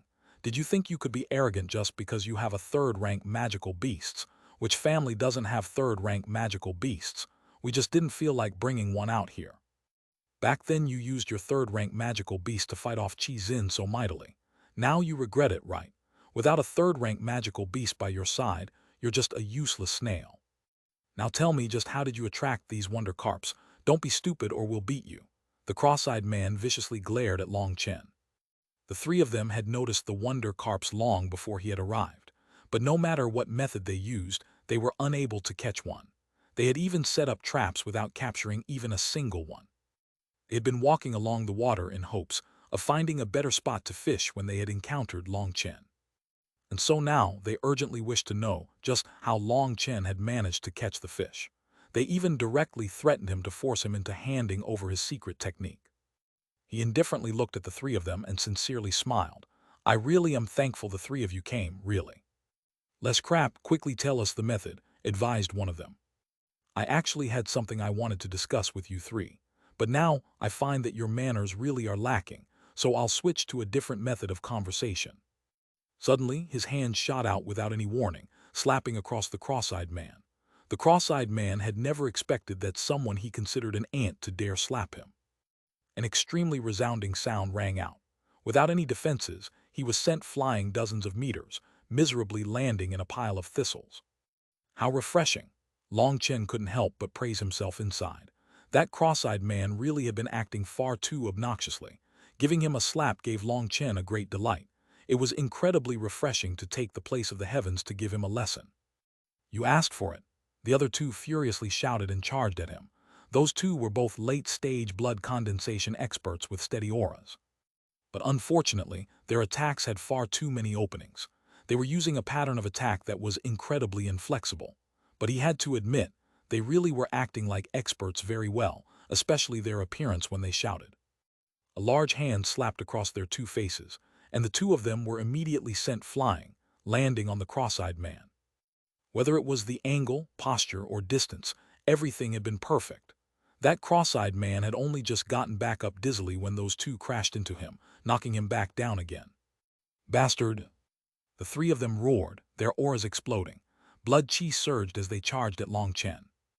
More slaps rang out mixed with miserable cries. The birds that had been at the pool were all frightened into flight. Slapping and banging noises continued to ring out. After the time it took for an incense stick to burn, those screams and bangs finally stopped. The three of their faces were now covered in large bumps and bruises, making their heads look like pig heads. The intense pain coming from their faces made it so even they themselves felt that they were probably no better than pigs either. Originally, they had thought Long Chen was just some spoiled disciple, more spoiled than even them. After all, he had just been relying on his mount, which didn't represent any of his real power. They had assumed that because no matter how they looked at Long Chen, he didn't look like an expert. He didn't have Lei Qianshang's overbearing aggressiveness and arrogance. That caused them to think that he was just a cocky hoodlum. So the three of them had considered Long Chen an easy target, but after a fierce fight, they had been completely, ruthlessly oppressed. As for Long Chen, he was relaxed and pleased. He amicably told the three of them, "Now we can have a proper conversation, right?" Chapter 130, Plentiful Harvest. Long Chen's voice was very gentle, as if he were just greeting an old friend. His bright smile was extremely sincere. But in their eyes, that smile was even more terrifying than a vicious magical beast. Who could possibly ruthlessly beat people like this, and then still speak so gently to them immediately after? "Long Chen, you don't go overboard," cried out the cross-eyed man fearfully. "I never go overboard. I just want to have a conversation. I have my own secret problems. You can only blame yourselves for growing a face that was just asking for a beating. If I hadn't beat you, I would have been afraid the heavens would strike me with lightning," sighed Long Chen helplessly. "You? Well, let's get to business. Continuing on from where I left off, I'm very happy you guys are here. On my own behalf, I warmly welcome you three with my heartfelt congratulations." Long Chen even clapped a couple of times for them before continuing. "I was lacking manpower, but your arrival totally fixes that problem. I just happen to need some people to help me make some fish cages. And you, Mr. Cross-eyed, I really must thank you for bringing me such a gift. I really must apologize for my previous crudeness, so I hope you won't make me feel any more guilty about that beating. You understand, right?" Long Chen extended his hand, his meaning obvious. If he didn't hand over his life ring, Long Chen would have to make himself feel even more guilty. "Please, that's my ancestors, okay? I'll give it to you." The cross-eyed man had just been about to refuse when Long Chen began to shrug his shoulders and legs as a warm-up. He immediately threw over his life ring. Brother Zhao's sincerity is really too much. I really can't accept." Well, I guess I'm just becoming soft-hearted. No need to thank me," Long Chen sighed as he took the life ring. The cross-eyed man's vision darkened as he became so dizzy with anger that he almost fainted. This person really was too shameless. Who would thank someone for robbing them? "Long Chen, you're also from a powerful family. How can you be such a scoundrel? This is the conduct of a small person," said one of them indignantly. "No, I'm not from a powerful family, so being a small person is just in my nature. Being a scoundrel is my virtue, robbing is my profession, and beating up others would have to be my greatest hobby." Long Chen tried using his divine sense to enter the life ring. The three of them turned green from rage at this shameless display. This completely toppled their understanding as noble disciples. Long Chen didn't care the slightest bit of his status. That both infuriated and terrified them. In just a couple breaths' time, Long Chen broke through the life ring's original spiritual imprint and managed to see what was inside. What surprised Long Chen was that a life ring really wasn't the same as a spatial ring. Instead of being a neat and square area, it was the shape of a sphere. It had an area of around 30 meters. Inside were some small gardens. In the middle was also a small pond. Around it were a few small shrubs and plants. Interesting. Long Chen took out his immortal chrysanthemum and placed it into the life ring. Using his spiritual strength, he dug out a small hole and planted it within. Originally, the immortal chrysanthemum despite him leaving some of its original soil around its roots, would have died within 3 days in his spatial ring. That was because living things couldn't be stored within a spatial ring. Even living plants could not be stored without them dying. But at this time, the immortal chrysanthemum had yet to die. Although planting it here wouldn't allow it to continue growing, at least it wouldn't die. A living immortal chrysanthemum was much more useful than a dead one. That was because once a precious natural treasure died, a part of its essence would be lost just like that. That was something that could not be avoided. But now with the life ring, this immortal chrysanthemum could live for longer. It was just unfortunate that this life ring's quality was too inferior. Otherwise, the immortal chrysanthemum could have continued to grow within the life ring. Due to this ring, I won't steal your tiles. Long Chen nodded his head contentedly. They relaxed when they heard that, but the cross-eyed man was filled with pain. Although he had no major use for that life ring, he had always acted as if it were some divine item.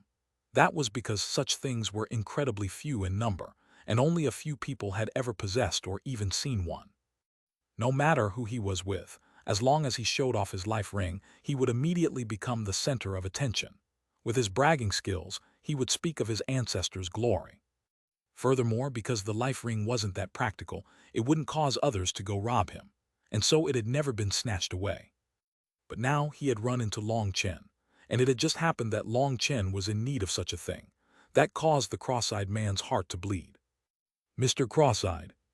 "My surname is Zhao," retorted the cross-eyed man. "Brother Zhao Cross-eyed." "My name is Zhao Tianhao." Slap. An ear-ringing slap landed on his face as Long Chen raged. "Now your name is Cross-Eyes. If you dare interrupt again, I'll throw you into the water to feed the fishes." The cross-eyed man glared at Long Chen, but he didn't dare open his mouth again. By now he was completely terrified of this shameless scoundrel. With a wave of his hand, Long Chen suddenly covered the 3 of them with a white powder. The 3 of them were taken by surprise, but they didn't immediately sense anything odd from the powder. But after a while, they sensed that something was wrong. Their bodies were becoming unbearably itchy, especially around their wounds. They weren't able to bear it and began to scratch. As soon as they scratched, even their insides became itchy and they couldn't help but cry out. "Hee, I saw that you guys don't like to be cooperative, so I gave you guys some itching powder. Now we can discuss business." Long Chen extended his hand, giving them 3 medicinal pills. "This is a temporary cure. It can stop the itching for 2 hours. As long as you all work properly, 2 hours later I will give you the full cure. But if you are stubborn, you can choose not to eat it. But I'll tell you right now that my itching powder is not ordinary. Without scratching off your own skin, there's no way you'll stop it." The 3 of them angrily decided to obediently eat his cure. Immediately after consuming it, the itching completely disappeared. It was as if that itching before had just been a dream. "Okay, now I'll give you your jobs. Go cut down some branches to weave into cages for me. Make them according to the standards of the cage I have here. If each of you can't make one in 2 hours, no antidote." After he finished saying that, the 3 of them continued to just foolishly look at him. He sinisterly laughed. "You can continue just standing there, but I guarantee that 2 hours later, you'll be in so much pain you won't want to live."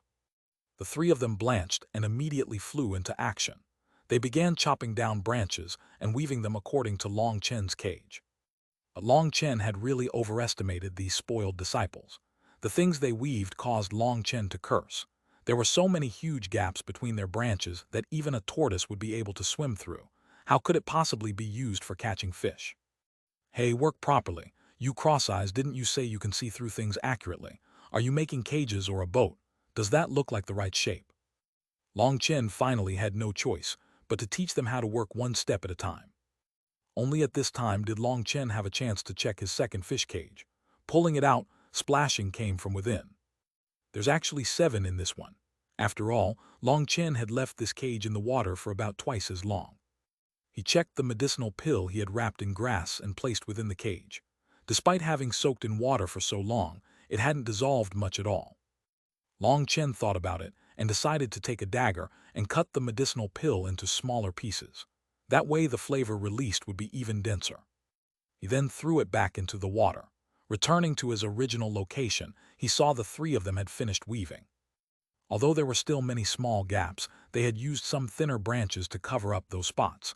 Although it was ugly, it could at least be used to catch more fish. Once they swam into it, they wouldn't be able to escape. At this time, the three of their expressions were somewhat ugly. Their bodies were incessantly trembling. Obviously, the itching powder had already begun to affect them again. But with their experience from last time, they didn't dare to go scratch again and could only bitterly endure it. Seeing Long Chen arrives, the three of them looked at him expectantly. By now they had already realized how terrifying Long Chen was and didn't dare do anything to provoke him. Long Chen handed them new medicinal pills that could let them stop the itching for 6 hours. He knew with their previous experience, they wouldn't dare run. The three of them stayed by the waterside, weaving fish cages for him. It went without saying that under this pressure, their weaving skill quickly skyrocketed. If there came a day when they were no longer able to cultivate, they could still rely on their weaving to make a living. After a whole day, they had weaved over 30 fish cages. Long Chen threw them into the water, placing them at least several hundred meters apart to attract more fishes. Each loop around the pool would take him close to 4 hours.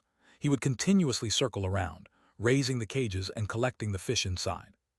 Because the medicinal pill had its own limits, Long Chen didn't require any more cages.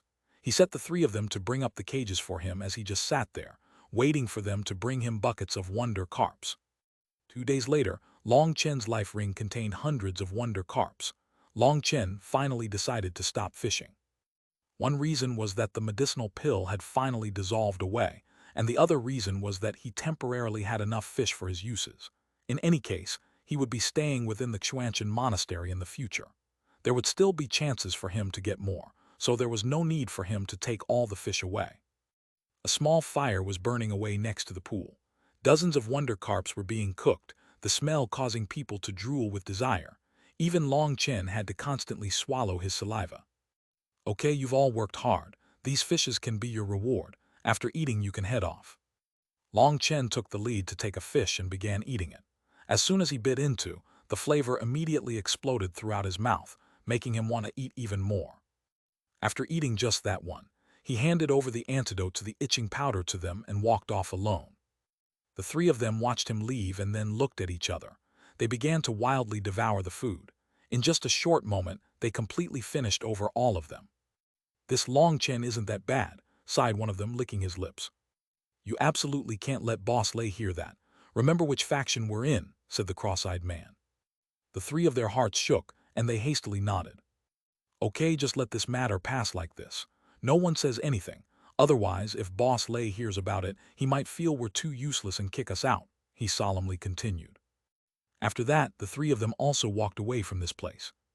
Of course, Long Chen didn't care what those three thought of him. In any case, he had already obtained something good. After treating them to such a feast, they were even. Walking over a small mountain, a voice suddenly attracted his attention. Chapter 149, Leaf Orchid. Long Chen. Long Chen turned back in surprise to see a maiden looking at him. You are, he didn't recognize her, but she had called out his name. I'm Qing Yu. We're both parts of Sister Wan'er's faction, she hastily explained. Oh, do you need something? Asked Long Chen.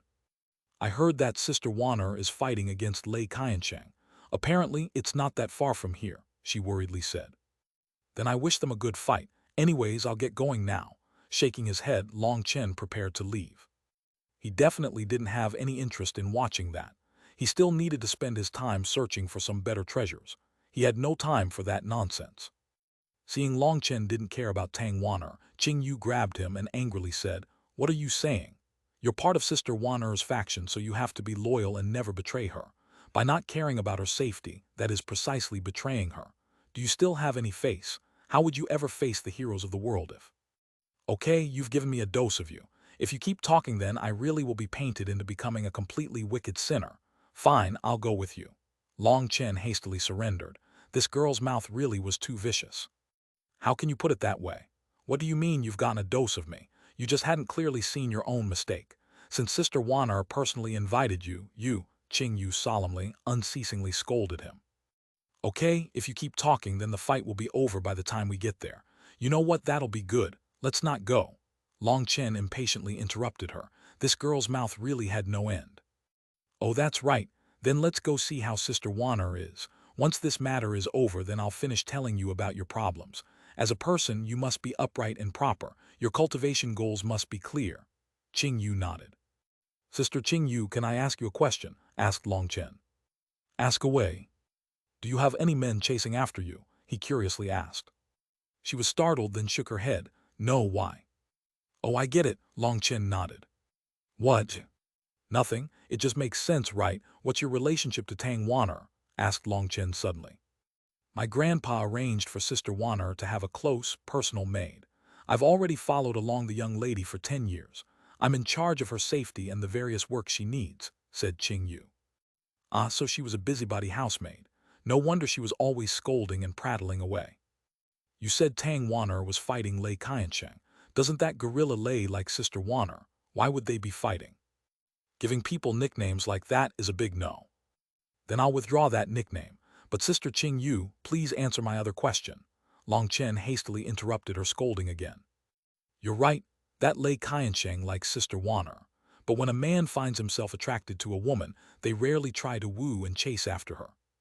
Instead, they like using martial force to impress and subdue them, making her unwaveringly follow him. That's the normal way you men like to handle things, said Qingyu. Long Chen rolled his eyes. Did she need to insult his entire gender? He had wanted to refute her for including him in her description, but then wouldn't that be saying he wasn't a man? He decided to just stay silent. But her words did cause him to gain a new understanding of the cultivation world. A man's attractiveness was directly related to his martial strength. It was just like in the animal kingdom. Only the strong gorillas had the qualification to have more mates. Although he scoffed at such a system, having entered the cultivation world, he had seen that everything else was useless. Martial strength was the only thing anyone could trust in. Furthermore, the cultivation world standards were completely opposite to the secular worlds. They were incredibly barbaric. There were practically no morals or ethics. Strength was everything. Long Chen sighed sorrowfully. By living in this world, will I also change to become like that? Why are they fighting? He followed up. It seems to be that they noticed a treasure at the same time. No one wants to give it up to the other, so they could only use martial strength to resolve this, explained Qingyu. A treasure? Long Chen's eyes brightened. Something that could cause Tang Wan'er and Lei Qiansheng to fight without hesitation definitely had to be something good. Cough, now that Sister Wan'er had fallen into danger as her subordinate, I must save her even if I must walk through fire and water, sacrificing my life. In order to return Sister's kindness and patronage, I definitely must help Sister seize this treasure, said Long Chen loyally. At the same time, his speed shot up as he rushed even faster.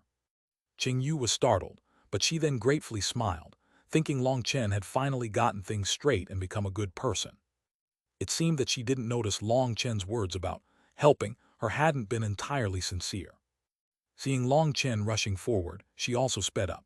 But what surprised her was that now that he had sped up, her speed was incomparable to his. Furthermore, she could also clearly see that despite his speed, he wasn't using any battle skills. Qingyu tried to keep up as fast as she could, but she could just barely follow behind him. Passing past a mountain, they arrived at a valley. Within the valley, dozens of people were currently fighting exceptionally intensely. Outside that crowd of fighting were two people in front of a cliff. One of them was exceptionally large, while the other was exceptionally lithe and graceful. They were naturally Lei Qiansheng and Tang Wan'er. Thin lines of light covered Lei Qiansheng's entire body. They were constantly flickering. They were actually countless flowing strands of lightning. With thunderbolts around his body, even his gaze was like lightning. A single punch of his caused space to boom as if it were exploding. As for the one facing him, Tang Wan'er, the wind was blowing across her body. With each turn of her hand, wind blades would shoot out. Her wind blades surrounded her. Her imposingness did not lose out to Lei Qiansheng in the slightest. Wind blades and lightning continuously collided. Thunder continuously rang out. The ground beneath them was crushed piece by piece. It really is a rare show. The two of them possessed incredibly great power. It was a rare occasion to be able to see such a fight. What are you just watching for? Quickly go help. Qingyu also arrived. Cough, I'm not just watching. I'm examining the situation and coming up with a battle plan. Only then can I really help Sister Wan'er, explained Long Chen craftily. In reality, Long Chen didn't want to take action. It would be better for him to conserve his true power. Furthermore, he had only been pulled into Tang Wan'er's faction because she had tricked him. Who knew just what plans she had for him in the future? The fact that she hadn't already screwed him over was already quite lucky. That's reasonable, then quickly finish observing. I'll go and help first. Qing Yu actually believed him and jumped down into the valley, rushing into the crowd. Only then did Long Chen notice that the huge mess of a fight was split between two sides. After a careful look, he realized that the mass was split between Lei Qiansheng and Tang Wan'er's factions. He only figured it out because he saw a few familiar faces. They should have been people who had their families set up their positions, and not those that Lei Qiansheng or Tang Wan'er personally knew. It was no wonder that they would come at this opportunity. This was the best time for them to show off their power to their factions. However, it appeared Tang Wan'er's side was quite a bit weaker.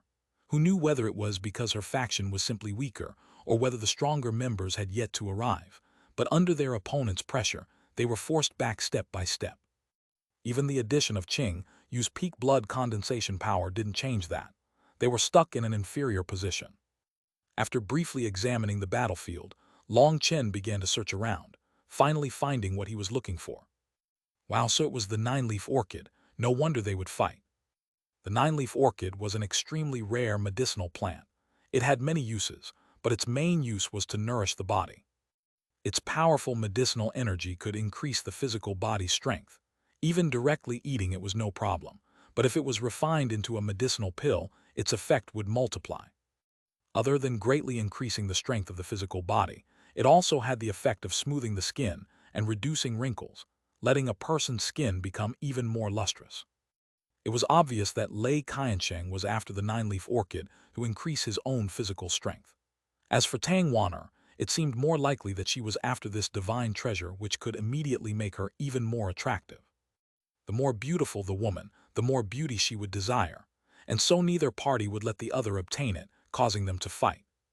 And once the news that they had started to fight had transmitted out, their factions, experts all gathered to help.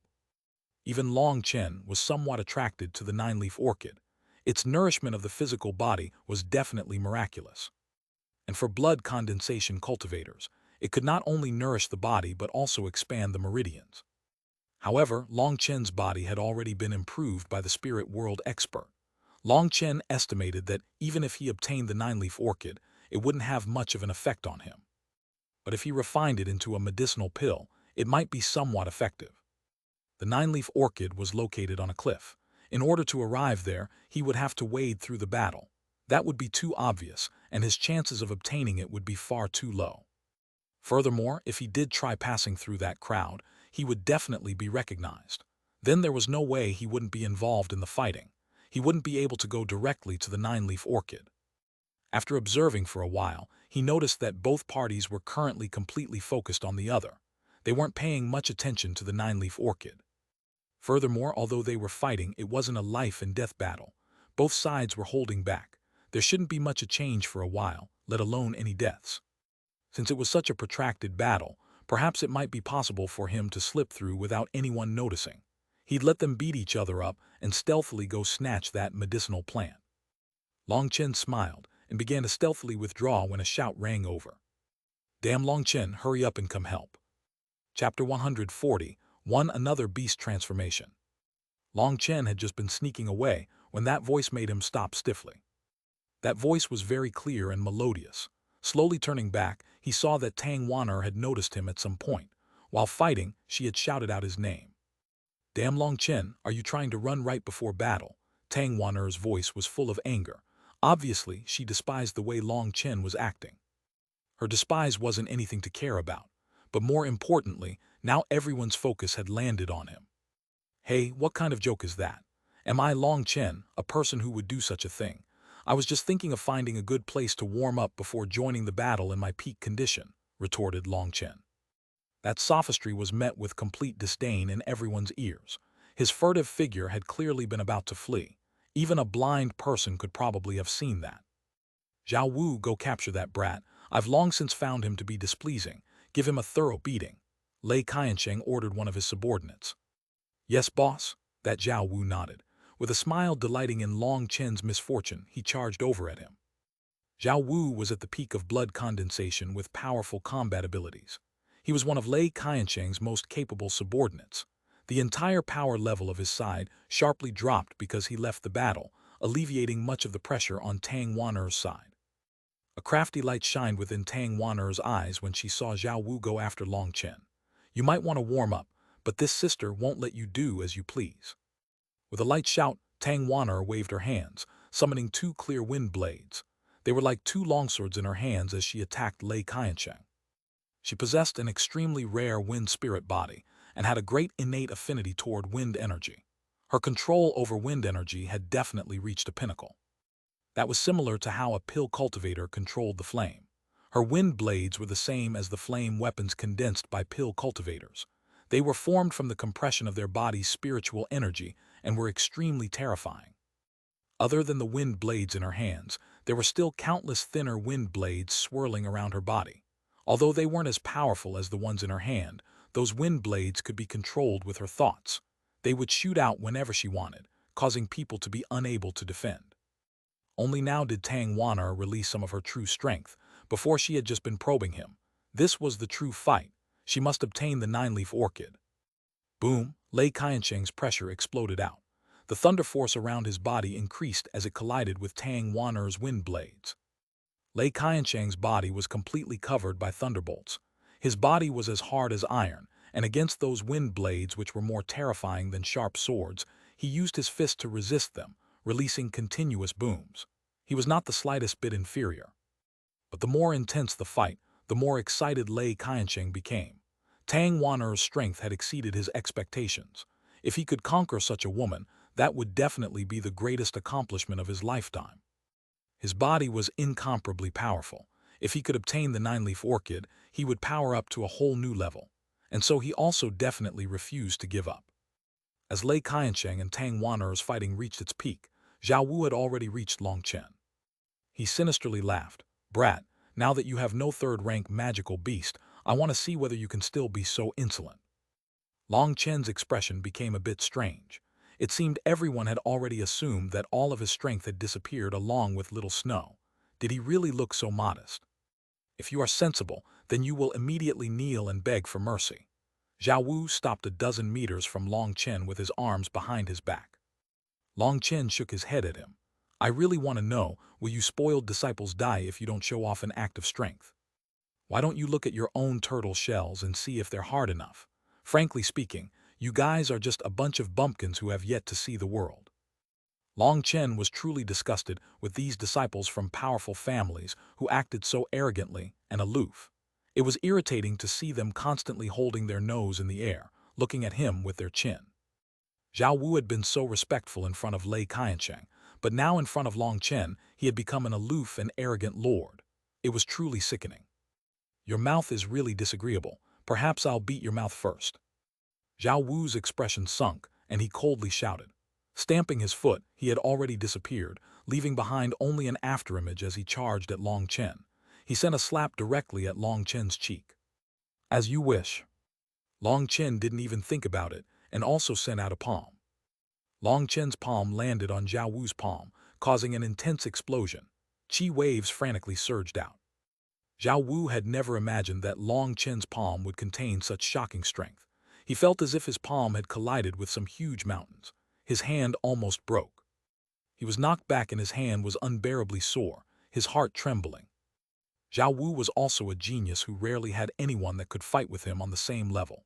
He was extremely arrogant, and other than Lei Qiansheng, he had never admired anyone else. And his powerful combat strength had been noticed by Lei Qiansheng, and he had become his right-hand man. But he had immediately lost out after just one exchange with Long Chen. How could he not be shocked? It should be my turn now, right? Long Chen had already arrived right in front of the shocked Zhao Wu.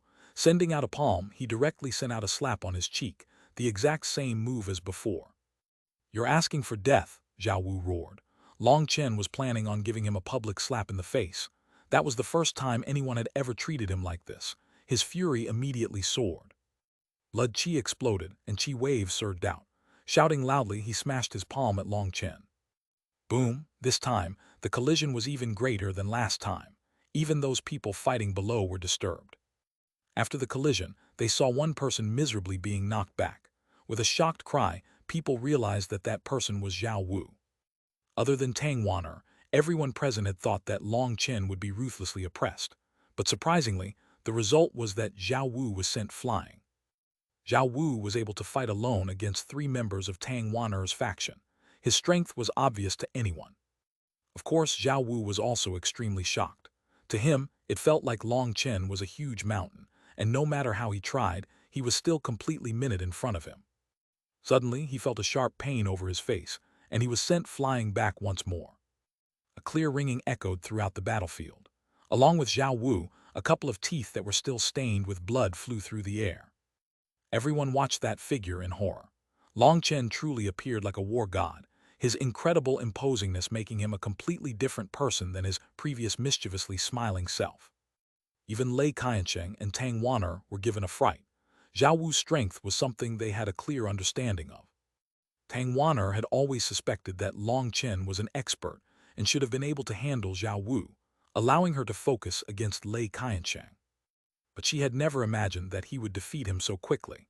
In front of Long Chen, Zhao Wu was almost unable to withstand a single blow. Furthermore, she could tell that Long Chen hadn't used the slightest bit of spiritual qi. He had only used the power of his physical body. In other words, he hadn't even used any of his real abilities. Although Zhao Wu was nothing in her eyes, to be able to defeat him so easily meant that Long Chen was a true expert. At the same time as she was shocked, she also found it funny. Originally, she had only tricked Long Chen into joining her faction in order to punish him for being so rude to her. She really hadn't expected for her to have accidentally grabbed a powerful expert to her side. No wonder Yi Zhikyu had gone to try to pull Long Chen in. It seemed it was Yi Zhikyu who had realized Long Chen's strength the earliest. Thinking about it, she was also shocked at how perceptive Yi Zhikyu's vision was. The entire battlefield had slowed down because of Long Chen. Although they were still fighting, the majority of their focus had now shifted to him. "Bastard, I'll kill you." Zhao Wu was in disbelief as he held his cheek, feeling his empty teeth sockets. He let out a hysterical howl. He was a proud genius, one who his family had doted on greatly. When had he ever received such humiliation? His fury soared as he sinisterly and bitterly glared at Long Chen. "Idiot, are you the only one allowed to beat others while others can't beat you? Is that the stupid logic of disciples from the powerful families?" sneered Long Chen. Zhao Wu angrily roared, and suddenly, his clothes exploded, leaving behind only his trousers. Black scales covered his bare flesh. Even his face was being covered with scales, appearing extremely frightening. As the scales covered his body, his aura became increasingly terrifying. "Beast transformation," someone shouted out in shock. This was clearly a kind of battle skill. By refining a magical beast's essence blood, it was possible to release a portion of a magical beast's strength. Long Chen was also somewhat surprised. This was the second time he encountered beast transformation, the first time being against Huang Chang at the Phoenix Cry Lantern Festival. But Zhao Wu had an even greater ability than Huang Chang. Even his head was being covered with scales, and his pressuring aura was much stronger. "Bastard, I'll kill you," Zhao Wu roared and stamped on the ground. Just that one stamp created a large hole in the ground. He shot forward like a cannonball. His scale-covered fist was like a large hammer as it smashed at Long Chen. Before his fist even arrived, the air had become unable to endure such pressure and was beginning to whistle, space trembling. "What a terrifying punch," some people cried out. No wonder Zhao Wu had become Lei Qiansheng's right hand. This kind of strength was too frightening. Tang Wan'er was frightened and icily said, "When Zhao Wu undergoes beast transformation, even his reasoning will become chaotic and explosive. Are you not afraid of him accidentally taking someone's life? If someone killed another person during this trial, they would be expelled from the monastery." This was to preserve everyone's safety, preventing their disciples from massacring each other. Lei Qiansheng merely sneered, "What do your people's life and death have to do with me? Within the monastery, just I, Lei Qiansheng, can be the main character. You other minor characters aren't necessary." Tang Wan'er icily shouted in reply, and a wind blade sliced out, forcing Lei Qiansheng to retreat. She was just about to rush over to Long Chen. "You should take care of yourself." Lei Qiansheng coldly snorted, and Thunder Force suddenly appeared below his feet. He shot over and blocked Tang Wan'er, cutting off her path. Tang Wan'er forcefully received Lei Qiansheng's attack and was forced back a couple of steps. She raged, "Do you not even care about your own subordinates?" "Who cares about them? Minor characters are only there to serve the main character. This is their fate," said Lei Qiansheng indifferently. Tang Wan'er's beautiful face became icy. slowly folding her hands before her chest, a terrifying energy condensed between her hands.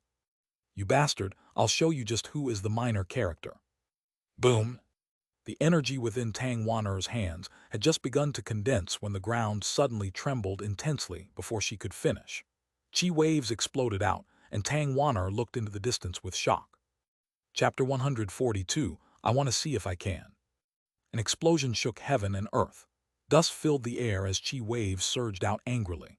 Despite being separated by hundreds of meters, that terrifying energy still made it difficult for others to breathe. Tang Wan'er looked over in shock, stopping what she was doing. Lei Qiansheng also paused to look. What? When the chi waves scattered, everyone saw where the two people had been fiercely fighting. Previously they had been at the edge of the valley, near the cliff. People were shocked to see that that part of the cliff had been completely destroyed. As the smoke gradually cleared, it revealed Long Chen, his long hair dancing and his clothes fluttering, looking just like a celestial emperor. Around 30 meters in front of him was Zhao Wu. He was now half kneeling on the ground.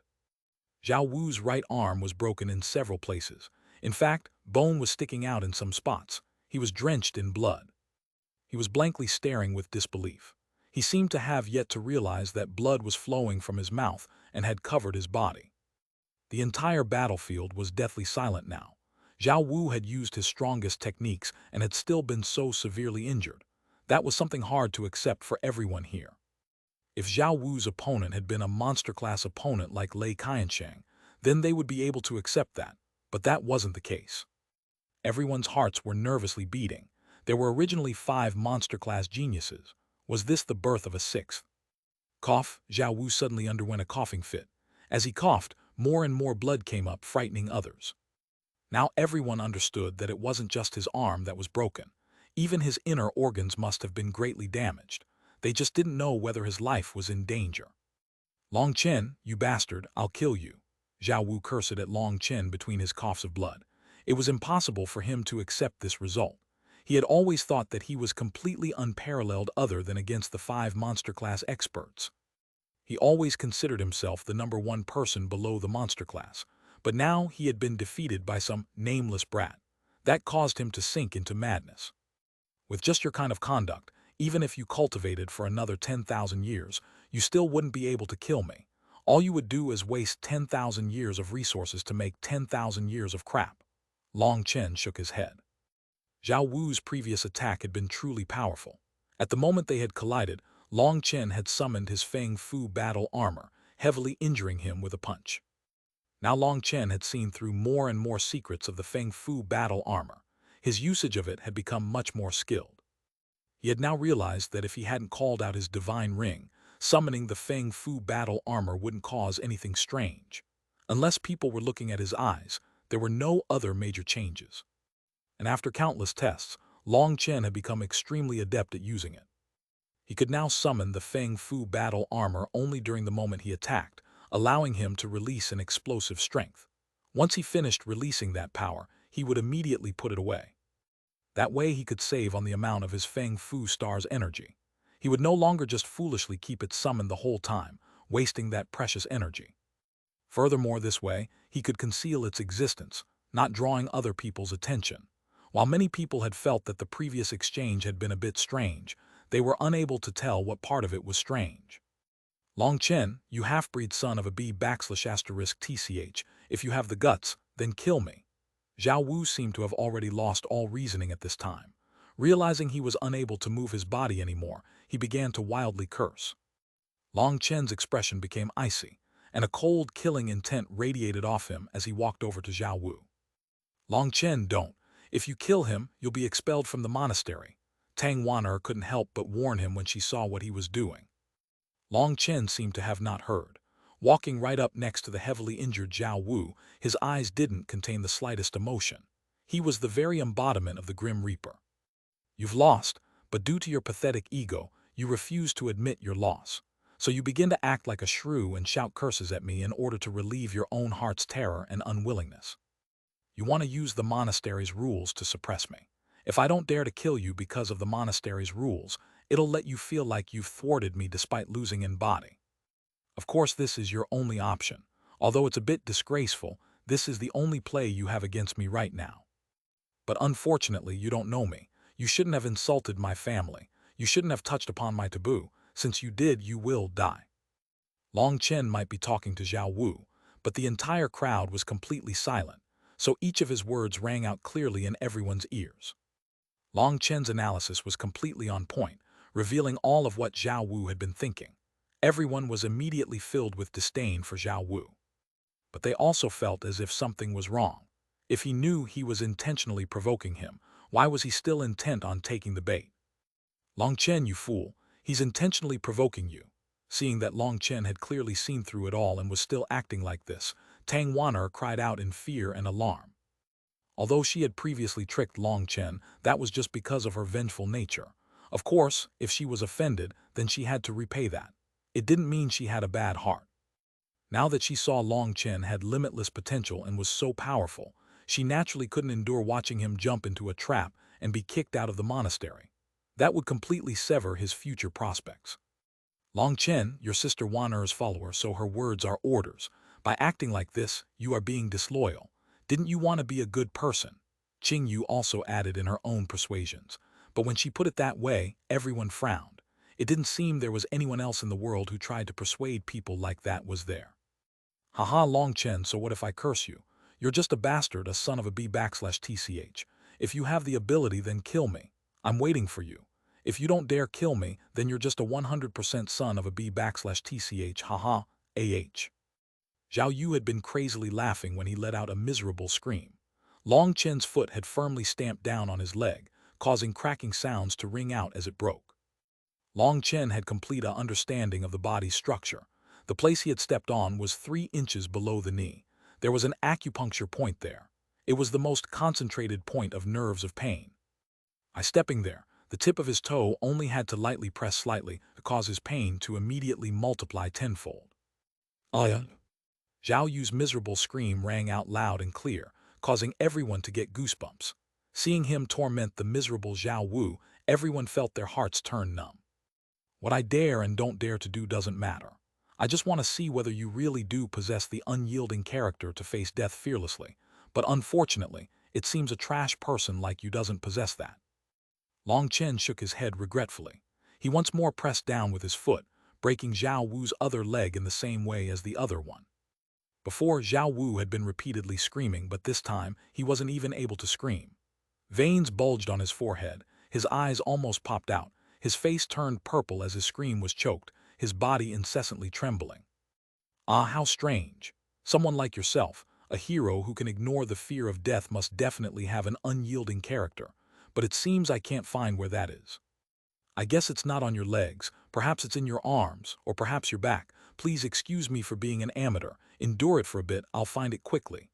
Long Chen softly consoled him, his gaze landing on his arm. Long Chen, you son of a B/TCH, you won't have a good death. If you have the guts, then kill me. Zhao Wu sinisterly cursed. Oh, I'll definitely kill you, but first I want to find that unyielding character of yours. Long Chen shook his head. Crack, crack. Painful cracking noises continued to ring out from Zhao Wu's body. Everyone felt their scalps turn numb. They were all disciples from powerful families, each of them being a high and aloof existence. When would they have ever seen such a bloody scene? Each of their faces was pale. Most frightening of all was that Long Chen's expression was as calm as water. That was even more frightening than if he had appeared sinister or malevolent. Everyone was just watching foolishly. Even Tang Wan'er's face was slightly pale. Although her combat abilities were without compare, and she had defeated countless experts, this was the first time she had ever seen such a cruel act. The current Long Chen was definitely like an emotionless death god. He was a completely different person than his previously laughing, mischievous scoundrel self. When his miserable screams finally ended, Long Chen picked up Zhao Wu by the neck as if he were a dead dog. Zhao Wu was raised into the air, his feet no longer touching the ground. But Zhao Wu definitely was strong-willed. Despite undergoing such a painful torture, the hatred on his face had yet to fade. Bastard, torture me as much as you want. Unfortunately, you still won't dare kill me, haha, Zhao Wu crazily laughed. Everyone present watching the two of them couldn't help but feel helpless. The both of them were definitely madmen. They couldn't be judged according to common sense. Long Chen indifferently looked at Zhao Wu, and a trace of pity floated into his eyes. Your scheming really is profound. You want to use this kind of method to damage my Tao heart. If my heart is even slightly damaged, it won't be perfect, and later when I try to advance, it will be even harder to make breakthroughs. It might even form a heart devil. But unfortunately, your calculations are wrong. In your next life, remember, not all schemes can control others. If you don't have any last words to say, I'll be sending you on your way. When everyone heard those words, they were all extremely confused. Only Lei Qiansheng and Tang Wan'er's expressions changed. The Tao heart was something that other people might not know about, but as for Lei Qiansheng and Tang Wan'er, the experts in their family had warned them about it over and over. They had to keep their Tao heart faultless and perfect. Only then could their cultivation path become longer and longer. The Tao heart was an extremely broad term. It could be said to be one's Tao, and it could also be said to be a mental state. In brief, it was what allowed one's heart to remain bright and clear. It really was just like what Long Chen had said. If Long Chen ended up insulted by Zhao Wu with his words but was unable to do anything to him, that would cause Long Chen's heart to be oppressed with resentment. That would create a knot in his heart. That knot might not look like anything, but it would slow down Long Chen's cultivation and affect his mental state. It would be a great barrier when attempting to make a breakthrough. The higher the cultivation base, the more of an obstacle it would pose. It could even eventually form a heart devil, which could cause him to accidentally die when trying to advance realms. It could be said to be a kind of ruthless poison against the heart. Tang Wan'er had been thinking that Long Chen was being too excessive, but now that he explained this, even she began to feel a trace of killing intent. This Zhao Wu was incredibly vile to do this. He kill me, do you dare? You'll be expelled from the monastery. Your life will be over, haha. Zhao Wu unbridledly laughed. I want to see if I can. Chapter 143, Blame Yourself. Oh yeah? Zhao Wu was suddenly engulfed in flames. He miserably screamed out, as with his heavily injured body, it was impossible for him to use spiritual qi to protect his body. He could only endure the flames roasting. He madly struggled, but his throat was caught by Long Chen, and so he could only remain within the flames. Finally, he began to feel fear. He now realized that the moment he had insulted Long Chen had ceased having any intentions of letting him off. Long Chen had already decided to kill him at that time. It was laughable that he had then continuously provoked Long Chen, saying he didn't dare kill him. Long Chen's words had been entirely correct. The famous and powerful Zhao Wu had been unable to accept being defeated by Long Chen. And so since he couldn't beat him, he had come up with an idea to anger him to death. Thus, he had begun to insult Long Chen, thinking that he couldn't do anything to him with the monastery's rules in place. As for whatever that Tao heart was, Long Chen had overestimated him. He still hadn't reached the level where he knew about it. Stop, I admit defeat, quickly stop, Zhao Wu cried out in fear. That was because he was horrified to find he was already being burnt black. In just a moment, he really would be burned alive. Long Chen wasn't releasing his full flame strength. He was no saint who would forgive anything. He would never forgive those who insulted his parents. Although his face was calm, his heart was filled with fury. That was especially the case when it came to his mother. She was his reverse scale. If anyone dared to touch her, they would definitely die. And so Long Chen was using his weakest flame to roast Zhao Wu. That was in order to warn everyone not to touch upon his taboos. Long Chen, stop. It's not worth it for you to kill him. Qing Yu couldn't help but shout out when she saw how grave and icy he was. Long Chen turned to glance at her. Although she was definitely too long-winded and pesky, she truly had a good heart. Thank you, but those who insult my mother, no matter who, must die. Long Chen's words were extremely resolute. Long Chen, you fool, even if you want to kill someone, you have to look at the situation. You're ruining your future. Did you become stupid? Tang Wan'er was infuriated. Martial artists must have an unstoppable determination.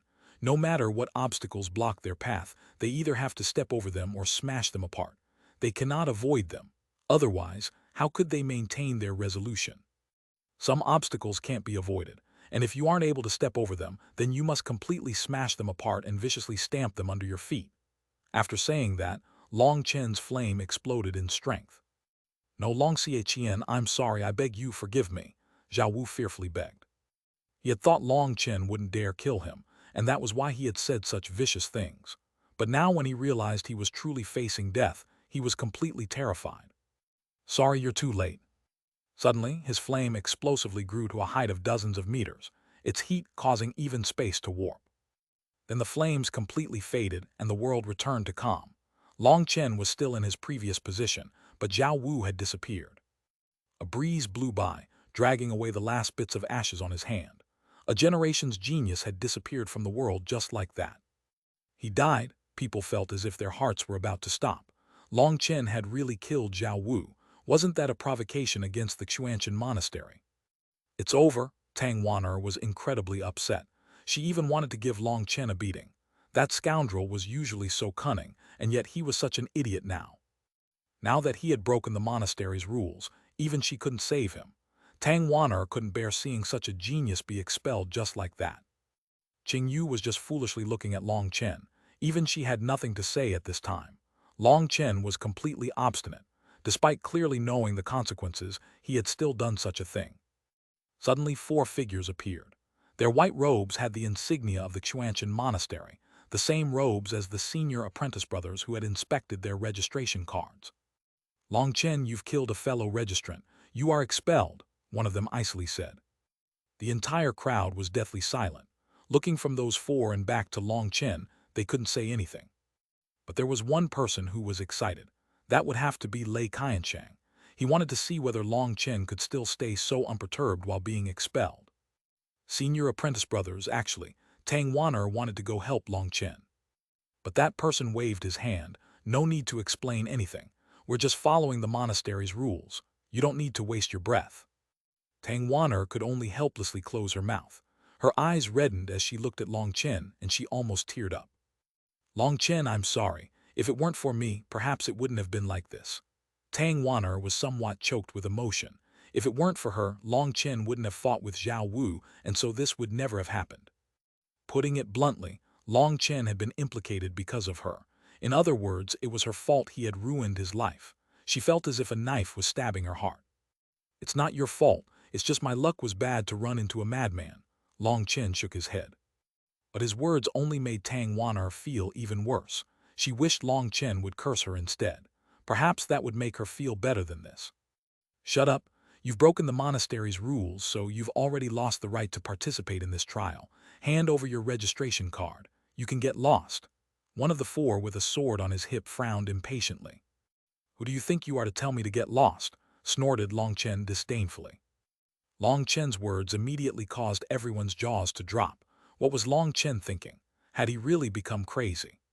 To dare contradict these senior apprentice brothers, did he have a death wish? These senior apprentice brothers were all true tendon transformation experts. Talking like that to them, he must really be tired of living. That person's expression changed and he narrowed his eyes. Slowly placing his hand on his sword hilt, he sinisterly said, "If you want to die, then I'll fulfill your wish. I guarantee you'll be dead within 3 moves. Even a cannon fodder dares speak so arrogantly. If I advance to the tendon transformation realm, I guarantee I could kill you with a single slap. You ended up so frustrated that you're so weak amongst your peers that you came here to show off to the weaker newcomers. Were you looking for a fair ground?" Snorted Long Chen. That person angrily raged, "You're asking for death." That's enough. Suddenly, the first person who had arrived waved his hand to stop that person. To Long Chen, he said, "Although you might be a talent, the monastery's rules cannot be changed by anyone, so please leave." That person truly was regretful. He clearly sympathized with Long Chen, so his words were still very polite. "Senior apprentice brother, Junior wishes to know just what rule I have broken. Please tell me so that I can accept it wholeheartedly." Long Chen also returned that politeness back to him. "Senior apprentice brother Chang, just make him leave. There's no need to waste your time talking to such a long-winded troublemaker." That man who had been contradicted by Long Chen complained. "Did your mom and dad never teach you not to interrupt others while they are speaking? Do you not know that that's rude?" Long Chen icily glared at him without the slightest bit of politeness. He really was starting to be irritated with this man constantly targeting him. Those previous senior apprentice brothers had mostly been extremely modest. How did some idiot like him pop up? That person was just about to angrily charge forward when he was pulled back by the other 2. Senior apprentice brother Chang said to Long Chen, "According to the monastery's rules within the trial region, the disciples taking the trial cannot maliciously take another one's life, or they will lose the right to participate in the trial. Senior apprentice brother, you really explained it well. Long Chen raised his thumb. Stop bootlicking.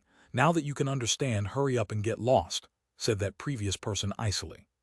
Holy crap, do you know how to stay quiet? I really am puzzled. Did you just get out of a prison and your balls hurt so much that you have to butt into the conversation like this? After saying that, Long Chen realized that the other senior apprentice brothers all had strange expressions. Wait, did I really get it right? You really just got out of a prison? Long Chen looked at him in disbelief. Bastard, let go, I'll kill him. That person's expression immediately became ashen, and he angrily shouted. You two, bring junior apprentice brother Wu to patrol a different area. Leave this place to me, ordered senior apprentice brother Chang helplessly. Those two nodded and brought senior apprentice brother Wu away. As he was dragged away by the other two, he glared at Long Chen, mouthing at him to wait for him. For a moment, everyone's expressions were extremely odd. That reverence they had had for their powerful senior apprentice brothers had faded by quite a bit. Junior apprentice brother Wu has a bad temperament and was forced into seclusion by the elders. He only just came out yesterday anyways. Back to the topic. Long Chen, you must leave. Hopefully you won't make it hard on me. That won't be good for you. Senior apprentice brother Chang, according to the monastery's rules, you cannot expel me. Long Chen shook his head. Oh, senior apprentice brother Chang was startled.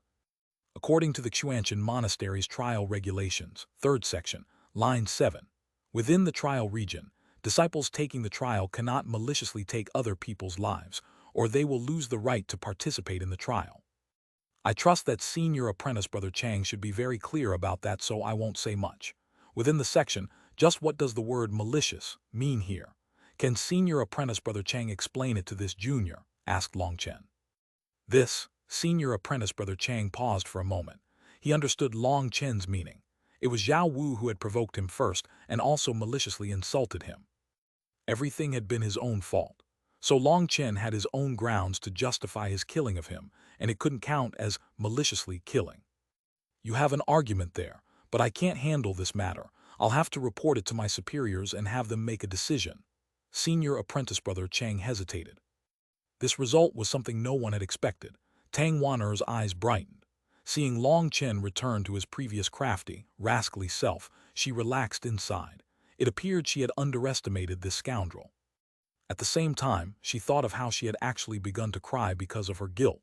Looking at Long Chen's back, she was both ashamed and angered. She had ended up losing face today. No need to report it. Zhao Wu's motive was wicked, and so he has only himself to blame. No one else, including Long Chen, is at fault. The trial may continue. An aged voice rang out from a distant location. Chapter 144, Fanning the Flames. That aged voice caused everyone to blink in surprise. Then a storm of commotion immediately erupted. They're letting Long Chen off just like that. No one could understand that. Although Long Chen might have a somewhat reasonable argument, how could he just be let off just like that? That's not fair. One of Lei Qiansheng's people indignantly spoke out. Obviously, he was disappointed that the monastery hadn't expelled Long Chen. Idiot, didn't senior apprentice brother Wan already explain that there is no such thing as fairness within the monastery?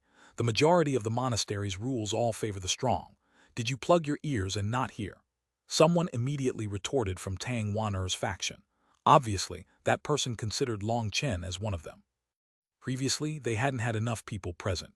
Furthermore, Lei Qiansheng's side had possessed a powerful expert like Zhao Wu who had suppressed them, causing them to feel some anger inside. But then Long Chen had shown everyone he was a powerful expert in his own right. He was immediately treated as one of them. After all, the strong were always popular and welcomed.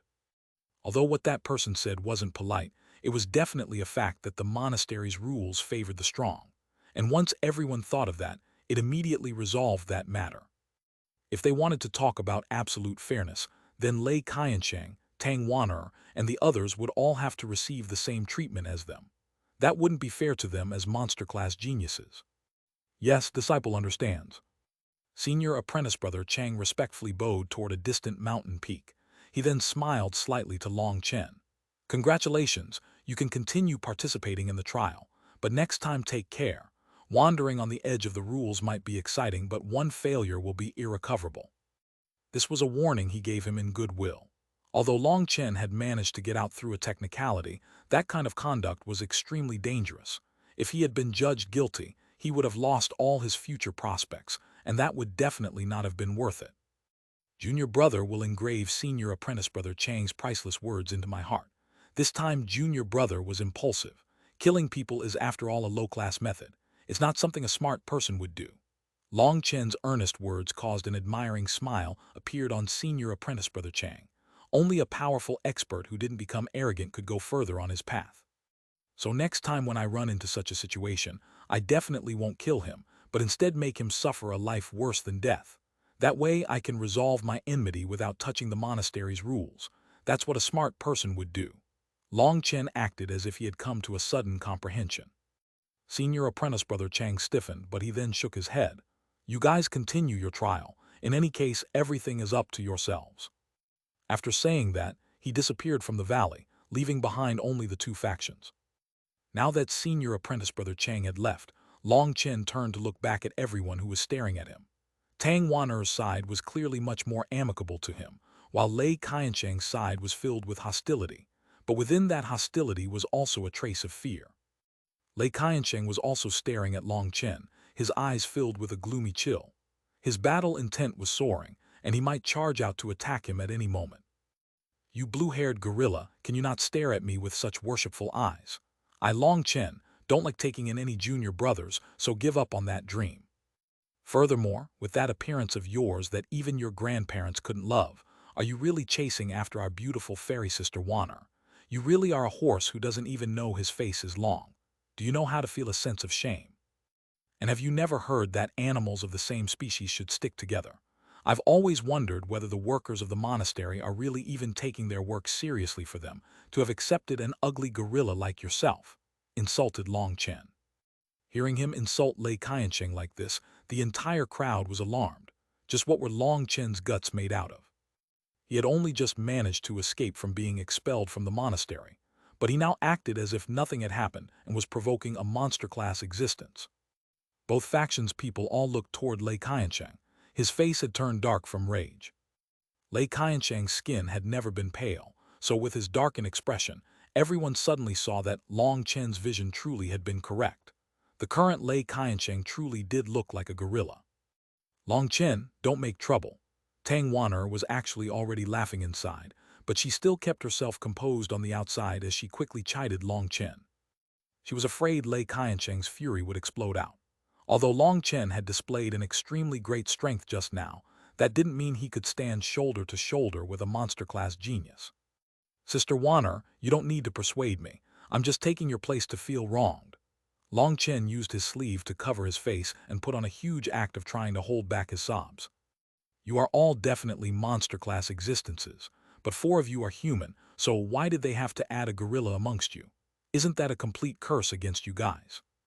That's especially the case for you and Sister Jikyu. You are both fairies who have descended amongst us mere mortals. For this fellow to be considered one of you is practically a blasphemy.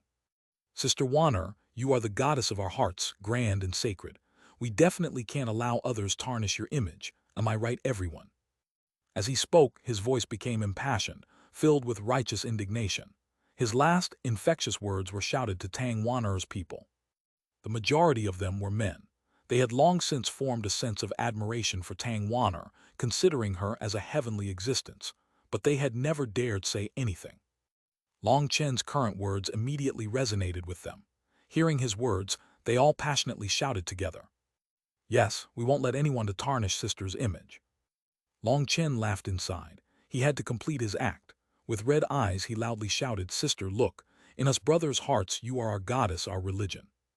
We won't let anyone blaspheme you. But look, what does this gorilla do? He doesn't have the slightest understanding of what it means to be gentle with a beautiful woman. He actually dares fight against you. Your dirty gorilla claws have already committed a sin against the very heavens. We will never forgive you. Long Chen pointed to Lei Qiansheng's faction. As for you small monkeys following this gorilla to make trouble, your sins also cannot be forgiven. Brothers, what are you still waiting for? Raise your fists and defend our holy goddess. Use your passion to display your sincerity to our goddess. We will heroically drive these monkeys out of our sight. Brothers, charge. By the time he finished speaking, Long Chen had already begun to charge toward Lei Qiansheng's faction. Those people were still in a daze when Long Chen arrived in front of them. A single fist smashed into one dazed youth. When Tang Wan'er's people saw Long Chen's punch, their passions were completely ignited and they charged forward. We pledge our lives to defend Sister Wan'er's purity and defeat the gorilla. Who knew whether it was because of Long Chen's words or whether they had always possessed such a desire. But as soon as one person shouted out, everyone repeated their battle cry. We pledge our lives to defend Sister Wan'er's purity and defeat the gorilla. Dozens of blood condensation cultivators shouted together, their voices shaking the heavens. Their cry could be heard hundreds of miles away. The chaotic battle once more started, but this time with Long Chen's addition, Tang Wan'er's side had exploded in power. Although they still had fewer people, they were completely suppressing their opponents. As for Tang Wan'er, she was watching blankly as her people's combat strength skyrocketed. She had no idea what was going on. What goddess? What blasphemy? What were they talking about? Long Chen, you're asking for it. Lei Qiansheng finally couldn't endure it anymore and cursed, charging at Long Chen. Your opponent is me. Tang Wan'er extended her hand, sending out wind blades that completely blocked Lei Qiansheng. Tang Wan'er, this Long Chen is too excessive. Are you sure you want to protect him? Lei Qiansheng's expression was extremely gloomy. Today he had truly been infuriated. Even a more reserved person probably wouldn't have been able to endure Long Chen's words, let alone Lei Qiansheng with his explosive temperament. He's one of my people, so of course I will protect him. Tang Wan'er's words were completely reasonable, but in Lei Qiansheng's ears, they had another meaning. A brutal killing intent exploded from him. Then I'll kill him. Lei Qiansheng ground his teeth as his killing intent surged. Tang Wan'er was startled, not understanding why Lei Qiansheng would suddenly become so tyrannical, but she still shook her head. With me present, don't even think of touching him. Ah, Lei Qiansheng felt as if he might explode from his anger. With a roar that shook the land, the thunderbolts around his body became a complete set of armor around him. His terrifying aura exploded. The gorilla has changed clothes. Although Long Chen might appear to be completely focused on the fighting, he actually was just randomly wandering around the crowd. Most of his focus was on Lei Qiansheng. Tang Wan'er's expression changed slightly, and she clapped her hands together before her. Her aura surged and her long hair danced. Hundreds of large and small wind blades formed around her body, constantly revolving. They were like hundreds of flower petals dancing in the air, setting off against Tang Wan'er's body to make it look like she had just walked out of a painting. How beautiful! Long Chen couldn't hold back from exclaiming inside. That kind of beauty was something no one else could compare to. This kind of technique was incredibly graceful. More importantly, their fight had now progressed to a new level. The previous wind blades she had summoned were just empty bodies, but these ones she had summoned were practically solid, and it was almost possible to see veins on top the wind blades. To condense formless wind energy into a weapon that was practically solid, and in such numbers, proved just how terrifying Tang Wan'er's wind spirit body was. The two of their auras were continuously climbing, becoming more and more terrifying. Space was trembling because of them, even beginning to twist. Top a distant mountain peak hundreds of miles away was Tu Fang. He sighed. The sect leader truly does have a great vision. This Long Chen truly is unstable. I even suspect that the sect leader intentionally got injured to throw this mess into my lap. Whatever. I'll just let them mess around. Watching them really is vexing. I'll go back and just wait for the final news. Tu Fang shook his head and disappeared from atop a huge tree. The only sign he had even moved was the slight quivering of the tree. Tang Wan'er, let me ask you again. Are you really planning on blocking me? Asked Lei Qiansheng icily. As I said, with me here, you are unable to harm him. Wind blades surged around her body as she replied indifferently. Then I'll have to offend you. Lei Qiansheng roared and light exploded from his body. Stamping on the ground, he charged at Tang Wan'er.